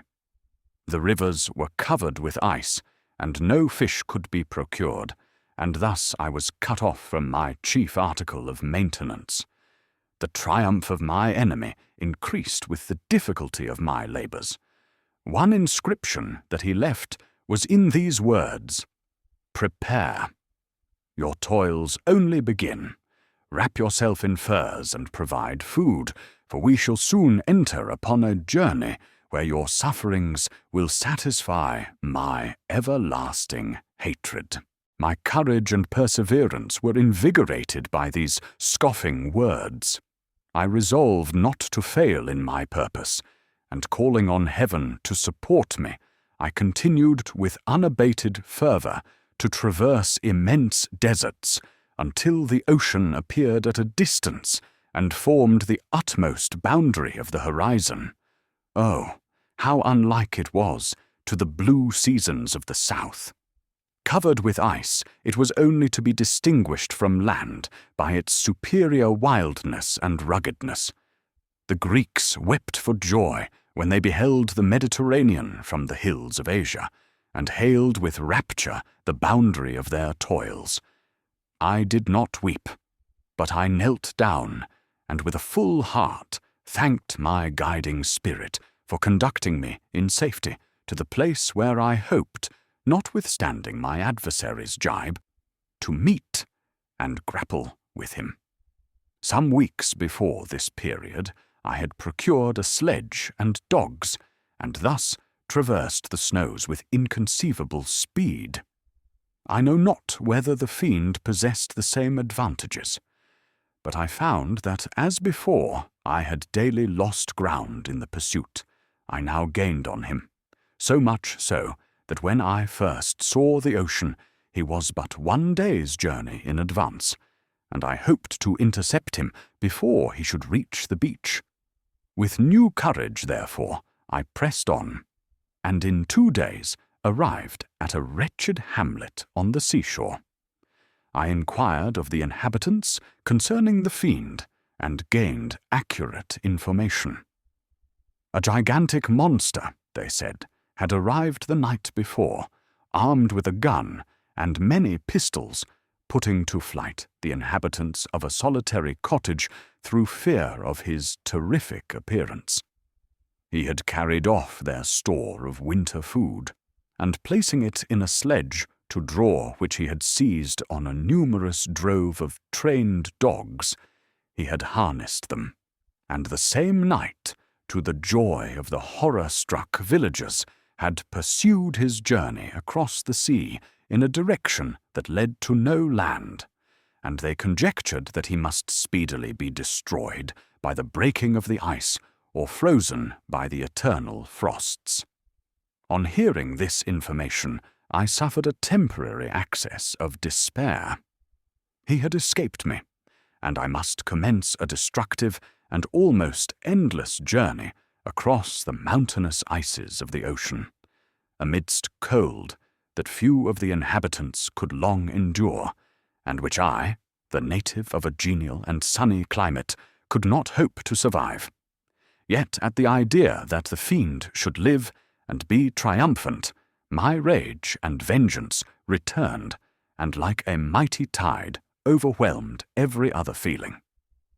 After a slight repose, during which the spirits of the dead hovered round and instigated me to toil and revenge, I prepared for my journey. I exchanged my land sledge for one fashioned for the inequalities of the frozen ocean, and purchasing a plentiful stock of provisions, I departed from land.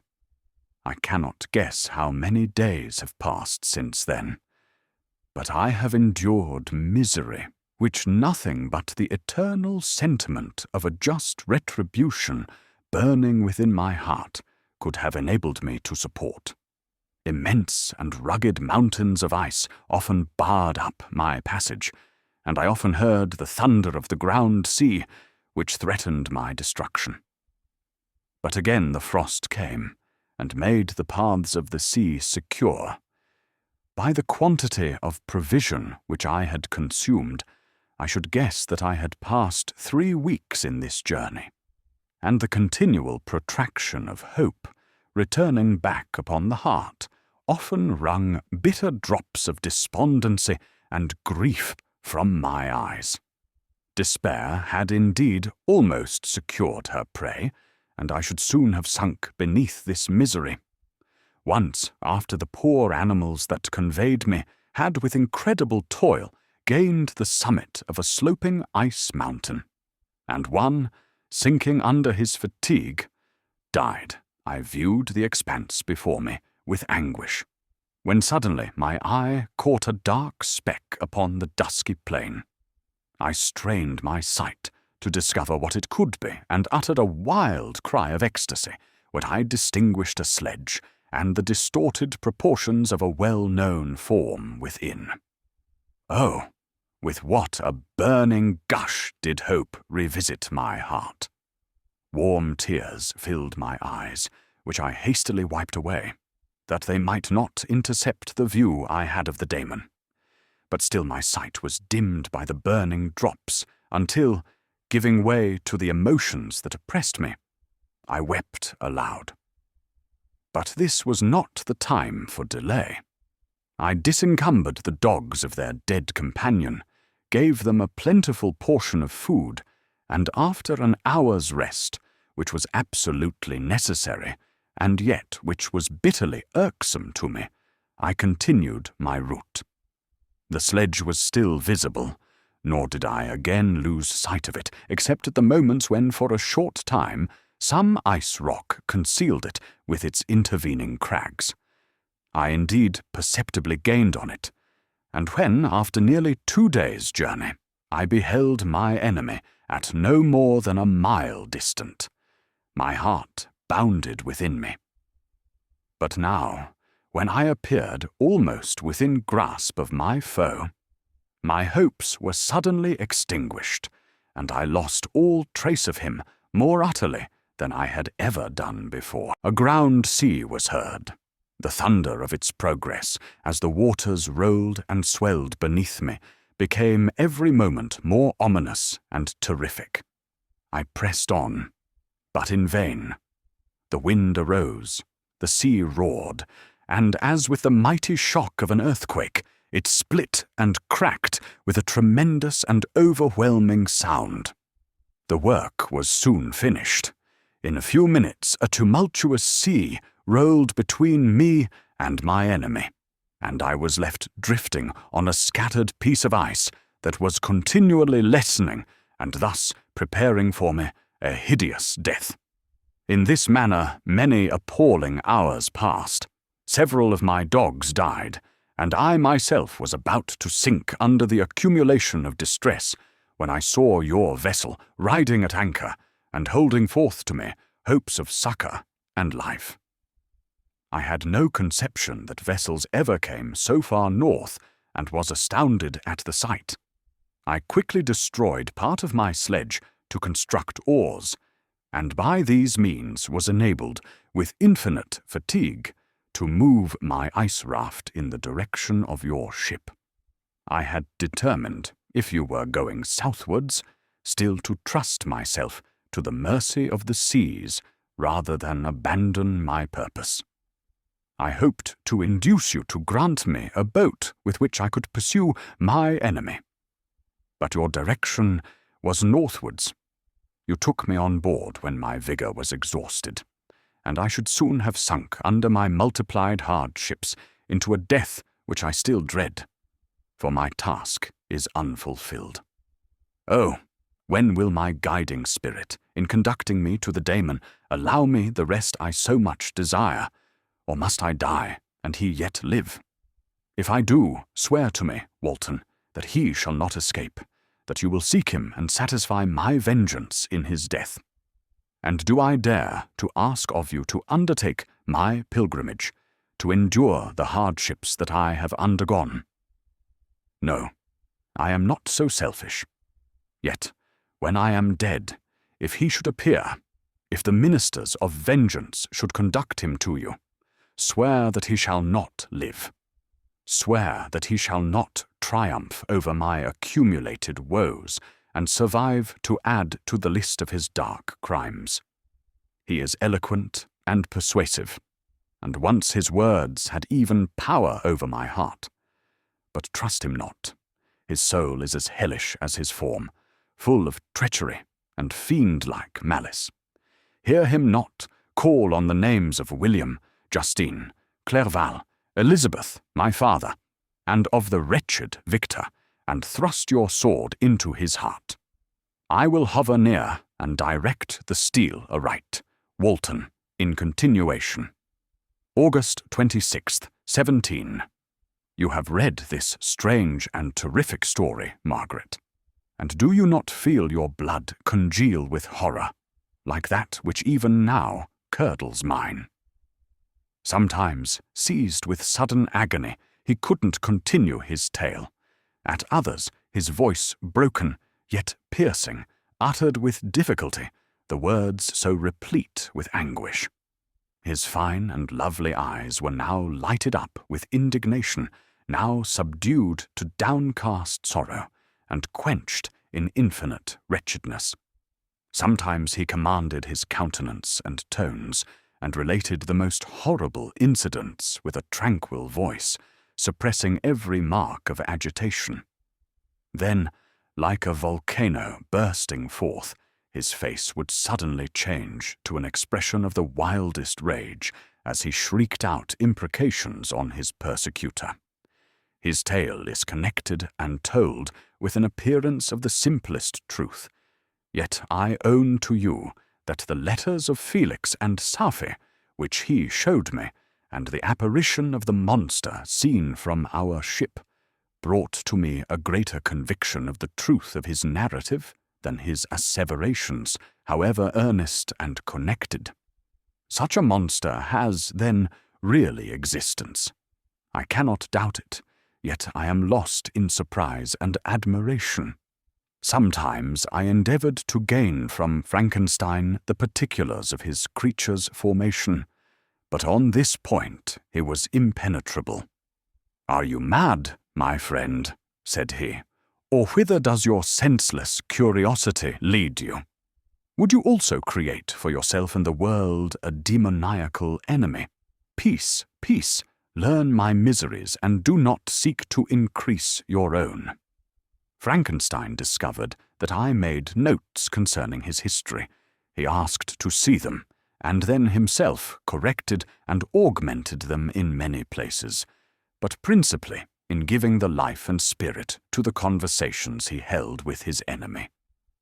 "Since you have preserved my narration," said he, "I would not that a mutilated one should go down to posterity." Thus has a week passed away, while I have listened to the strangest tale that ever imagination formed. My thoughts and every feeling of my soul have been drunk up by the interest for my guest, which this tale and his own elevated and gentle manners have created. I wish to soothe him, yet can I counsel one so infinitely miserable, so destitute of every hope of consolation, to live? Oh no, the only joy that he can now know will be when he composes his shattered spirit to peace and death. Yet he enjoys one comfort, the offspring of solitude and delirium. He believes that when in dreams he holds converse with his friends and derives from that communion consolation for his miseries or excitements to his vengeance, that they are not the creations of his fancy, but the beings themselves who visit him from the regions of a remote world.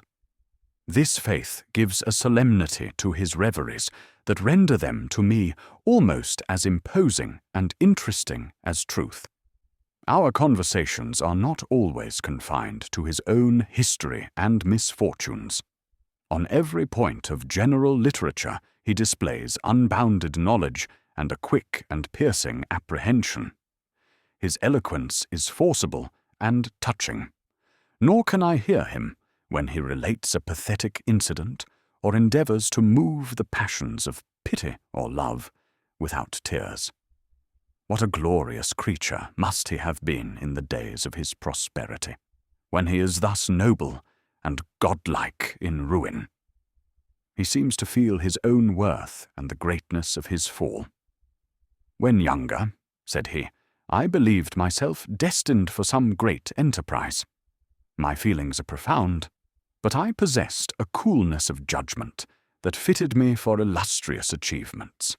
This sentiment of the worth of my nature supported me when others would have been oppressed, for I deemed it criminal to throw away in useless grief those talents that might be useful to my fellow creatures. When I reflected on the work I had completed, no less a one than the creation of a sensitive and rational animal, I could not rank myself with the herd of common projectors. But this thought, which supported me in the commencement of my career, now serves only to plunge me lower in the dust. All my speculations and hopes are as nothing, and like the archangel who aspired to omnipotence, I am chained in an eternal hell. My imagination was vivid, yet my powers of analysis and application were intense. By the union of these qualities, I conceived the idea and executed the creation of a man. Even now, I cannot recollect without passion my reveries while the work was incomplete. I trod heaven in my thoughts, now exulting in my powers, now burning with the idea of their effects. From my infancy, I was imbued with high hopes and a lofty ambition. But how am I sunk? Oh, my friend, if you had known me as I once was, you would not recognize me in this state of degradation. Despondency rarely visited my heart. A high destiny seemed to bear me on until I fell, never, never again to rise. Must I then lose this admirable being? I have longed for a friend. I have sought one who would sympathize with and love me. Behold, on these desert seas, I have found such a one, but I fear I had gained him only to know his value and lose him. I would reconcile him to life, but he repulses the idea.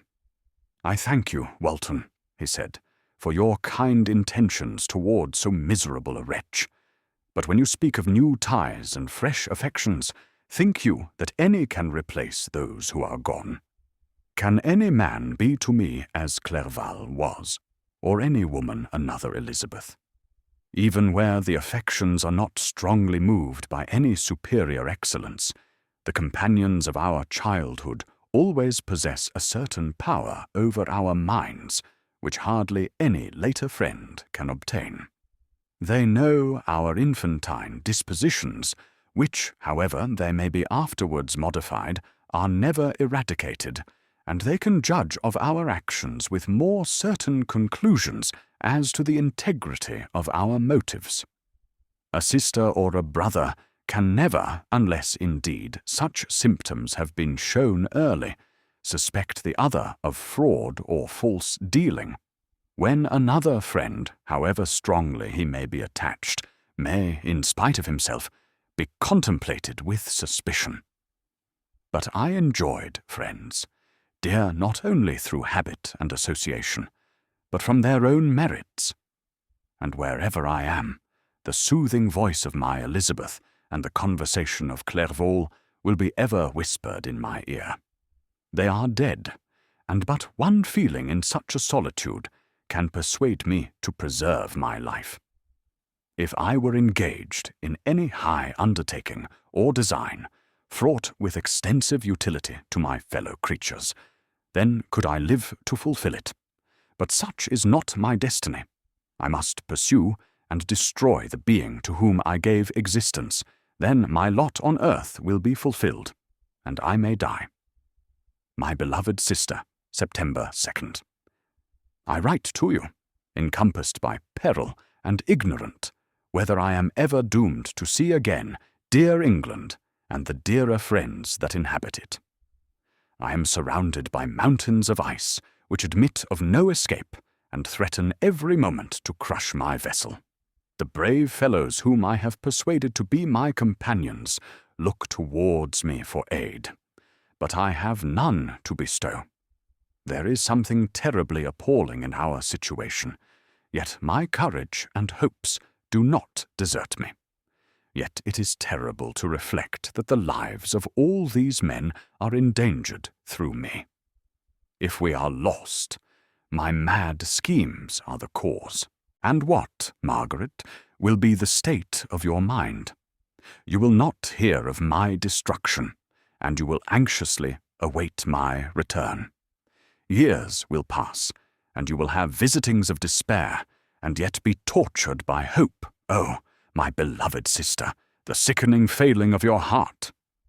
Felt expectations is, in prospect, more terrible to me than my own death. But you have a husband and lovely children. You may be happy. Heaven bless you, and make you so. My unfortunate guest regards me with the tenderest compassion. He endeavours to fill me with hope, and talks as if life were a possession which he valued. He reminds me how often the same accidents have happened to other navigators who have attempted this sea. And in spite of myself, he fills me with cheerful auguries. Even the sailors feel the power of his eloquence. When he speaks, they no longer despair. He rouses their energies, and while they hear his voice, they believe these vast mountains of ice are molehills which will vanish before the resolutions of man. These feelings are transitory. Each day of expectation delayed fills them with fear, and I almost dread a mutiny caused by this despair. September 5th. A scene has just passed of such uncommon interest that although it is highly probable that these papers may never reach you, yet I cannot forbear recording it. We are still surrounded by mountains of ice, still in imminent danger of being crushed in their conflict. The cold is excessive, and many of my unfortunate comrades have already found a grave amidst this scene of desolation.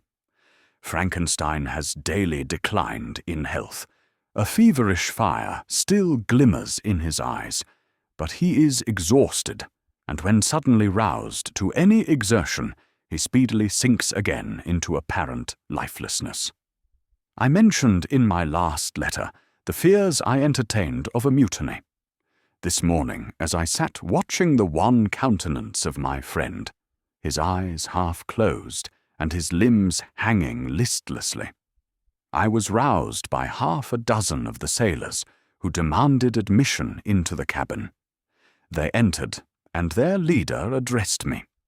He told me that he and his companions had been chosen by the other sailors to come in deputation to me to make me a requisition, which, in justice, I could not refuse. We were immured in ice and should probably never escape, but they feared that if, as was possible, the ice should dissipate and a free passage be opened, I should be rash enough to continue my voyage and lead them into fresh dangers after they might happily have surmounted this. They insisted, therefore, that I should engage with a solemn promise that if the vessel should be freed, I would instantly direct my course southwards. This speech troubled me. I had not despaired, nor had I yet conceived the idea of returning if set free. Yet could I, in justice, or even in possibility, refuse this demand? I hesitated before I answered, when Frankenstein, who had at first been silent, and indeed appeared hardly to have force enough to attend, now roused himself. His eyes sparkled, and his cheeks flushed with momentary vigour. Turning towards the men, he said, "What do you mean? What do you demand of your captain? Are you then so easily turned from your design? Did you not call this a glorious expedition? And wherefore was it glorious? Not because the way was smooth and placid as a southern sea, but because it was full of dangers and terror. Because at every new incident your fortitude was to be called forth and your courage exhibited, because danger and death surrounded it, and these you were to brave and overcome. For this was it a glorious, for this was it an honourable undertaking. You were hereafter to be hailed as the benefactors of your species, your names adored as belonging to brave men who encountered death for honour and the benefit of mankind. And now, behold, with the first imagination of danger, or, if you will, the first mighty and terrific trial of your courage, you shrink away and are content to be handed down as men who had not strength enough to endure cold and peril. And so, poor souls, they were chilly and returned to their warm firesides. Why, that requires not this preparation. Ye need not have come thus far, and dragged your captain to the shame of a defeat, merely to prove yourselves cowards. Oh, be men, or be more than men. Be steady to your purposes, and firm as a rock. This ice is not made of such stuff as your hearts may be. It is mutable, and cannot withstand you if you say that it shall not. Do not return to your families with the stigma of disgrace marked on your brows. Return as heroes who have fought and conquered, and who know not what it is to turn their backs on the foe. He spoke this with a voice so modulated to the different feelings expressed in his speech, with an eye so full of lofty design and heroism, that can you wonder that these men were moved